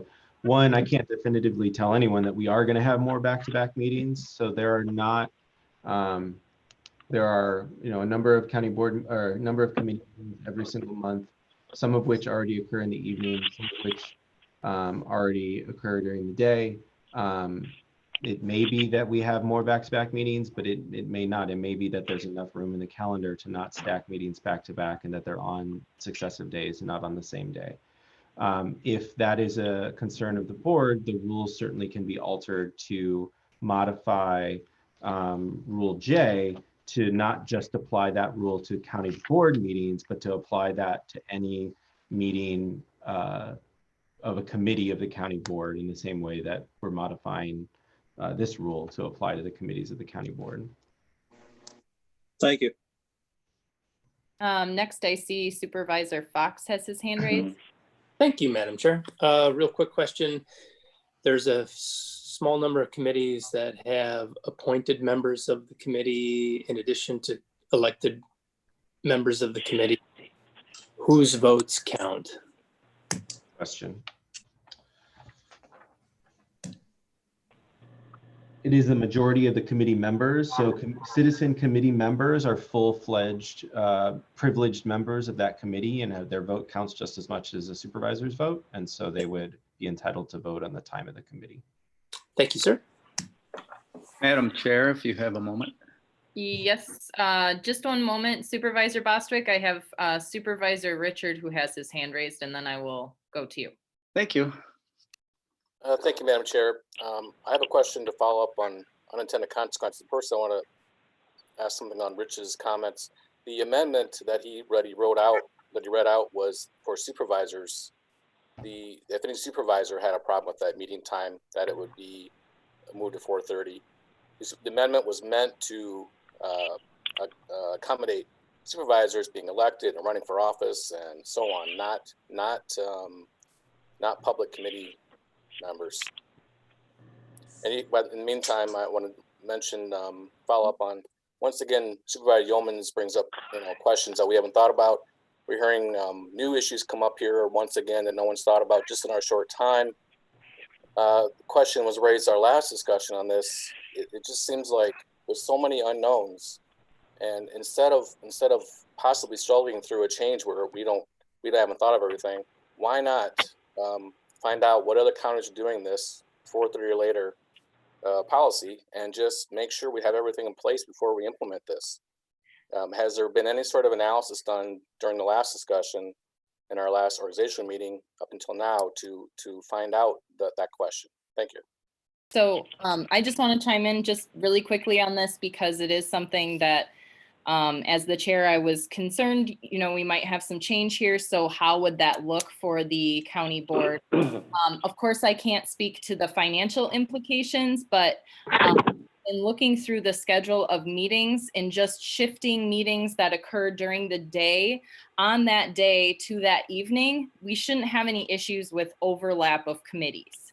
You might already know as well that we do have the Board of Health and I believe it's LCC or Ag and Extension that sort of get really close to meeting at the same time. We wouldn't necessarily have, we already kind of have that issue existing already, but that's not necessarily the case that we would see that across the board compared to, or based on what I was looking at as far as the schedule. So I know that a lot of you are bringing up the questions regarding the schedule and overlapping meetings and having a meeting every day of the week, every night. And I can assure you, when I looked at the meeting times, that there would be a way to shift, even if we kept it the same on the same day and just shifted it to later in the day, that there's a way to do that without there being overlap. So first of all, that was just something I did on my own, looking into it to see if there would be, if that would still be feasible based on the schedule that we already have. So that was what I did for that. And then also I would just like to say, I haven't necessarily looked at other counties necessarily, but I do know that other elected bodies within our county are doing evening meetings. For example, the City of Beloit, City of Janesville, and the school districts have their committee meetings in the evening. And again, when I looked into that, that was kind of across the board. The majority of those committee meetings were occurring in the evening. So while I can't speak to what other counties are doing necessarily, I can speak to other elected bodies within our county. Madam Chairman, Supervisor Holman, a question. Just one moment. I believe Supervisor Bostwick is before you, but I just wanted to make sure quickly with Supervisor Richard if there was any other clarification that you needed. Well, if the county administration did any analysis on space, and obviously we're missing some fiscal impact here, but I'd like to hear from Mr. Greenlee on the amendment issue. Thank you.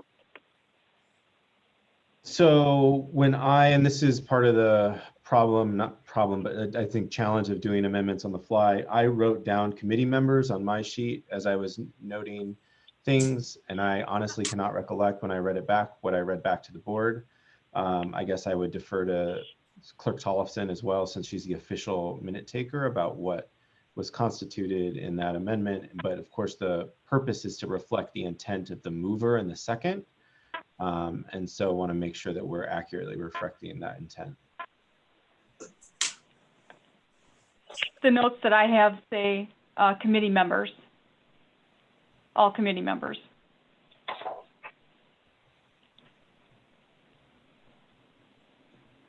This is Supervisor Richard. I would just reiterate that the intention was for county supervisors as committee members have that ability.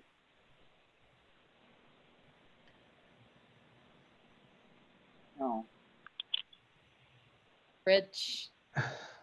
So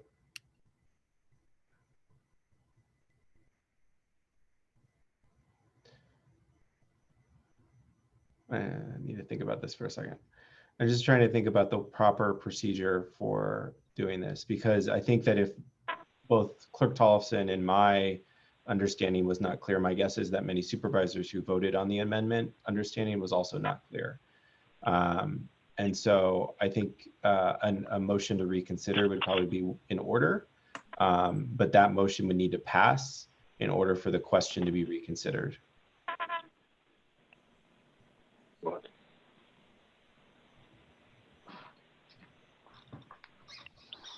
Supervisor Richard, are you making a motion to reconsider the amendment?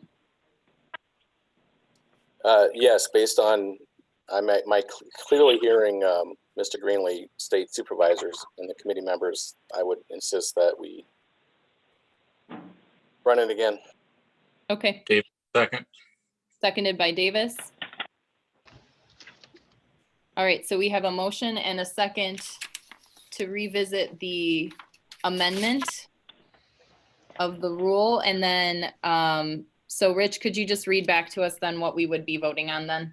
Yeah, so this is a motion to reconsider the amendment to the rule. So, so if this passes, then we re-vote on the amendment itself with the acknowledgement from the mover that the vote is really about the supervisors all having to agree that the time of the meeting can be earlier. So we're not actually voting on whether it's only the supervisors or the full members of the committee. What we're voting on is whether to reconsider that question, given that my understanding and the clerk's understanding was different apparently than what the mover of the amendment's intent was. And so if you vote yes, you're voting to re-vote on the amendment. Thank you. Anything from supervisors before we vote to reconsider? All right, hearing none, all in favor? All in favor? Yes, Madam Chairman, I do have a question. This is Supervisor Holman. Okay, go ahead, Supervisor Holman. Okay, I'm just trying to get this all put together because what I was looking at, the initial, I believe, heart and soul of this resolution is that we are going to start after 4:30. An argument was held for the public to be there, a better chance for the public to be there. Under a considerable thought, I've kind of come to that conclusion. There's probably good merit to that, and I support that. The resolution now, with the changes then written, which I wrote down, which maybe hopefully they're not wrong, but any person that does not want to start before 4:30, so that I'm looking at that as a county board member does not want to start before 4:30, time will start after 4:30 for that committee to meet. Now, that does not mean that the chair can override the individual person who cannot make the meeting. Am I correct in that statement, or am I all wet here? Because I'm trying to catch up on where this is going. That's correct. However, right now, Supervisor Holman, we're just voting to reconsider the amendment. So that's what we're about to do here at this time. Correct. And the reconsideration will be changing it to exactly what, please? So we're Supervisor Richard is wanting to change the verbiage from committee member to supervisor. That's the only change then, right? Correct? We're just voting to reconsider whether we would make that change or not. Okay, thank you very much for clarification. You're welcome. I must be getting tired. That's okay. Any other questions? All right, all those in favor of reconsideration of this amendment, please say aye. Aye. Any opposed? No. No. No. No. All right, let's go ahead and do roll call on that. So roll call on whether or not to reconsider the amendment to the rule. Whenever you're ready. Hageter, No. Beaver, No. Baumkamp, Yes. and Boswick. No. Rich Boswick, Yes. Brian, Yes. Davis, Yes. Fox, Conflicted, yes. Justina, Yes. Holman, Yes. Knutson, Yes. Levy, Yes. Lokrantz, Yes. Mulwiney, Yes. Mulligan, Yes. Here, Yes. Pudzilny, Yes. Potter, Yes. Rashkin, No. Richard, Yes. Renish, No. Schultz, No. Sweeney, Yes. Taylor, Yeah. Wildy, No. Williams, Yes. Yeomans, Yes. Zajac, Yes. Ryans. Yes.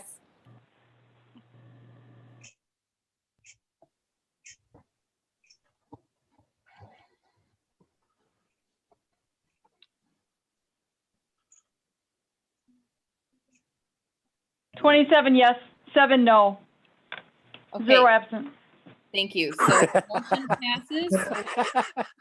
We will, That's 34. Thank you. Oh. Lisa, can we get 22 and 7? 22 You yes, get 27 7 and no. 7. got it. I'm getting tired too. All right, so the motion passes. We will consider the amendment.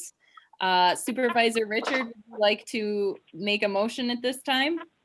So, Madam Chair, I'm sorry, but I don't think a further motion is not necessary. I think, Okay. though, what just should be made clear is what the intent of Supervisor Richard's motion was in the first place, and then making sure that Supervisor Renish is understanding of her second is the same. And then assuming that that is the case, we can just vote again on the initial motion.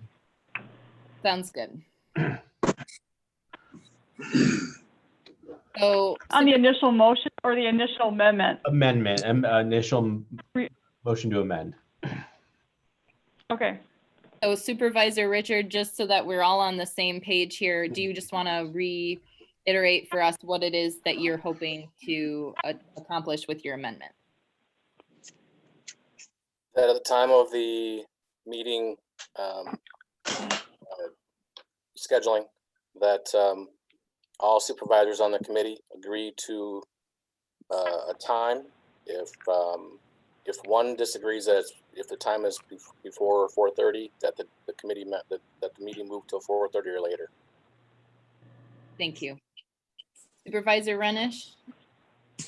Well, I was under the impression that it was anyone on the committee, given that the committee that I'm on has more people that are part of the community than our supervisors.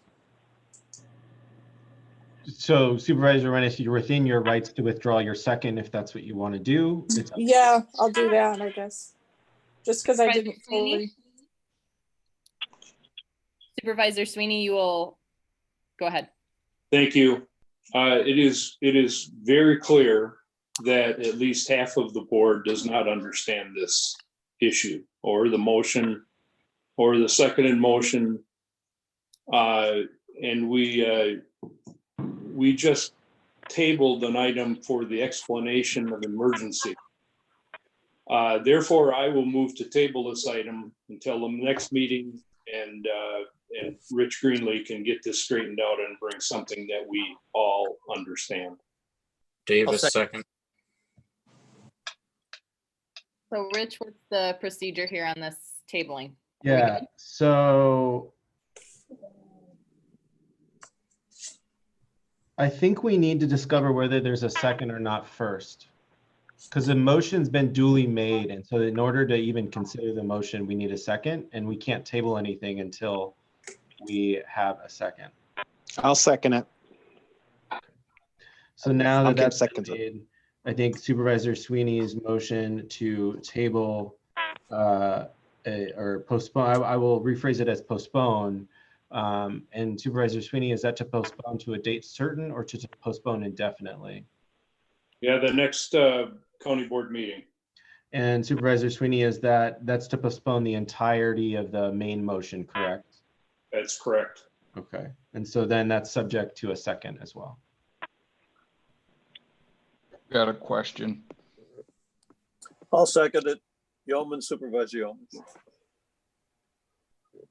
Okay, so we have a motion and a second then to table the rule, postpone until the 28th. And then, and that's the entire rule. Is that correct, Rich? Correct. Okay, Supervisor Brian, you had a question?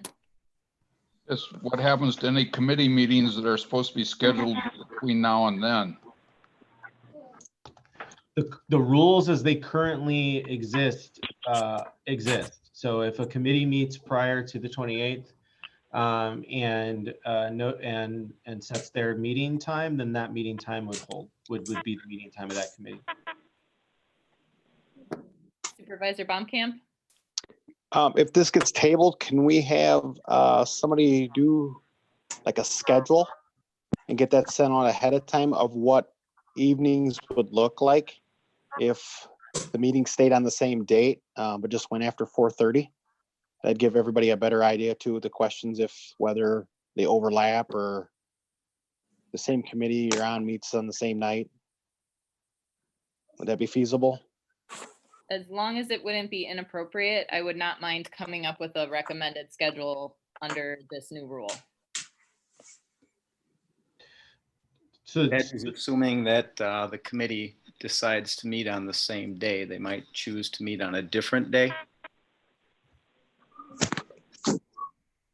correct. So certainly anyone, the chair or staff could come up and just create a schedule that articulated the evenings on which committee meetings already exist on their current days, but in the evenings. But the committees will get to determine, they can do whatever they want with their meetings. So they could shift them around individually, and they do not have to coordinate with any other committee or schedule in order to do so.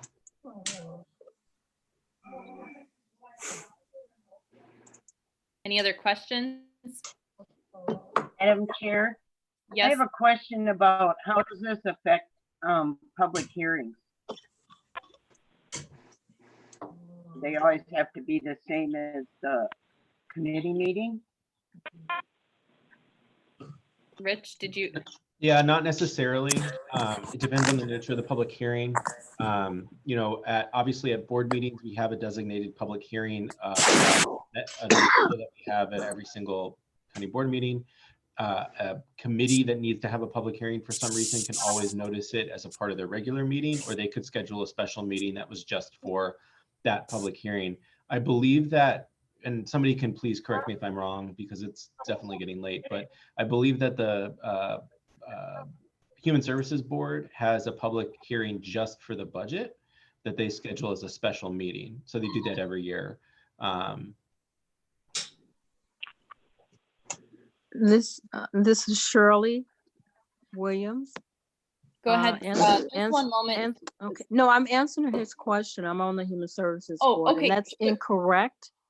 We do have actually a regularly scheduled public meeting as well. Okay. Thank you, Supervisor Williams. Just a quick reminder, everyone. We're getting quite a bit of feedback here. So again, if you're not speaking, please make sure to mute your mics. I know it's getting late. It's easy to forget. But again, just please make sure so that it's clear, so we can clearly hear everything that's being said. Any other questions or comments on the tabling of the rule until May 28th?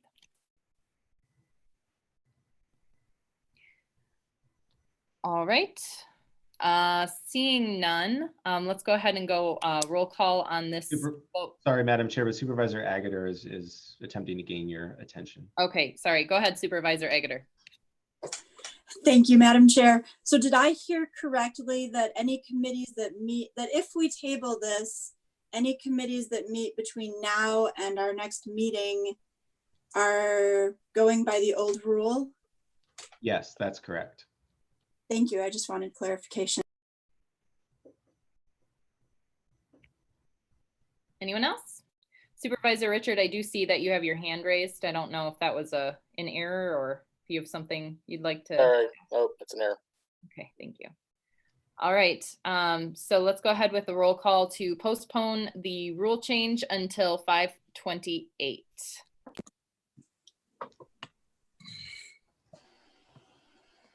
Agater, No. Beaver, Yes. Baumkamp, Yes. Pam Bostwick, Yes. Rich Bostwick, No. Brian, Yes. Davis,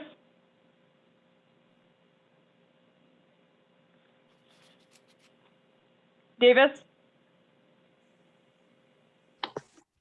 Yes. Fox, Yes. Gustina, Yes. Holman,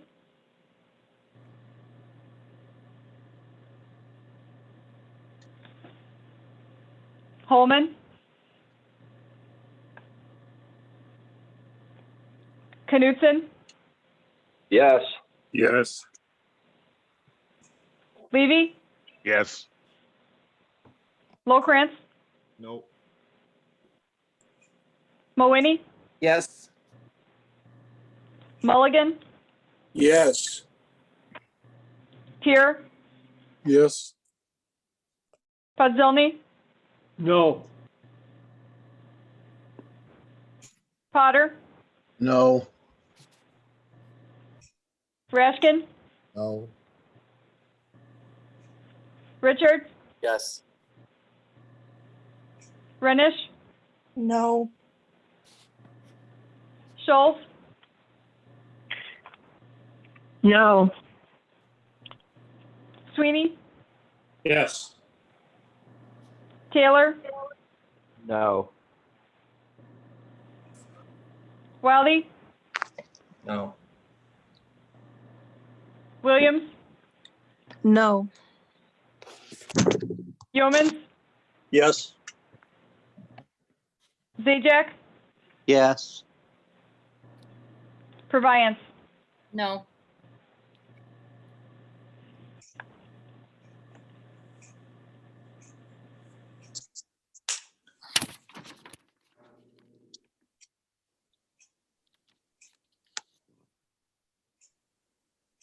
Seventeen yes, 12 no. Okay, we will be postponing that until the May 28th meeting. Next item on the agenda, please.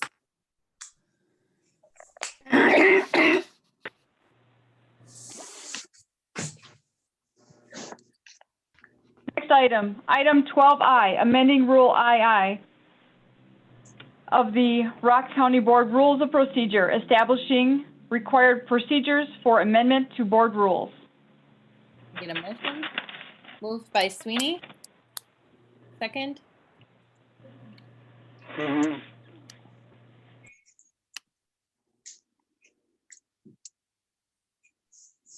moves it. Second by Pierre. Thank you. We have a motion and a second. Rich, you want to just give us a rundown on the rule change here? Yeah, so Supervisor Sweeney requested this rule after the organizational meeting.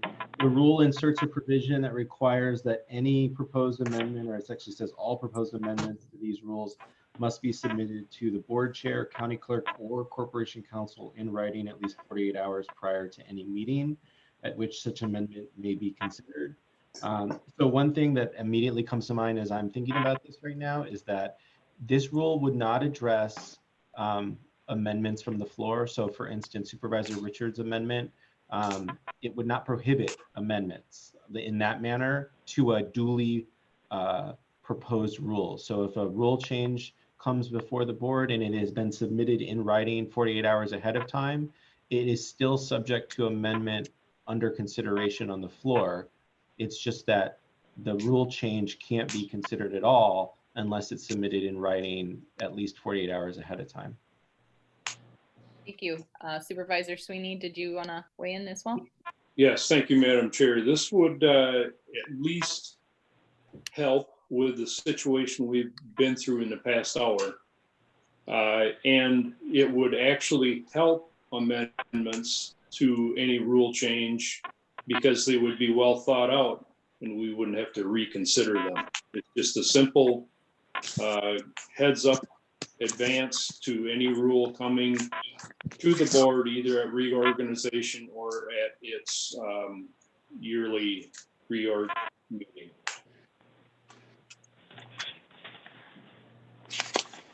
Any questions at all from the board or comments? All right, hearing none, we have a motion and a second to amend Rule II of the Rock County Board Rules of Procedure, establishing required procedures for amendment to the board rules. All those in favor, please say aye. Aye. Aye. Aye. Any opposed? No.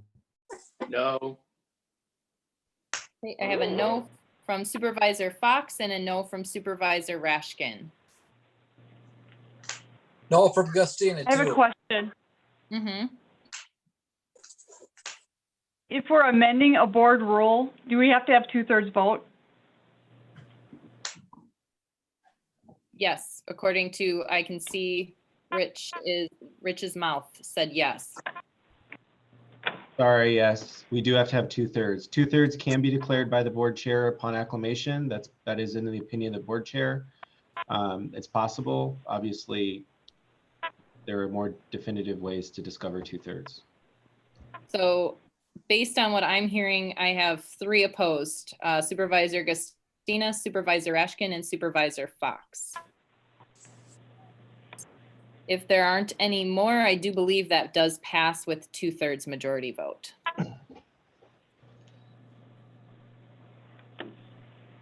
But just let's make sure on that. Sorry, Lisa, go ahead and do you want to?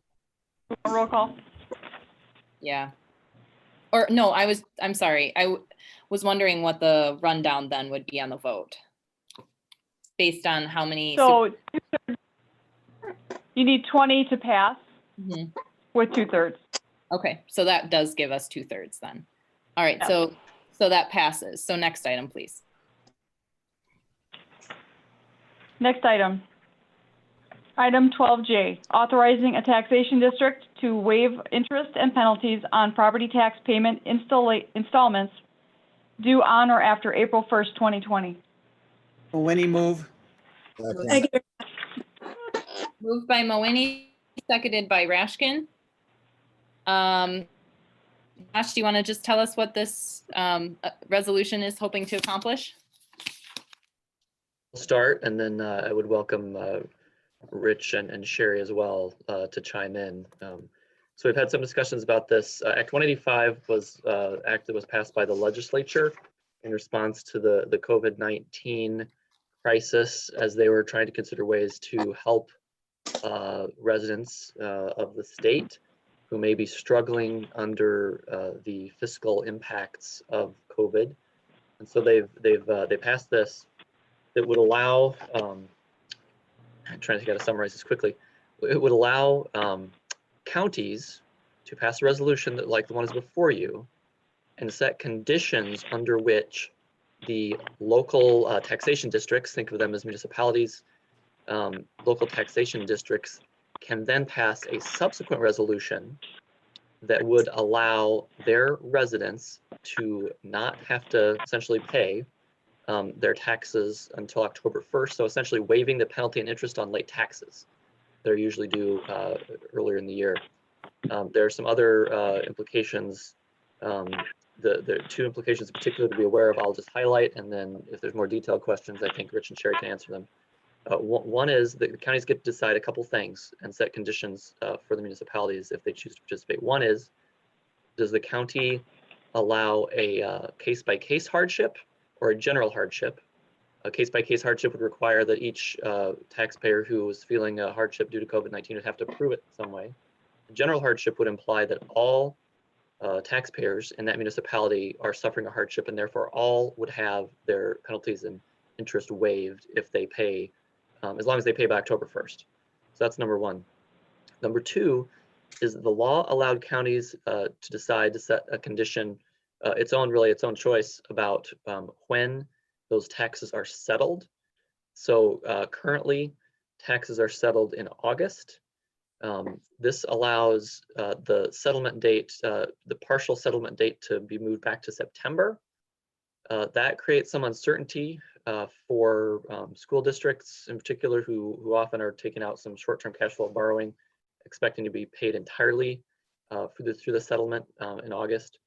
And so after some discussions with the county treasurer, Rich and Sherry, among others, certain members of the board, what this resolution does is it would settle the entire amount of taxes in August as per the usual practice, so that the underlying jurisdictions would not be harmed in any way with regard to cash flow, and that the county would bear the burden of not receiving the additional taxes until October, as would be allowed under this plan.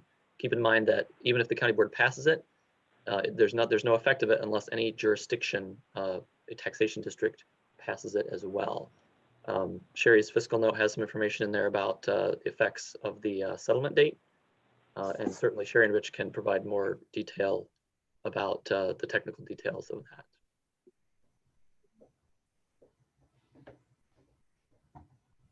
Any questions at all?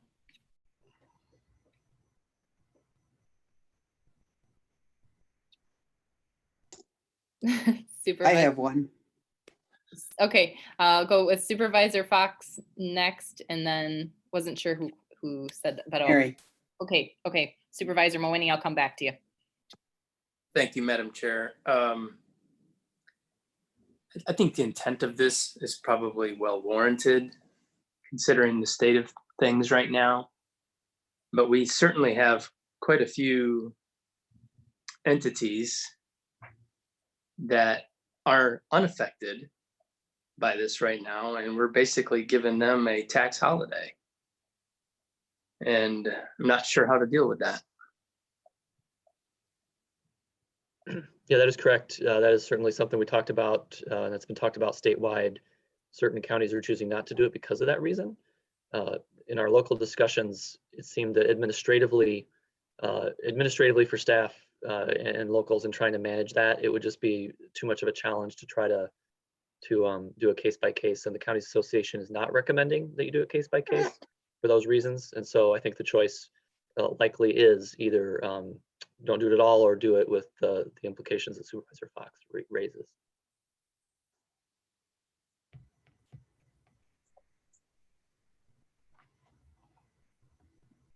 All right, Supervisor Mawhinney, and then I believe I saw Supervisor Rashkin. Thank you. Josh, if a township or a city does not pass a resolution, their people cannot take advantage of this then, correct? Correct. Okay, thank you. Supervisor Rashkin? Thank you, Madam Chair. I guess I want to thank everyone involved with this, because I think in this challenging time, in these uncertain days, it behooves us to do everything we can, and to help our constituents and to help people in Rock County. And just to address Supervisor Fox's point, as far as the tax holiday, I believe that if we feel strongly about, those of us, not necessarily all of us, who feel strongly about trickle-down economics being a good thing, this would be opportunity for some wealth to trickle down and to invest that money that maybe people are saving right now, to invest it into community and help our small local businesses and otherwise. Thank you. Thank you, Supervisor Rashkin. Supervisor Yeomans has his hand up. Thank you, Madam Chair. Is there any possibility of waiving the late penalties and fees, but not allowing everybody to delay it? In other words, those people that can't afford it and wish to do it without penalty can, but those people that can do it should. Rich, do you want to take a shot at that one? Yeah, so I mean, the Act 185 does allow for the possibility of making case-by-case determinations. So what's required by Act 185 in order to authorize waiver of interest and penalty is that there be some kind of established hardship. So the county has to establish that there's a hardship due to COVID-19 in paying taxes, and also the local taxing district has to establish that there's a hardship due to COVID-19. That hardship can be evaluated on a case-by-case basis, or it can be declared in the total geographic area of the entity who is making the determination. So the taxing district, which is towns, cities, and villages. In discussions, with our treasurer, in discussing with Andy Phillips at Von Briesen, who's the counsel for the WCA, and in discussions with the WCA, we felt, and they felt, that engaging in case-by-case determinations about whether individuals are experiencing hardship due to COVID-19 is just administratively unfeasible, and would open the county up potentially to some liability, because we're making decisions without good information or really having a lot of idea about the specific, the truthfulness and specificity upon which we're making those judgments about individuals. Whereas it's much easier, cleaner, administratively less burdensome, and less risky in terms of liability to make that determination for an entire taxing district. And so the resolution that we put together requires that the taxing district make the finding for the entire taxing district in order to be avail themselves of the tax relief provided with Act 185. Thank you. Supervisor Fox, your hand is raised. Yeah, thank you, Madam Chair. I think the point Yuri Rashkin made is valid, and I don't disagree with it. I was just bringing our attention to the fact that there are quite a few large taxpayers in the county that would be getting a holiday, and I just wanted to bring awareness to that. Thank you, Supervisor Fox. Any other supervisors wishing to weigh in? All right, hearing none. All those in favor of authorizing a taxation district to waive interest and penalties on property tax payment installments due on or after April 1st, 2020, please say aye. Aye. Aye. Aye. Aye. Aye. Any opposed? Aye.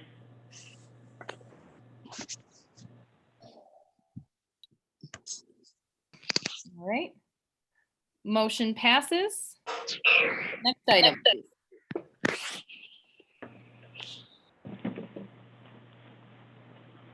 Next item, item 12K, supporting creation of a community task force on COVID-19 response, reopening, and recovery. I'll move it. Agutter. Knutson moved, Agutter seconded. And Josh, just want to give us a brief overview on this? Yes, thank you. So we've discussed this earlier as far as the task force and what it would do, and I don't want to go into great detail again about it. Again, I see kind of a twofold process. One focused on the short term, in the next week or 10 days or so, to hopefully put a stamp of approval on a local metrics related plan for reopening, and then a longer term role in serving as a coordinating body, kind of the different groups in the community. So, for example, having people meeting regularly at the same table, as we have overlapping response issues related to food insecurity, childcare, work, education, and trying to keep silos away from that recovery, in a way that would help if there's an identified need of certain sector needing certain services to support a different sector, that things can be coordinated. So that was the intent. I guess I just want to point out this is a different model than we've used in the past. So what it's not doing is it's not asking you to create the committee.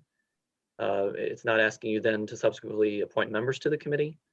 Really, what it's doing is it's just supporting the creation of a task force like this, and it's a little uncomfortable for people, I think, because it's outside of our normal bureaucratic processes where we have specific definitions of who's going to be on it and who makes decisions about that. You know, really, this is a process that the chair and I have been talking about, and we've been making calls, as I mentioned before, to community leaders to gauge their input. As I mentioned in the press release earlier, at least two organizations have already had their boards pass or issue letters in support. The Greater Beloit Chamber and United Way have already done that. Mayor Welch from Milton issued a letter as well. We've asked other bodies to support the creation of this. And again, the goal in getting resolutions passed, letters written from the various bodies is to create a sort of this credibility argument about the actions of this group, that even if it's not created by one entity, many entities have supported it and therefore provide it credibility as it sort of makes decisions and helps coordinate things and serves as that focal point for some of the response efforts. Again, I acknowledge that it would be a sort of a loose confederation that, again, we would be working with our community partners to kind of develop a framework for and get some agreement on how this moves forward in a timely manner. I do realize, based on some of your questions earlier, that there's questions I'm not going to be able to answer about what this looks like, because those conversations will be ongoing over the next several days in anticipation of having a group to begin to meet soon, early next week, if not sooner, to try to begin to hash some of these things out. So with that, I'll pause again and be happy to answer any questions. Anyone have any questions for Josh regarding the task force or the creation of the task force?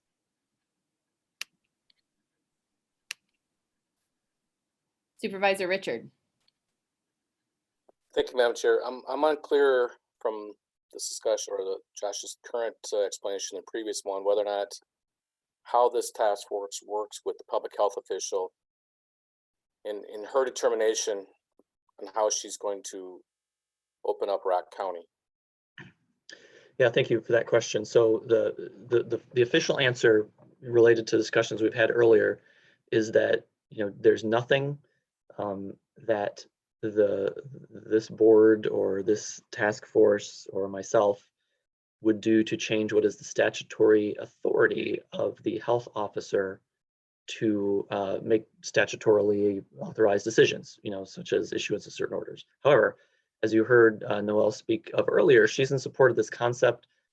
She is in agreement that to be successful moving forward, we need to have a community agreement on a plan. You know, she's in agreement that things need to open up, as she said herself. And the goal is that I think we agree in our best way forward here is to use this time to get community agreement on that plan. So an unsatisfying answer in as much as what I cannot say is that whatever this group comes up with, the health officer will take and run with that 100%. The intent is that will happen and that there's a reasonable plan that's put forward that we'll use that as the basis going forward and take advantage of the opportunity of having community support for a plan. So then the follow-up question is, you know, instead of starting from scratch here when other counties are already open, the state has, WDEC has for weeks been putting together protocol and policies to reopen communities. They have very, very detailed outlines on how to handle construction, you know, entertainment, salons, manufacturing, restaurants, retail. How will this task force be taking those policies and recommendations into account? Yeah, right. So I think part of the issue here is there are a lot of plans. There's good plans, right? I mean, Fort Janesville's put together a plan. WDC has, you know, the governor has the metrics, statewide metrics. There are regions, the northern region of the state, the DHS region has developed a good plan.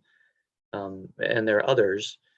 You know, I think part of, again, I would just go back to, yeah, certainly those would be taken into account, right? A lot of people, particularly in the business community, are referring to the WDC plan or the WMC plan that they like, and there's a lot of details in that.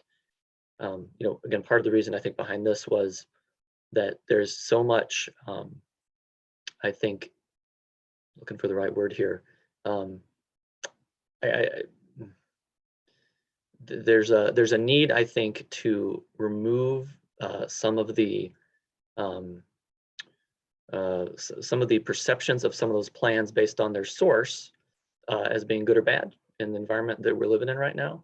And again, I think that one of the thought was that if there's a group that had a variety of participants from all over the community, that could look at those things and put their stamp on it, regardless of whether it's the WMC plan verbatim and everybody agrees that that's good, then at least there again would be credibility to that versus arguing about whose plan it is and whether it's good or not and where it came from.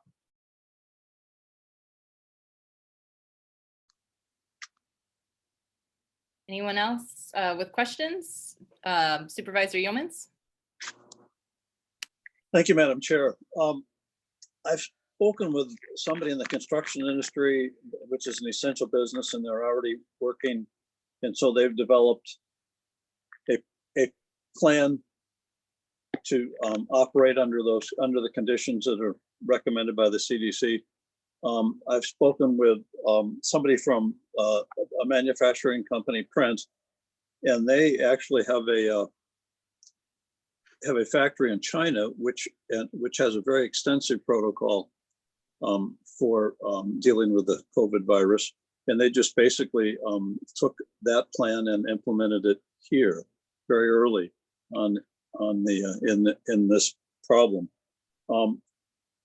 I guess what I'm getting at is that private industry and those people that are working essentially currently have done a lot of research already and have plans in place. And I don't know why we can't see if we can utilize those in order to quicken this whole process. Yeah, I don't think you're wrong. I think the way that I would think about it is as far as a plan, right? It depends how we define plan. So when I talk about a plan or a draft plan that the health department's putting together, it would be not dissimilar from things you've seen with, red, yellow, green lights, that if these certain conditions are met, these are the recommendations we make in a very general sense about what certain sectors might need to do to be safe, appropriate, measures. And again, those are not necessarily as detailed, Supervisor Yeomans, as you're mentioning. Each of those industries and each of the manufacturers within the manufacturing sector, for example, might already have great plans. And what I see that this, I can guarantee you that not every business in every sector has the same great plan, because the health department has been out talking to them about what's going on, and they've been providing guidance thus far. So we know that there's variety amongst the different, not only between, but among the sectors. And so, I think if there's a very general kind of a plan, maybe very is not the right word, but that sort of red, yellow, green light plan with certain conditions, the intent is then to that be guidance that can be used for the development of specific plans and certain plants, for example. And, again, the hope would be that by pulling a group together like this, we've got representation from the different sectors, that if there is a group like Prent that has a great plan already, and there's another group that doesn't, maybe it increases the opportunity for information sharing so that that other group doesn't have to reinvent the wheel. As I said before, I think, part of the longer term benefit of this, outside of this short next week project that we're going to try to work on, is to continue and have improved information sharing going forward, so that we can learn from each other and continue to coordinate and collaborate in a way that may be happening right now, but to be less directive and more collaborative. Any other? Oh, thank you, Supervisor Yeomans. Any other questions or anything from any other supervisors? All right, hearing none. All those in favor of supporting the creation of the community task force, please say aye. Aye. Aye. Any opposed? No. No. Supervisor Podzelny is opposed? No, aye, board aye. Okay, thank you. Supervisor Gustina, gotcha. All right. All right, motion passes. Next item, please. So moved by Supervisor Beaver. Second, Bostwick. Thank you. All those in favor, please say aye. Aye. Aye. Hey, Aye. No, 4 minutes, it could have been a So, 2-day so meeting. very much. Appreciate it. Thank you for sticking it out. Thank you very much. Have a great rest of your night and a great weekend.